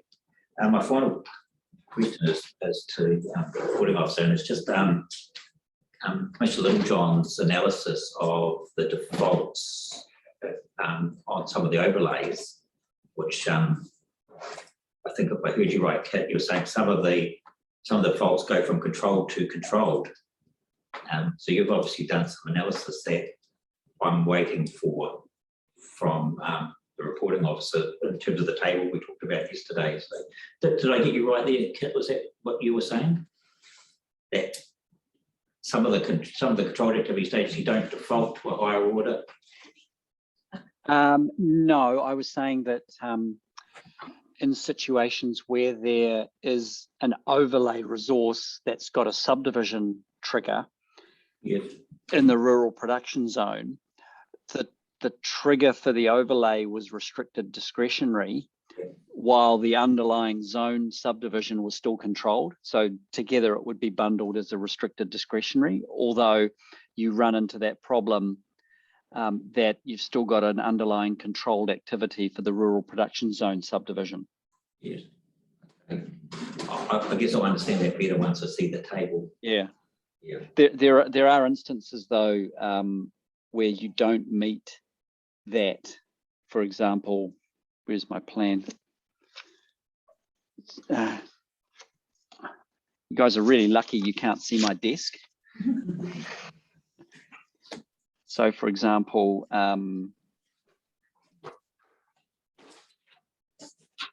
if you, I just straight ahead, natural hazards chapter, if you are subdividing land that happens to be in a floodplain or a floodplain area, then that subdivision is restricted discretionary. And it says that there's no activity status where compliance not achieved is not applicable. Whereas if, for example, you're in the rural production zone and you're using R4, then your subdivision application in that zone is controlled, but then there's a restricted discretionary element that involves you doing it in a natural hazard area. Yes. Which creates a potential confusion. And it's not consistent through all of those overlay rules, David, as far as I can tell. The one of quite importance is the Eco R5, the revised rule, which is if you're subdividing land and it's got a significant natural area, then you need a consent to do it, and then it's a controlled activity with the condition setting power. And the subdivision itself that you'd be advancing under the subchapter is also controlled. So there's a consistency of status, but I guess the question that I'm sort of contemplating, it'll be something we can deliberate on ultimately, is whether that's appropriate when, you know, those features are actually quite important. And other features like notable trees, for example, trigger a restricted discretion. Yeah, it seems congruous, I think is probably the word. Yeah, I was surprised to hear that the hazard one triggers only to restricted discretionary, given the fairly directive policy on that. So, but that might be what it is. I mean, I'm not sure be asking you questions, Kurt. This is open deliberation. Yeah. Just like in the good old days when councils used to do it, hey? Right. Everyone could stare at them while they were discussing things. It's never stopped council giving evidence from the bar either. I can just on the natural hazards and the coastal environments, we did ask the question yesterday for me to do a piece of work regarding that, and I have put a bit of that information together already. So in the natural hazards area, in the natural hazards chapter, yes, it's restricted discretionary if subdivision of land creates a new allotment, floodplain area, flood detention area, spillways, stormwater flooding area, or fault hazard area. We've then got coastal flooding hazards area, which is also restricted discretionary as an overlay. But in the coastal erosion hazard area, we've got a non-compliant overlay. Okay. But that was going to ask you, does anything trigger to be on restricted discretionary? Oh, that's the one I have. So yeah. That I've I'm satisfied. Thank you. Oh, I mean, sorry, that does raise a really interesting issue that I'd like council staff, and sorry, Sarah, this is your ticket, but we're interrupting you. How does that work where you've got the underlying subdivision application under the subdivision chapter is controlled and effectively can't be refused, and yet you've got a parallel application under the various overlay that can be refused? Where does that leave you? I mean, anyway, I just think it's something we need to get our heads around. More importantly, what was the intent Was the intent that the overlay trumped the subdivision rule, and so in the case of natural hazards, so that you did have the ability to decline the subdivision? Ah, Yes. yes. So I keep coming back to the intent because that's important. You know, you're right. That's something I had missed, because there's those traffic light rules at the start of the plan, isn't there, which says that the most restrictive activity status applies. You say, okay, maybe I'm getting myself tied up in knots when I don't need to. I always anticipated that was the case. Yeah, okay. I've been rabbiting on about the overlay doing the heavy work on the basis that they would be the more restrictive rules. All right, stand down, everyone. I won't panic anymore. Can we leave? Mr. Chair, that's all from me, being relieved tonight. No, I'm very happy to let this roll because and the fact that we're sort of deliberating in front of everyone just shows that, and getting help and advice as we go, it just shows the complexity of some of what we're dealing with and trying to hang it all together. Sarah, I have two things to talk to you about. The first one is back to your, I think it's on page number, perhaps 12, which is sub 02. Well, yes, which is the first of your track change pages. Appendix 1, amendment sort. And I'm back onto this topic of item 4 there. You've had a discussion about implications of removing significant with Commissioner McMahon.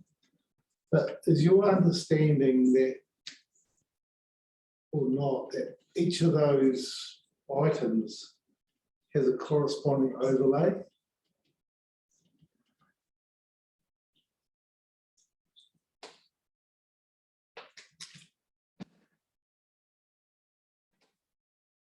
And so now you're asking, is it significant natural features and landforms and significant water bodies?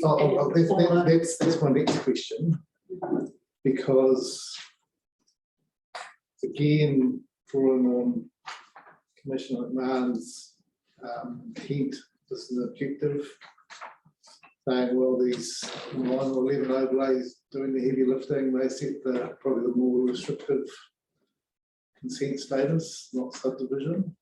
But I know that a significant natural feature and landform that is defined in the plan, and there's an overlay that deals with those. But if you take the word significant out of the front of that, it doesn't relate to a defined area or overlay, does it?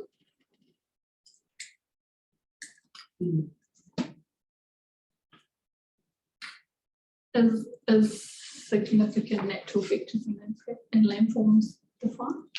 Because outstanding is outstanding, significant natural areas is in terms of the SMA layer. Where I'm heading with this is as much of a question for the staff, I think, as anything. And does that word significant in that objective relate only to natural features and landforms, or is it also like significant water bodies? It's just the grammar of that. And the and or at the end, and or identified features, is that only relating to areas of significance to Maori and or identified features, or is the and or identified feature something different? Something else? So, Sarah, you're on the witness stand. What do you think?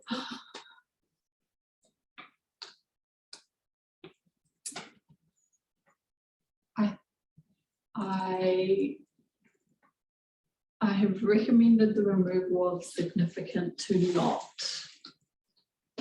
narrow it only to to those natural features, to those features that are scheduled.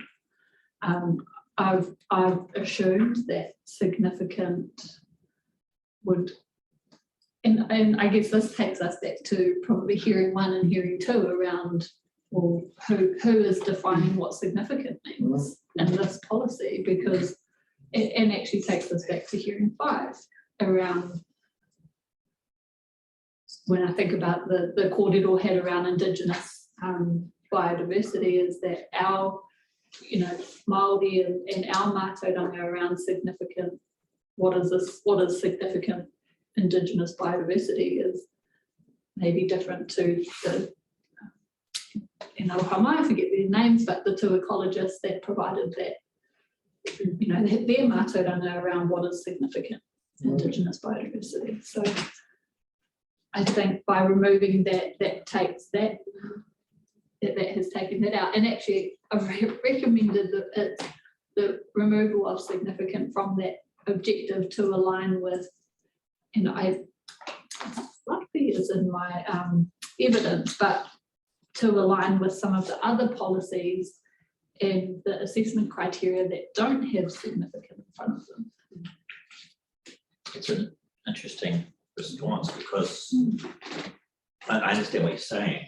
So sorry to interrupt, Steve, but if you applied that logic, why haven't you deleted the words and areas in front of significance to Maori? So the way it reads in blue at the moment is a reference to SASM, which is an overlay list, and SASMs are identified. So the wording in blue recommended by the officer would limit that objective to the overlay. Whereas, well, that's my interpretation. You tell me if you have a different one. Whereas the deletion of the word significant wouldn't do that. It would actually widen the application. Yeah. And I'm just saying that on face value, it appears to be an inconsistency there in the relief that you're seeking. And that might be a function of the limitations of your submission. I don't know. Sites and areas of significance to Māori, well, I don't think that clause 4 applies only to overlays because I would anticipate that sites and areas of significance to Māori, those that aren't scheduled. That's interesting, isn't it? Because we've got 2 planners in the room that have a different view. I had assumed that it is a reference to the listing because of the addition of the words and areas. If it was limited to sites of significance, as it was originally, Tanga Te Whenua, it's a broader construct than sites and areas of significance to Murray, which is something that's defined in the plan. It's a situation we all have 2 planners. But it goes back to my original point, is what is the intent of the objective? Was the intent of the objective to have subdivision enabled subject to protecting listed features or features that are covered in the 11 groupings of overlays that are in the officer's report? Now, they're not 11 overlays per se, there's much more than 11, but 11 groupings, of which the 2 most important ones are obviously sites and areas of significance to Maori and ecosystems and Indigenous biodiversity. Yeah, so I just wanted to check what the definition of sites and areas of significance to Māori, because I don't think it would be, it's not limited to the scheduled, to scheduled 7. I don't know. But all I'm saying is that the words are important, as I said earlier, and they should be consistent. But it'd be interesting to know what the intention was, and I don't know whether the section 32 shines any light on that. Quite often, section 32s are written after the effect. Yeah, because in my, I can read out the definition of site and area of significance to Māori. So means I won't read the te reo out to you. Means site and areas of significance to Māori means a site or place the tangata whenua has or at any time had an interest in, and the site holds cultural or spiritual significance to Māori, including waihi tapu. And is there a schedule of sites of areas of significance to Māori? Yeah, but that's not referenced in the definition. It's in the rule, the schedule is only referenced in the rules and the sites and areas of significance to Māori chapter. But not in the, Your not in reading of the. the definition includes all sites. Because it's not related to the schedule, it would say as outlined in schedule. And I'll just do a control F for you if you want to see what the schedule comes up. So actually, significant natural area does, in the definition of significant natural area, it does refer to Schedule 6 and 7. And so does significant water body, as does statutory acknowledgement. Oh, sorry, that refers to the RMA. So Ms. Wallace will let us know whether we're going around in circles and they're still here, or has some enlightenment for us. Yeah, look, I just add, if you have a look in the SASM chapter, where it is intended in that chapter to refer to scheduled SASMs, they are referred to as scheduled SASMs. You'll see that for the broader term, which includes SASMs that are not scheduled, my understanding is that the reference will just be to a SASM rather than a scheduled SASM, if that makes sense. Makes sense. I still don't know what the intention, what the objective was. As to whether it applies to a scheduled one or to all. Yeah. I would suggest that given it doesn't say scheduled, that it's to all. Well, originally didn't even say, it didn't even refer to areas. Actually, it talked about sites of significance to tangata whenua. In which case, I think it strengthens the point that I'm making, that it was intended to be all rather than just the ones listed in the schedule. And that change, or I understand that changed in response to our submission stuff. To Te Kotahi submission. So Laura, does that also follow that all water bodies in the district are to be protected and enhanced? That's my understanding, sir. Indigenous vegetation. But based on that wording of that objective, that would be how I would do it. Yes. It's where water bodies are scheduled or where they are significant, you know, in other parts of the plan, it refers to that as a significant water body. And all natural features and landforms. Yes, those are also, I think, in that chapter.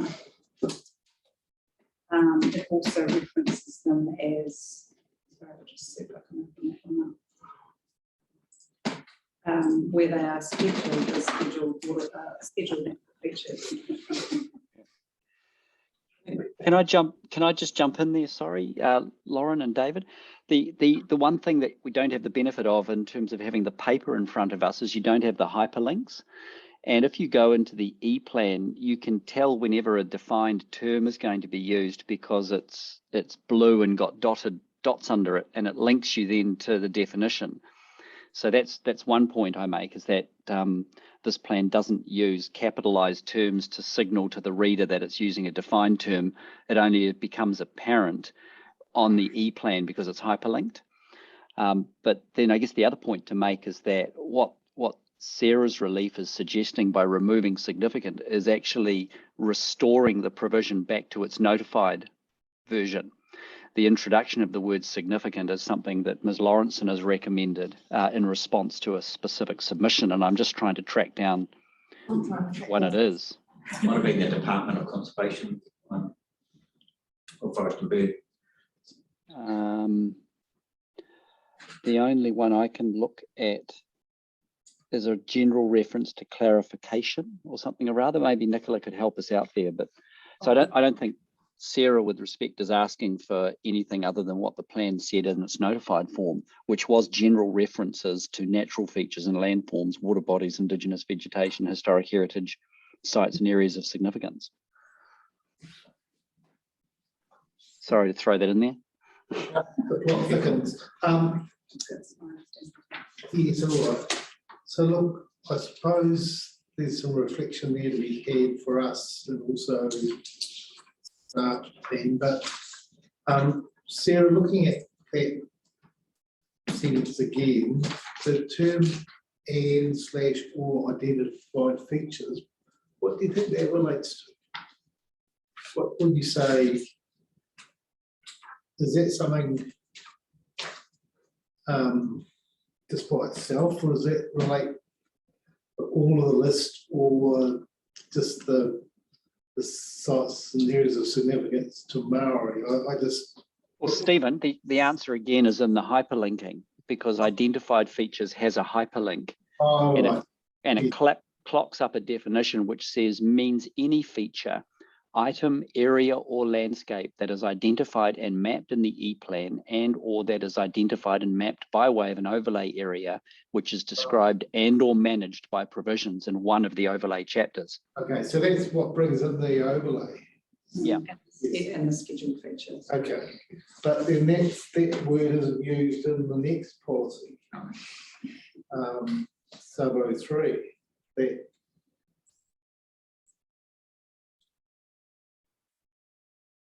No, that's because number 1 is an addition to the notified version. Okay. Yes. Right. Right. So look, I think I've raised some questions there, and if the hyperlinks sort of all that, that's all good.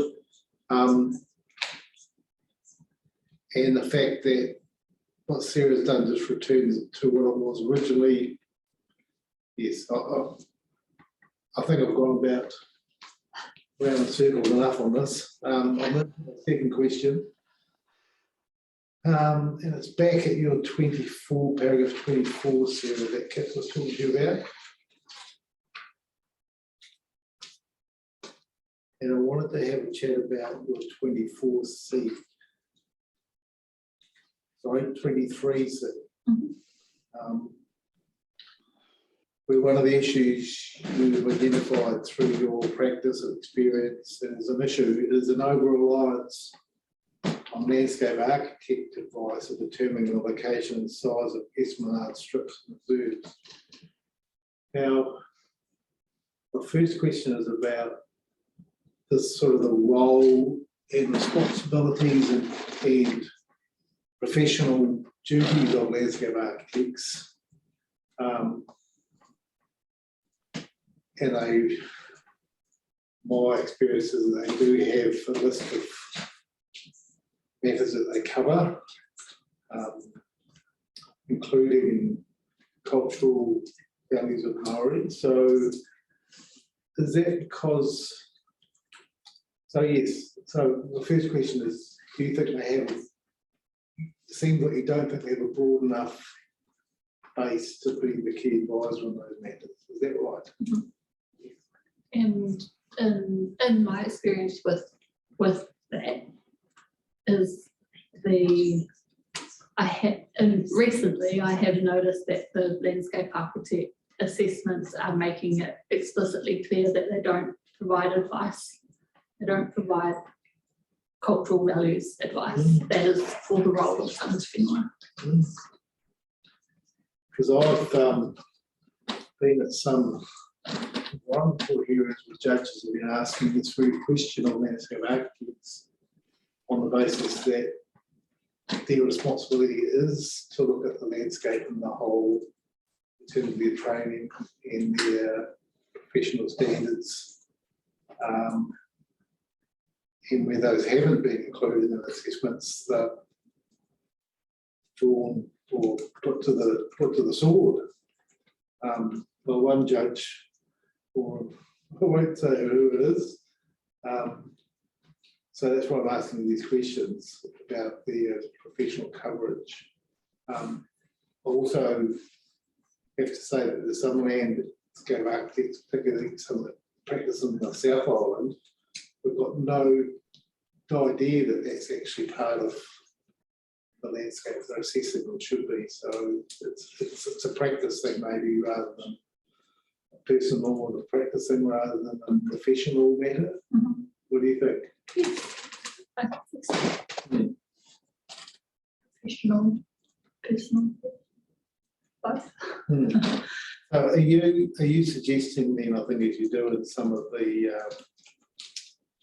provisions you're recommending that someone with cultural expertise should also be a key advisor on setting these esplanade strips and reserves? And as we spoke about in hearing 5, is that is the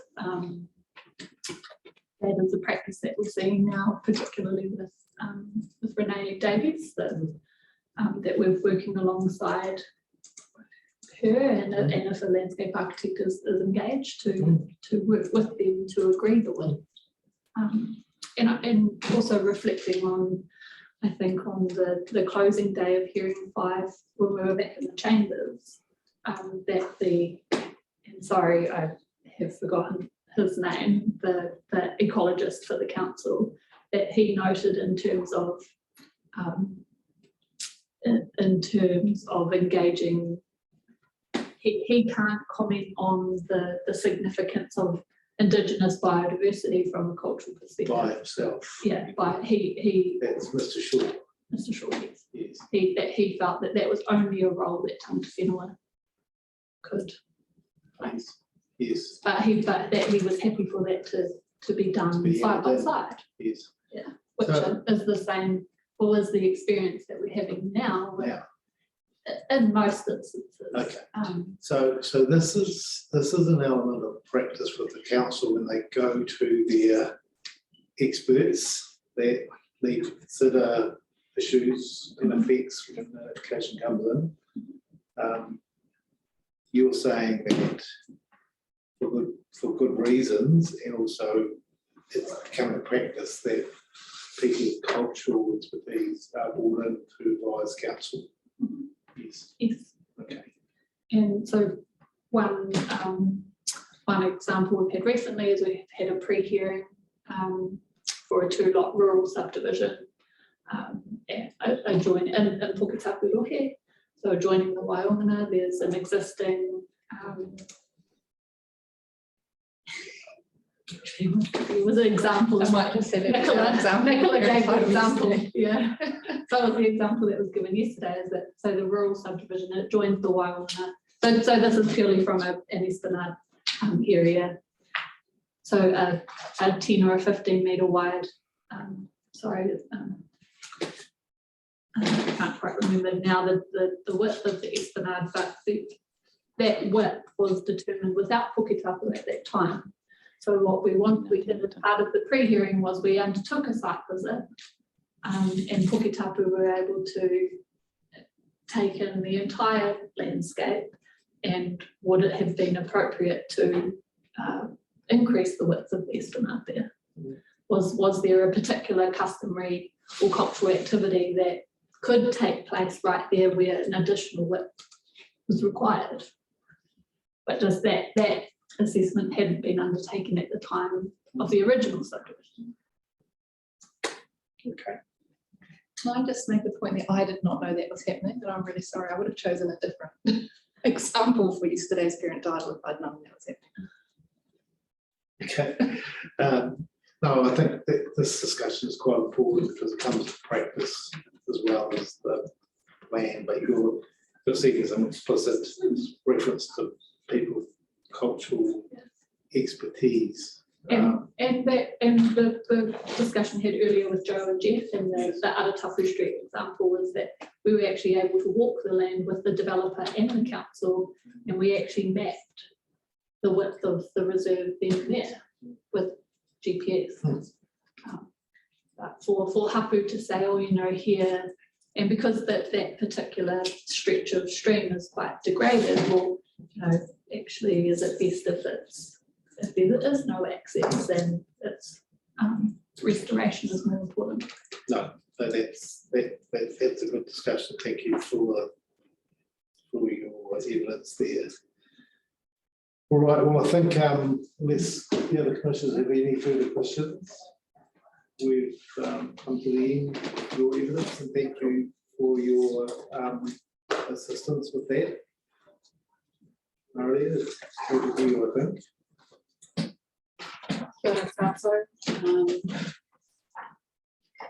Thank you again, commissioners, for the opportunity to speak, present evidence today. There were, the 6 key issues that we raised, or that I raised in my evidence based on the Te Kāhui submission.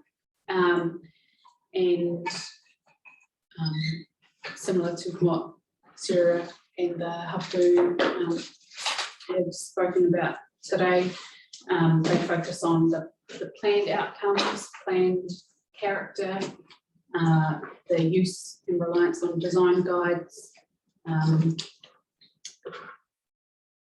the removal of significant in those policies, objectives, policies, roles, matters of control discretion, the role of tangata whenua in terms of engagement versus consultation, and recognising cultural expertise as expertise, and then the link back to the water bodies.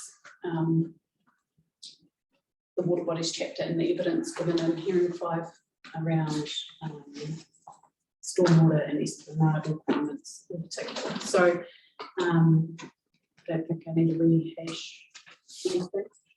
So I'm happy to take questions. Before I do that, do you want me to talk about what I think in terms of the planned outcomes and some of the questions you have for Sarah, or just leave it all to questions? I think you should take the lead and give us your views. We've heard the other questions, and then we can pick up anything else that we've got on the way through. Okay. That would be both. So the planned outcomes, planned character, I think I would total for what Sarah has said in that there is no, I believe there's a policy gap in that a lot of the objectives and policies don't explicitly, aren't clear about what the intended character or outcome is for all zones. And I think so, the example in the rural production zone, that there are some aspects of character that are highlighted, but not all. And if we are going to have an intentional setting of planned outcomes, planned character for different zones, and that subdivision has to achieve that character or that outcome or contribute to it, then I think it does need to be clearly stated, and I feel like it's it would be easier from a plan user perspective if that were clearly stated in objectives and policies, or people were directed to where they can find what this planned character or planned outcomes are. And in saying that, I think that in previous hearings, hapu and tangata whenua have been quite clear around what their expectations are around planned outcomes and planned character, and as Tane said earlier, part of those are staying away from wāhi tapu, not developing right up to water bodies, those kinds of whakaaro thoughts and intentions, I guess, aspirations for what development looks like within the different rohe. I think that if we are going to set that planned outcome and planned character, that tangata whenua values and aspirations need to be included within that. In terms of in terms of some of the evidence earlier around subdivision is a unique opportunity for all of the features within the land being subdivided. That's a unique opportunity for tangata whenua and hapu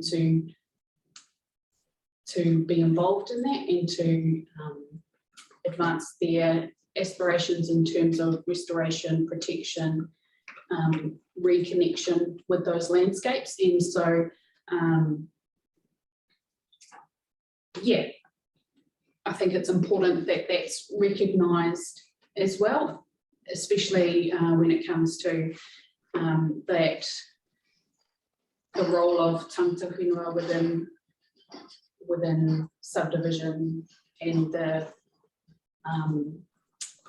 role that cultural expertise plays in informing or shaping what a subdivision looks like. And so in my evidence I wrote about how previously in the past there's been some engagement or some outcomes that iwi and hapu look for or work towards have only been achieved because there's a statutory acknowledgement on a water body, but hapu have taken that and had to fight their way to kind of get some access agreement or some protection of a site or area of significance to Māori, which is unmapped and unscheduled, but it's known to be there and it's an identified or a known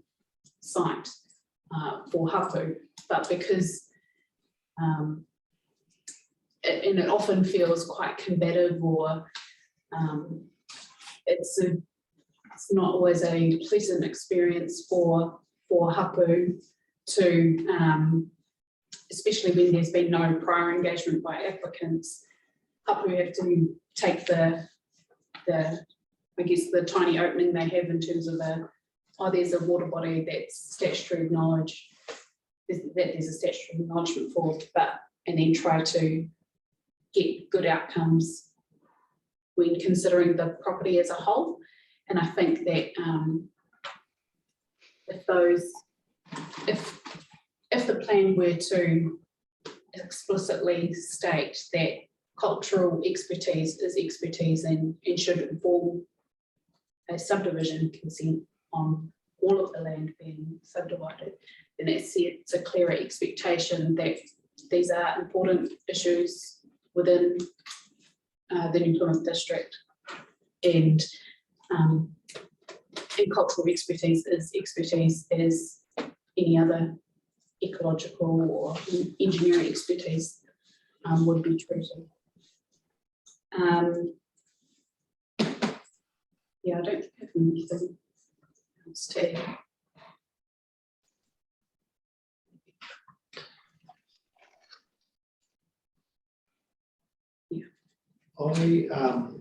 Before we go to Commissioner Littlejohn, I was just looking back at the strategic directions chapter and our interim guidance version. And this is where I think, in my mind anyway, this is where the outcomes, planned outcomes that the district as a whole, the district and its community through this district plan is looking to achieve. Would you agree with that? I'm looking at TW8.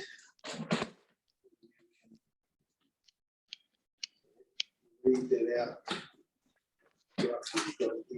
Yeah. So TW8, tangata whenua are able to exercise kaitiakitanga and actively participate in resource management processes and decision making in a way that provides for the relationship of tangata whenua with their culture, traditions, ancestral lands, water bodies, sites, areas and landscapes, and other taonga of significance to Māori. So is that the outcome in a nutshell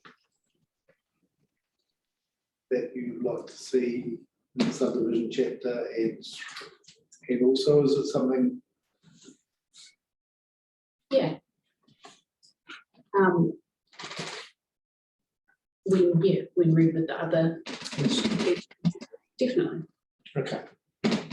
All right. So, Commissioner Littlejohn, Kit, do you have any quick questions? Yes, I did actually. Well, actually, that discussion, I think we could talk about all afternoon in a way about the planned outcomes, because it seems to me that what Kanga Ora were suggesting as a good way to signal that the zones might change, and if you look at the recommendations for where the use of this phrase is inserted, it's always before the phrase of each zone, or the zone, which is quite clearly focusing then on the special zones where the land is contained, and that there's no real recognition of the resources that exist in the overlays. And so, for example, sub P1, which is the overall allow subdivision policy, it is to allow subdivision that results in the efficient use of land, provides for the needs of the community, and supports the policies of the district plan for the applicable zones. And maybe what the policy is missing is a complementary reference to, for example, the objectives of the overlays, so that we're not just focusing subdivision on the land within the zones, but also the resources that are represented in the overlays. But that's a discussion I'm sure we can have amongst ourselves. I think I'm grateful to both Sarah and Ms. Hokapaura for pointing this out to us, that going down this path does have implications at a broader scale, which is excellent. It's exactly what we'd like. The question I had though was about your suggested rephrasing of, and it was actually a question I had for Sarah as well, but I missed asking it because you've effectively taken on the same suggested changes. Your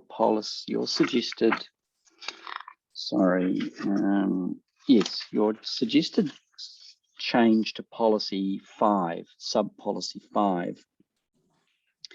And I just want, I understand the intent of what you want to have in there, but I guess my comment on it is that you've made sub 5 read as a policy in its own right, rather than as something that sort of sits as a natural proposition under the chapeau for the policy, which is require efficient and sustainable stormwater control and disposal systems to be designed and installed at the time of subdivision that, and then we've got a list of things that design has to achieve, and we've got incorporates water sensitive, mitigates effects of development where feasible, utilizes, avoids any increase. And then 5, the way you've rephrased it, it sort of doesn't follow in that sort of syntax. And I'm wondering, is the intention that this become a separate policy in its own right, or if it is to remain as something you have to achieve in the context of stormwater design, it needs to be recast so that it sort of works a bit better with the structure of it? Yeah, so I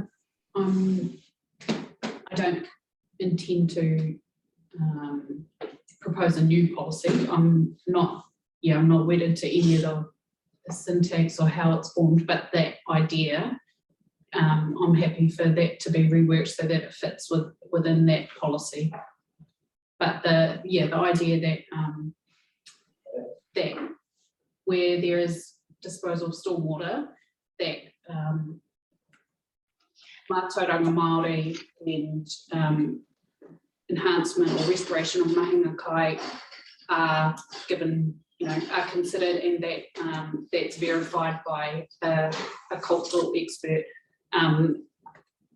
Something to that effect within the stormwater policy. Well, isn't that what sub 5 in its current proposed form does?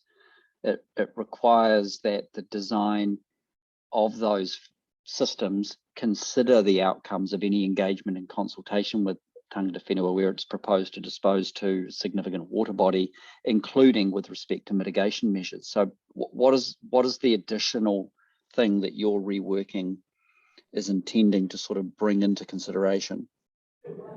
So I think that considering engagement and having something verified by a cultural expert are very quite far apart in terms of how an applicant would read that. And so I think the amended or the proposed wording was to be more explicit around the role of cultural expertise and signalling, especially the kōrero around Te Manawa Te Wai and in hearing 5, that cultural expertise, it's more than just something you need to consider and think about, and it is actually something that needs to be verified. You know, I've got a bit of a nervousness with the use of the phrase verify as well, because it sort of reads like you're putting into a policy a rule that requires some form of assent or approval. And I don't know, I don't have a view on whether that's appropriate as a general proposition, but within a policy, I'm just wondering whether that's appropriate. Because this is a policy that speaks to not only a decision maker considering an application, but also to a resource consent applicant. And doesn't the way it's worded say that, well, if I'm going to design the stormwater system, it needs to consider the outcomes of the engagement and consultation with tangata whenua that I have to undertake to be able to demonstrate that I've achieved the policy. And if I can't lodge with my application information from tangata whenua that shows that those things have been considered in my design, then doesn't the decision maker then say, well, you don't achieve the policy, so you're not going to get your resource consent? Isn't that how it would work in practice? Potentially. I guess this is where stormwater disposes to a water body. So it's only if a development were designing stormwater control system that would be disposing to a water body. It's not all subdivisions that have on-site disposal of stormwater. It'd be the ones that are disposing into a water body.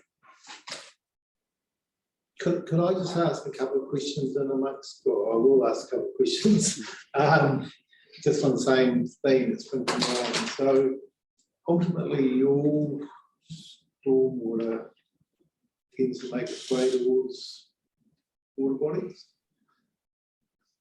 Yes. Whether it's through a treatment system anyway. And I just had a thought, Kat, about that wording there. It's the word any engagement and consultation. This reflects the full schedule, which requires experts to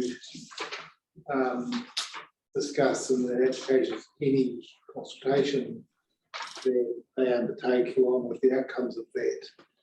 Doesn't that turn any, just given a potential out that if there hasn't been any consultation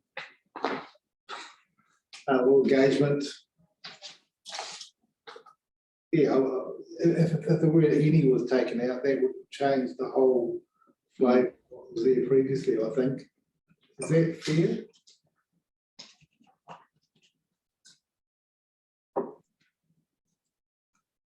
Are you asking me? Well, I think you have a yes.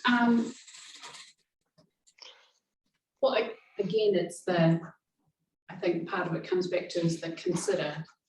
It's only directing people to consider the engagement. So they don't have to do anything, just look at it and be like, oh, okay. There's no push to implement the outcomes or the advice or anything. And so I guess the wording, again, I'm not wedded to the wording that's been proposed, but I guess it's the idea that cultural expertise where stormwater is being disposed into a water body, that it's more than just, I'll consider what Hapu and Tangata Whenua are saying here.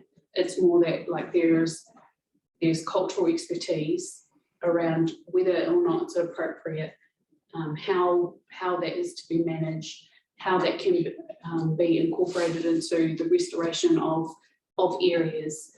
What mātauranga Māori do Hapu and cultural experts have around this particular site that means that there are different alternatives or there are different ways that this could be incorporated or managed. And so I think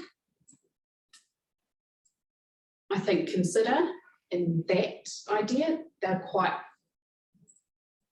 far apart. And so I think I would like this clause within the policy reworded so that there is more than just, I'll consider what Tangata Whenua have said.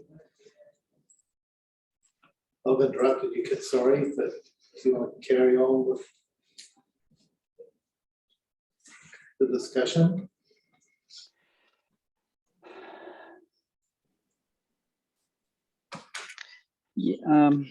Yeah, I mean, there's some very specific other changes that you've suggested to it as well. I mean, previously under the policy, the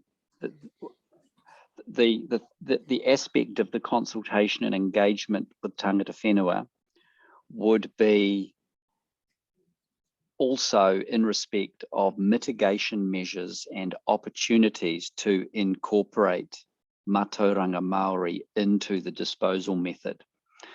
And those have been, your suggestion is that there be confirmation that the disposal method will contribute to the restoration of mahinga kai and utilise mātauranga Māori in the disposal method.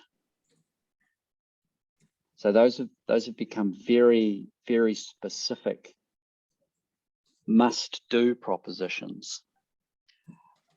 And I guess just reflecting on the language, I'm assuming your answer will be that, well, that's what we want. We want must-dos. We don't want have a think about and then just go and do what you want anyway. Is that right? Yes. Mm. So I'm just wondering whether they're best placed as a standard, if that's exactly what you want, because at the policy level, of course, there's lots of room to move around on. Anyway, those are things I'm going to reflect on. I mean, the other thing which I don't know whether you've thought about is that this is a policy which is addressed at the equipment that goes to enable stormwater to be efficiently collected and disposed of, and yet your proposal is that what you'd like is confirmation that the disposal method, i.e. the way in which the stormwater is collected and discharged, will contribute to the restoration of mahinga kai. And I'll ask the question bluntly, what do you think that might look like? How would you design a disposal method to contribute to the restoration of mahinga kai? Well, I guess that depends. It's sounds like a bit of a cop-out, but it would depend on the context, and it would depend on mana whenua and the use of a awa or a water body and what was previously there, whether there were previously had been wetlands that have been drained and whether there could be some re-wetting of wetlands or to provide habitat for tuna and different other fauna, like it would be for tangata whenua in the hapu of that area to decide what was appropriate.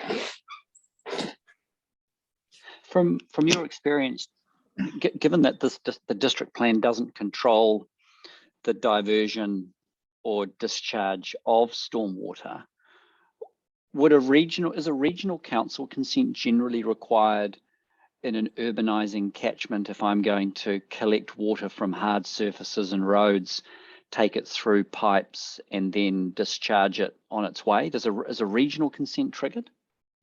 No, not usually. Is that It would depend on, particular to the Taranaki region? it would depend on water quality.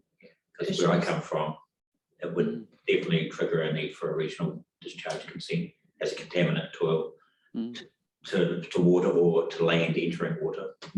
Just for our record, is that, well, I've seen lots of heads not nodding, but going sideways saying that it's not the case. I would want to check that. Could you just double check that for us, because that is important. I know the Taranaki regional plan from a practitioner point of view is very permissive and enabling. I think it's a permitted activity, subject to performance standards. Because, I mean, Kat, the question that I was going to ask coming out of this is this a jurisdictional issue? Yeah, that's where I was going with it, David. Yeah. Because to what extent can the council, if this policy is altered, give effect to that at a subdivision level? Well, does the council not have any control over any stormwater? Because they don't have any control over the discharge of contaminants to water. no, but as part of a subdivision, an applicant needs to address how stormwater will be dealt with. Yeah, but it's generally confined to how big are the pipes going to be to convey the rainfall. That the district council wouldn't ultimately get into where it's going to go and what the quality of it would be at the end of the pipe. Those are very much regional council measures. They'd also consider overland flows. Yeah. Flow path, all of that kind of stuff as well. So, yeah.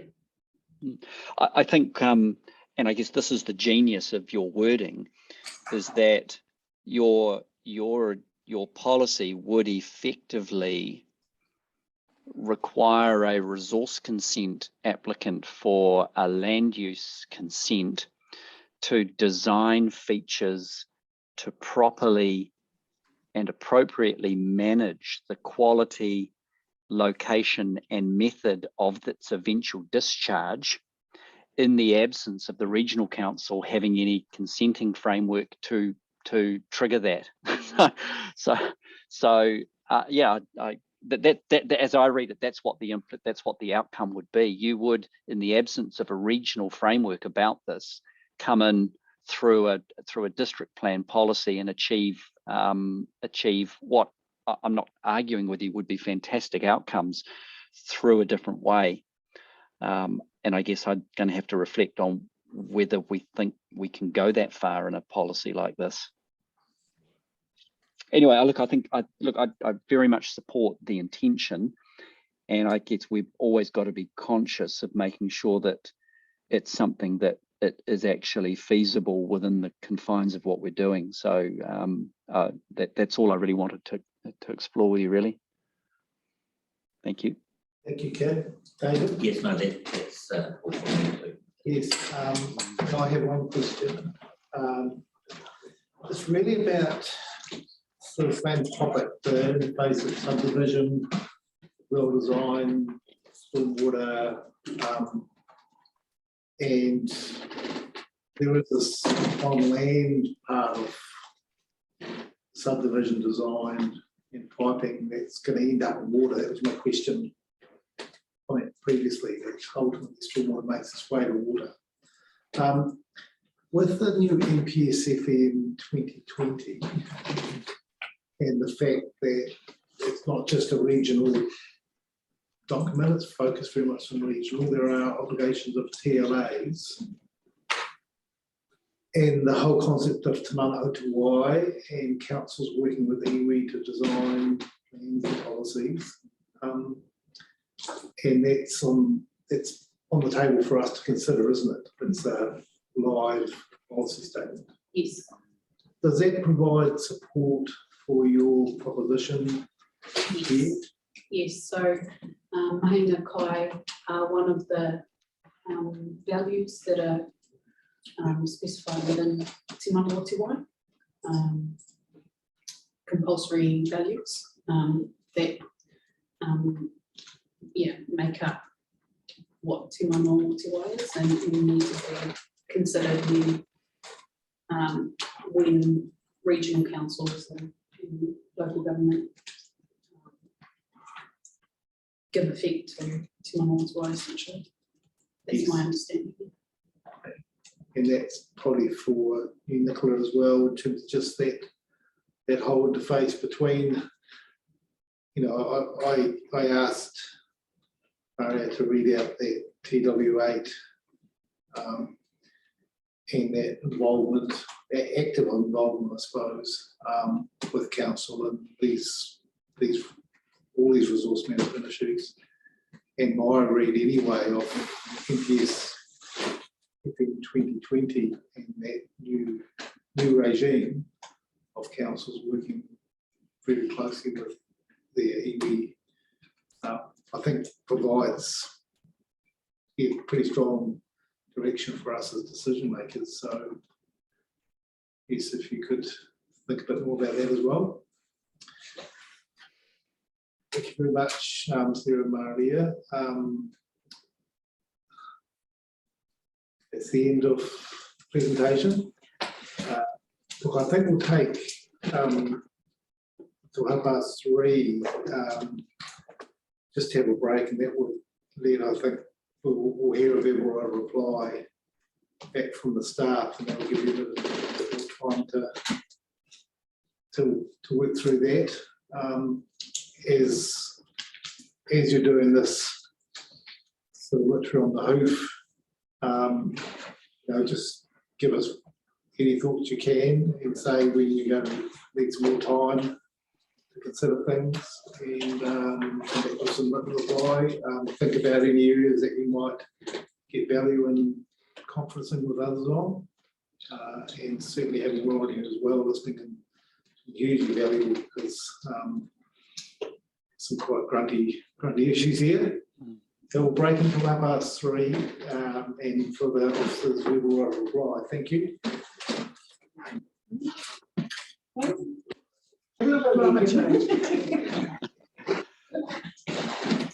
Right, so we're recording, are we? Yeah. Julie? Yes. Nicola and Laura, it's your turn to give us your wise counsel and where you're up to with the evidence you've heard. So thanks everyone who took the time to appear online or in person and provide information and speak to these submissions. It's all really, I found it really helpful to provide context to some of the submission and the written ones that I didn't quite understand. So it was really helpful. I really appreciate everybody turning up, except for those who didn't turn up, of course, which were Transpower, Pat Soul, and the Fire and Emergency Horticulture New Zealand. So I've read the evidence, and I just wanted to acknowledge that I haven't forgotten about those people. I understand that we're going to be provided some further information. And just before I carry on, I just want to make sure Keith can hear me. What happened yesterday, sorry. Can you hear me all right on the Zoom? Yep. So we're going to, I think we're going to be receiving some information from Federated Farmers relating to economic costs of removing land from farms to provide explanations, potentially. and some additional policy analysis relating to the airport and potential for a change to policy in this chapter. This is a bit more information to come through to help with my written writing reply.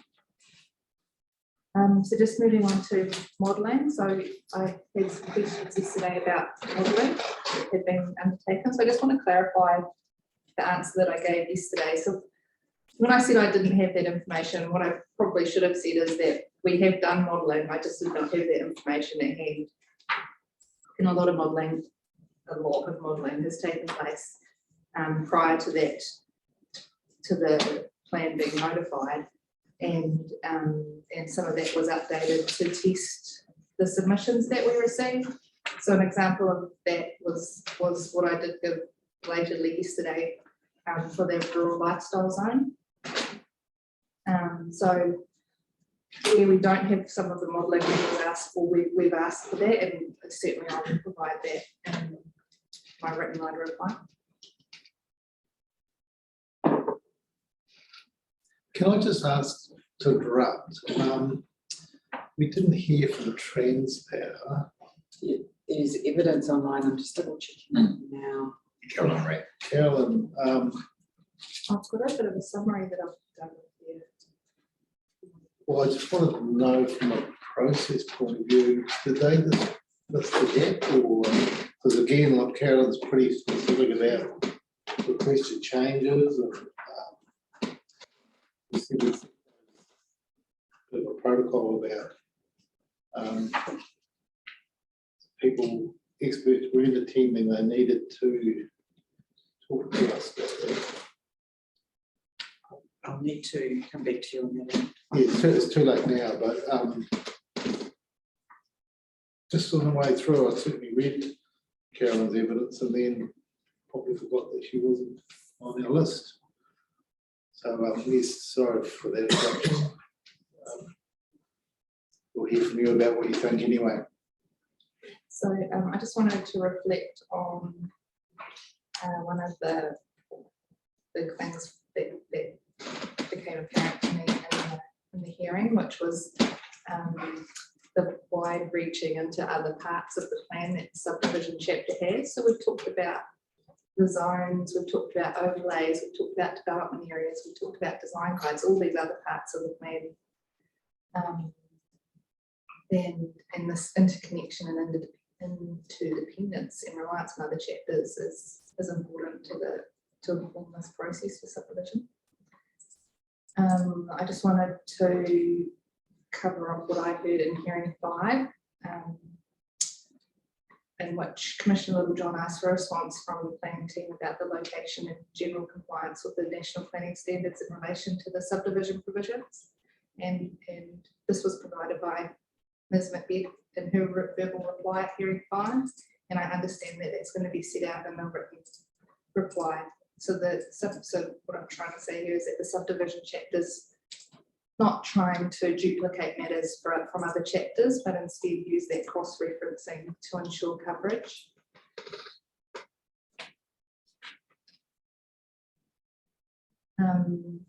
Notwithstanding that, I need to think about this a little bit more, but where features of a site are not addressed in another chapter, but are worthy of assessment, then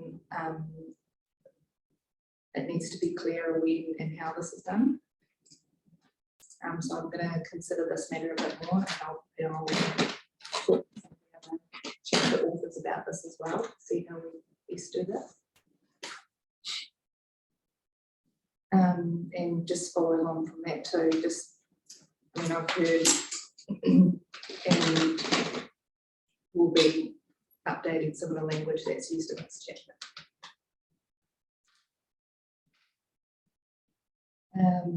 Regarding hazards in the hazards chapter, so I think I've already sort of talked about that before, but you had some questions yesterday about policy P3 and rules for subdivision. They do sit in the hazards chapter and the coastal environment chapter. And I can provide a bit more information about it for you. And you're going to provide that table? Absolutely. So what I did check the subdivision chapter overview to just check that that they did cross-reference to those chapters as well. And it does. It does. So I'll just talk a little bit about the land development and subdivision infrastructure standard. Ms. Wallace is here with me to be able to expand on that. So this reference document was notified by public notice in March 2019. No submissions were received as a result of that notice. From a implementation point of view, council began to position itself to enable a shift to front-loading subdivision applications. So since notification of the plan, council has embarked on a series of development forums to explore how development process and regulatory functions can be streamlined. So council continues to work on this, but has received feedback indicating that there are pinch points through the process, and these are at pre-application stage, resource consent stage, and at the engineering sign-off stage. So as part of that positioning, a dedicated position of relationship manager planning has been created and filled to facilitate this development process.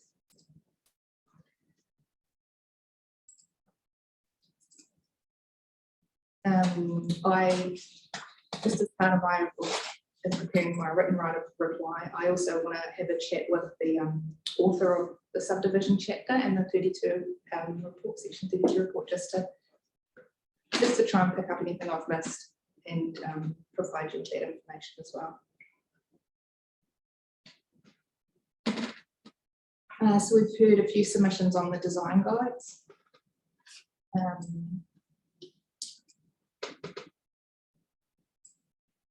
I want to have a bit more to think about this again. It reaches to another part of the plan that has its own hearing, so I don't want to get too carried away. But I know that I need to address the role in the subdivision chapter, obviously, and how they work. And I heard that in a controlled activity subdivision process, that sometimes that maybe it's not appropriate to have that as a matter of control, and if it is, then maybe we should be looking at a different activity status, or maybe it needs to be set at a more appropriate level. And there's some other bits and pieces there that Ms. Wallace will talk to about design guides. So just to clarify my understanding of the requests from the panel, so along with the modelling, I will be preparing a diagram, something that will show the flow from the key strategic objectives down through to the provisions, down into the objectives, policies, and rules and standards for the subdivision chapter. So I'll provide this in the written right of reply, along with the table that shows the subdivision entry level activity status and what impact overlay chapter rules will have on that activity status. So similar to what was provided in the 42A report for the water bodies.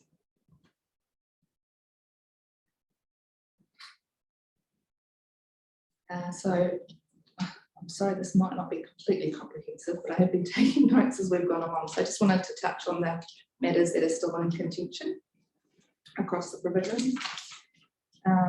So at our objectives level, there's changes requested to objectives 2 and 3. They're requested to ensure consistency throughout the chapter, and with the home chapter or the overlay chapter when necessary. And an example of this is the ecosystems chapter, probably the best example there. Since hearing 5, I've been able to work with those authors, so I'll keep doing that, and as they work through their rights of reply, it'll help me with my right of reply as well. They've become a bit more available than they would have been. The writing of those, so. And I did have the benefit of sitting in for some of hearing 5 too, which was really useful. So I know we talked a lot about the word significant this afternoon, and I needed to go and have a look where that came from. So I do note that it was already in the chapter, and when I had included additional requested clauses, I had followed the language that was in the chapter, but sorry, in the policies. I think maybe one objective, but I can see that this needs to be revisited as well, so I'll have a look at those. I've heard some disagreement between the submitters in this regard, so it's mostly around the protects, maintains, enhances wording. Which, yeah, so that it's iwi and hapu, but at odds with waka kotahi and potentially in federated farmers. But I think some of this might, there's two issues here. There's the wording, and then there's the identified features and the other features. So I just need to have a look through that issue as well.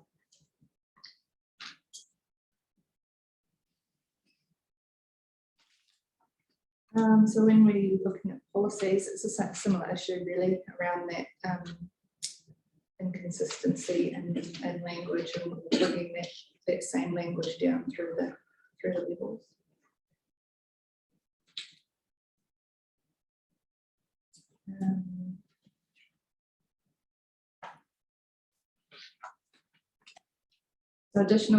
So some of the changes that have been requested are sub P5, the stormwater disposal, which we've already talked about this afternoon, and sub P8 and sub P14, 14 being rural zones, and the airport also sought a policy change to sub P14. Boundary adjustments. So the biggest thing I took out of the chat around sub R1 was mostly the esplanade strips. Should we be taking esplanade strips back on a boundary adjustment?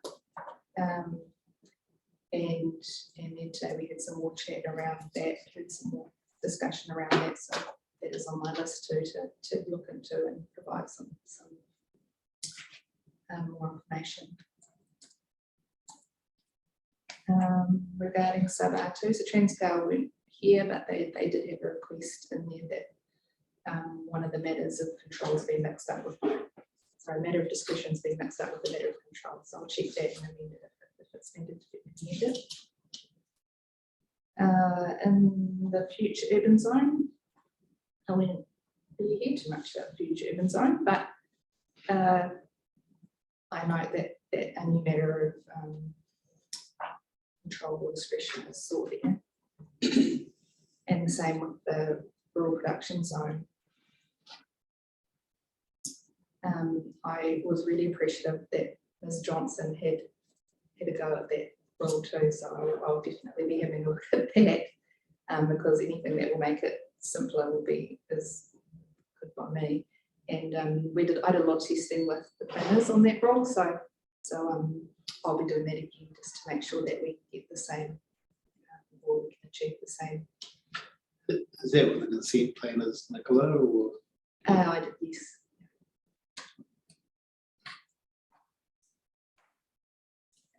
So rural lifestyle zone, we heard Mr. Matson and Mr. Twigley. They want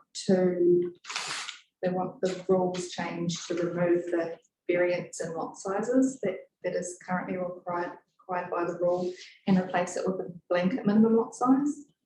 And their particular interest was in the area zoned around Ocado. So I wanted to understand why the land in Ocado was different to the other zoned areas around the other settlements. So that land is currently zoned rural, but it contains a future urban development overlay. And my understanding is that future urban land is probably not needed in Ocado. So they decided to still do something with that land. But I can look into that a bit more, but it was a bit special compared to the other ones. That future development overlay, is that in the operative plan? Yes, but it's zoned lifestyle. It's zoned rural with the operative district plan with a future urban development overlay. Yes. And the, yeah, it's on the new plan, it's rural lifestyle zone. So I just wanted to talk a little bit about the blanket minimum lot size request. And while it might yield some additional lots, is that going to be the expense of what the plan is seeking to achieve in that zone? I need to have a little bit of a look into that. I mean, the zone is not proposed to be a low density or large lot residential zone. It's a rural lifestyle zone, and rural lifestyle living includes residential activities, but it also includes small scale agriculture, pastoral and horticulture activities. So the proposed rule provides a range of allotment sizes to preserve and enable choice for those activities to happen on different size lots, where full lots become 6,000 or in some cases 4,000. And then the expectation might be set that actually they are residential in nature, which could lead to conflict of use when rural activities do happen in that zone as a permitted activity. I was just thinking about this and drawing on my experience of the country living zone in the Waikato district plan, where after subdivision, rural production is at such a small scale that it's negligible in its contribution to the character of the zone. So the country living zone in that case is large lot residential, and my understanding of the rural lifestyle zone is that there are no aspirations for this land to transition to large lot residential. So I just wanted to pull out the predominant character of the zone points from that chapter, which is low density rural living activities and or small scale agriculture, pastoral and horticulture activities, a diversity of topography and land quality, including land without significant rural production values and or versatility, a general absence of urban infrastructure, rural roads with low traffic volumes, areas of vegetation, natural features and open space. Sounds like $1 each way, though. I have sought to understand how the rule came to be, and I know that from all of the emails I've received from what happened previously, there was a lot of analysis that went into similar, like that they did a lot of analysis to see what happened across similar zones in other districts. And a blanket lot size was considered, but it was then shelved in favour of an over and under rule as a tool to ensure that low density living activities could support small farming activities as well. So the submitter also sought a change in activity status to controlled for sub-R4. The drafted rule, this is more of a technical matter really, but the drafted rule did reintroduce the minimum lot size rule, the minimum lot size into the rule itself and took it out of the standard. Yes. So yes. I did wonder if it being in that discretionary rule and then being the discretionary rule asked for it to go down to 4,000, but the standard S1 left it at 6,000, which would actually never be able to meet that discretionary rule. So if that is accepted, then we would want to do some redrafting to make it so that it would work. If that makes sense. Could I ask you about this production element of the rural lifestyle zone? So you would have heard I asked some questions of Mr. Matson, I think, and some others about these lifestyle zones, the ability to have, in the old planning terms, you said this thing about an economic unit. And this was, given my Hawke's Bay experience, we've set 12 hectares on the plains over there as a minimum subdivision, because you can have a orchard or a vineyard or something, that's an economic unit for a family.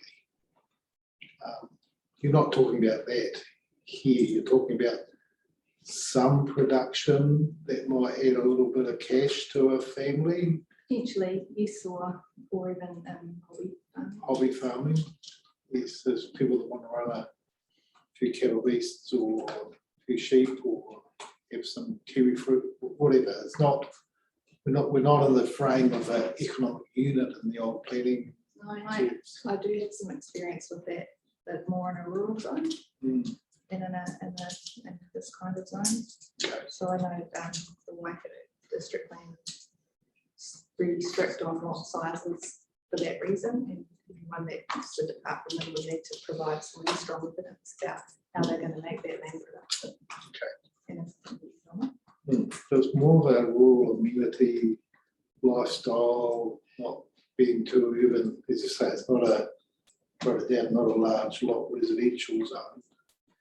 In the pattern of subdivision, when you have a minimum lot sizes, you end up everywhere with that minimum lot size, isn't it? That's my experience, and I know that, I mean, I think that in some of these areas you'd be constrained to, I think the topography would restrict some of that subdivision anyway, so you might end up with bigger lot sizes, but well, certainly the submitter wanted to make sure that it was economic and wanted to maximise the yield influence of what I heard. Yes, okay. But what you said is the Okato, that's different to the others. It is unique. Unique. So it's more like a one-off. He's looking at possibilities around that land he owns, Mr. Matson. Okay, thank you.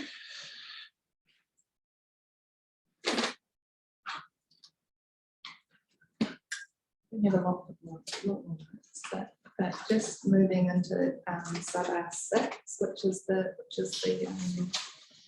urban zones. So I really enjoyed hearing about the our cousins in Auckland and how they do things.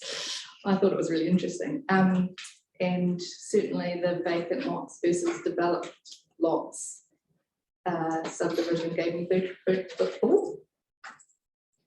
I don't have a lot of comments to make about it at this stage, so it's still digesting it. But it certainly provides me with a better understanding about what they did request, and I think I said in my report that it had merit, but I didn't quite really understand where it was heading. So that was really helpful, and I'll definitely provide some updated comments on that. Similarly, I found the discussion around activity status and how some of those matters of control would be implemented really useful too, and there was some thought that actually they were moving into matters of discretion, so that's good too. So I'll dedicate some time to that and something to you. Just moving through on into the standards. So sub S1 vacant, I haven't written a note about this, but I just did want to comment on the inclusion of vacant minimum lot size. I picked up on the same thing that you had, is having vacant in that standard going to work for all zones? I didn't think it would when I had read it, but I can comment on that again in the right reply.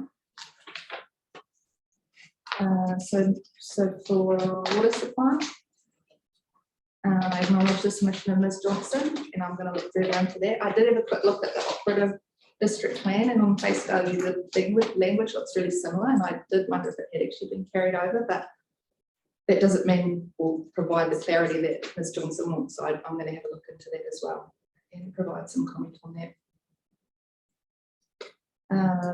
The telecommunications discussions that we had today was sub standard S7. So we heard from the telecommunications companies, but we didn't hear from any power or gas people. So I did wonder if amendments were to be made, whether or not telecommunications should be brought out from the power and gas. Like that, I didn't want to go tinkering with something that they potentially manipulate. So I just want to have a little think about that as well. But I also feel that we don't want to wade into that commercial space. So have a little bit of think about that as well. The main issue that I did take from it though is that future customers do need to know whether or not they've got services at the boundary. And certainly in my experience with district plans that do have rules for telecommunications and power, there is an expectation in the urban zone that you will connect. And in the rural zone, there is an expectation that you will connect, or if you are provided wireless, then that information is provided upfront in your resource consent application. It's provided, they usually give you an and or an or. So you can put it to the boundary or you can do wireless. But if you do wireless, we're going to tag your title and we're going to direct anyone who wants to know about how we got to this position, they can go look at this file at the council.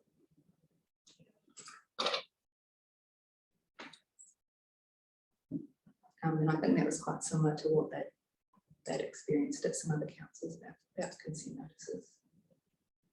And then my only other comments really about esplanade strips and reserves. So I've been working really closely with Ms. Young from the Water Bodies chapter because we want to be aligned on this and provide you with a solution that works for both chapters. So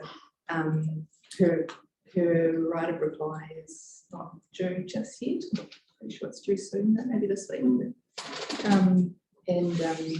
So I've actually been working with her on that, and certainly it'll help me with the subdivision chapter as well. I'm just going to go into my little note here and make sure my comments working.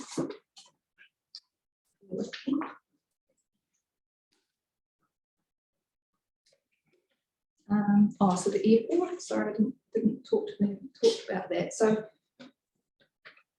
I guess when I did my little table about whether or not anyone could do a subdivision there,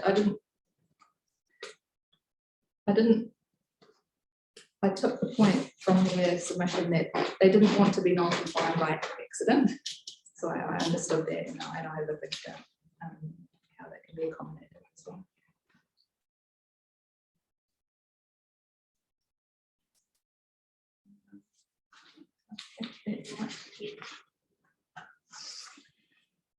Okay, any questions? We'll start with Commissioner Littlejohn.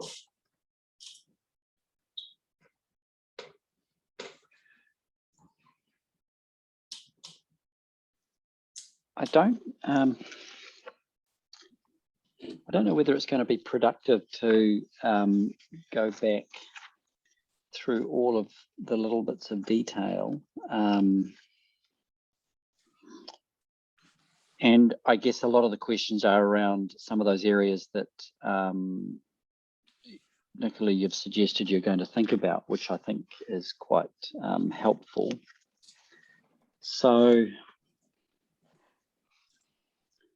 yeah, I can't say I've got anything that immediately comes to mind, Stephen, but I might get, something might come out or be provoked if you or David ask or got any specific questions. It might prompt me to think about something, but I don't have anything that immediately comes to mind. The report's thorough. We've all heard the same evidence, and I think there are some things that Nicola said she's going to think about, and I'll be interested in the outcome of that thinking.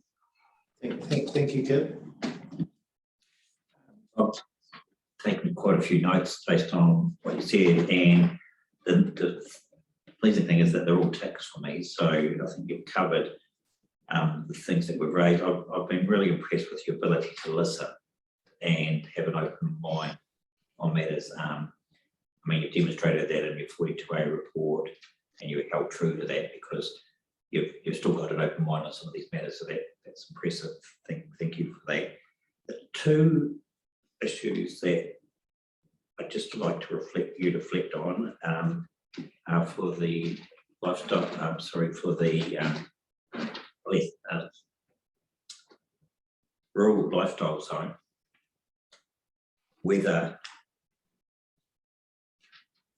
the submission by Mr. was it Matson, means that that area is so unique, and you said it, you thought it was unique, as to warrant bespoke rules within the rural lifestyle zone that might reflect a blanket approach as opposed to an unders and overs approach.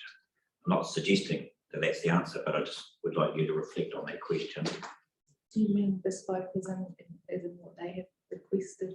Yeah, for that title only. And there are examples, not necessarily good planning practice, but there are examples where you carve out a solution for a particular locality within the zone rules. Yeah. I don't know the answer to that. I'm just asking you to reflect on that. Secondly, and I hope I'm not speaking out of turn here, but I certainly do not see the land subdivision and infrastructure standard having a role as a standard in the plan. I understand how it might have a function in the policies and in the matters of control and the matters of discretion, but not as a standard. So to the extent to which that helps you focus your thoughts, that's without the benefit of hearing from Ms. Wallace on the matter. But I mean, the chair indicated earlier that it was pretty much an open door as far as we're concerned. I think that's the language he used. And when he was responding to Mr. Matheson and Mr. Campbell, Mr. Campbell, yes.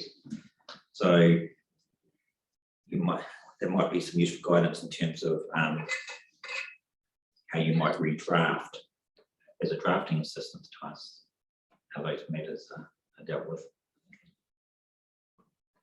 Final matter, and it doesn't apply to just this hearing, but all hearings, the use of linkage diagrams or wiring diagrams, as they're sometimes called, is an invaluable tool, and I would encourage all reporting officers to use them, if only to satisfy themselves that there are the appropriate linkages between objectives, policies and rules, and there aren't any orphan provisions.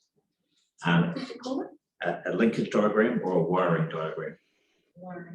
Yeah, so it's a simple graphic to indicate that there are no broken linkages between provisions, that all provisions are holistic. So, I mean, they don't have to be overly complex, but it could give you and the panel and other submitters comfort that that the linkage between these strategic objectives and the very specific standards make sense in a cascading role. So, I mean, they could be used at the time of presentation on the mechanics of the hearing each time the 42A officer reports, but or they may not be used at all. So it's just a little technique that I've used when I'm preparing provisions for a plan to double check that we haven't missed anything. Whether you call them linkage diagrams or wiring diagrams, the term is important. The concept of ensuring no broken linkages is key. So I'll prepare one for this chapter, but I'll take that back to the team as well. Yeah. And just think about electrical engineers, electrician, think in wiring diagrams, literally this diagram for some of those big electrical designs, literally massive linkages to make sure there's not a breakage there that's going to blow the whole thing up or whatever. But it's an interesting term. It would be really interesting when you apply it to the overlays and see where those linkages are and where the non-linkages are in terms of the terms such as water bodies, non-significant textual areas, but those sort of things that aren't covered by the overlays. Okay. So yes. Sorry, Stephen, I have two items that got prompted out of that discussion. Yes. If I could. Nicola, in paragraph 499 of the 42A report, I knew I'd seen you'd done this. You've set out there a little bit of a matrix of how the sub rules relate to the water bodies rules and the eco rules, which I think was one of the things that Commissioner McMahon and I were talking about previously. How much work would be involved in completing the matrix to incorporate all of the other overlay subdivision rules so that we can get a sense of what the overall status is going to be based on undertaking subdivision of land where one or other of the overlay provisions may be triggered? I don't think that would be too difficult to do. In fact, that was my expectation in asking for that on day one. That the second column of the table, what I referred to, show the change in activity status. That would, I mean, if that would be quite helpful, just to give us a sense.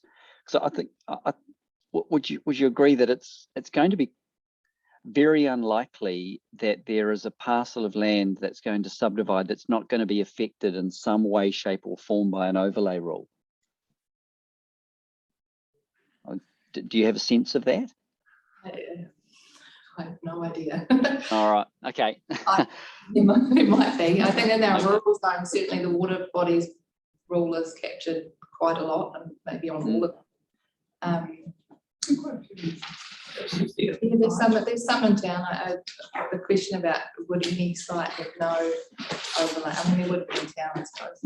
Yeah. Okay. All right. Well, that was just an observation. The only other thing that sort of I wanted to get your view on, you obviously heard the discussion had this afternoon with the use of this phrase, the planned outcome for the zone or the planned character, and these are recommended changes you've made in response to Kangaura's submission. Can you explain to me what it is that you think you're doing by replacing the phrase maintains, for example, where is one? Where you replace, for example, contributes to the local character, you take out local character and you replace it with planned outcomes for the zone. What do you think you're signalling there?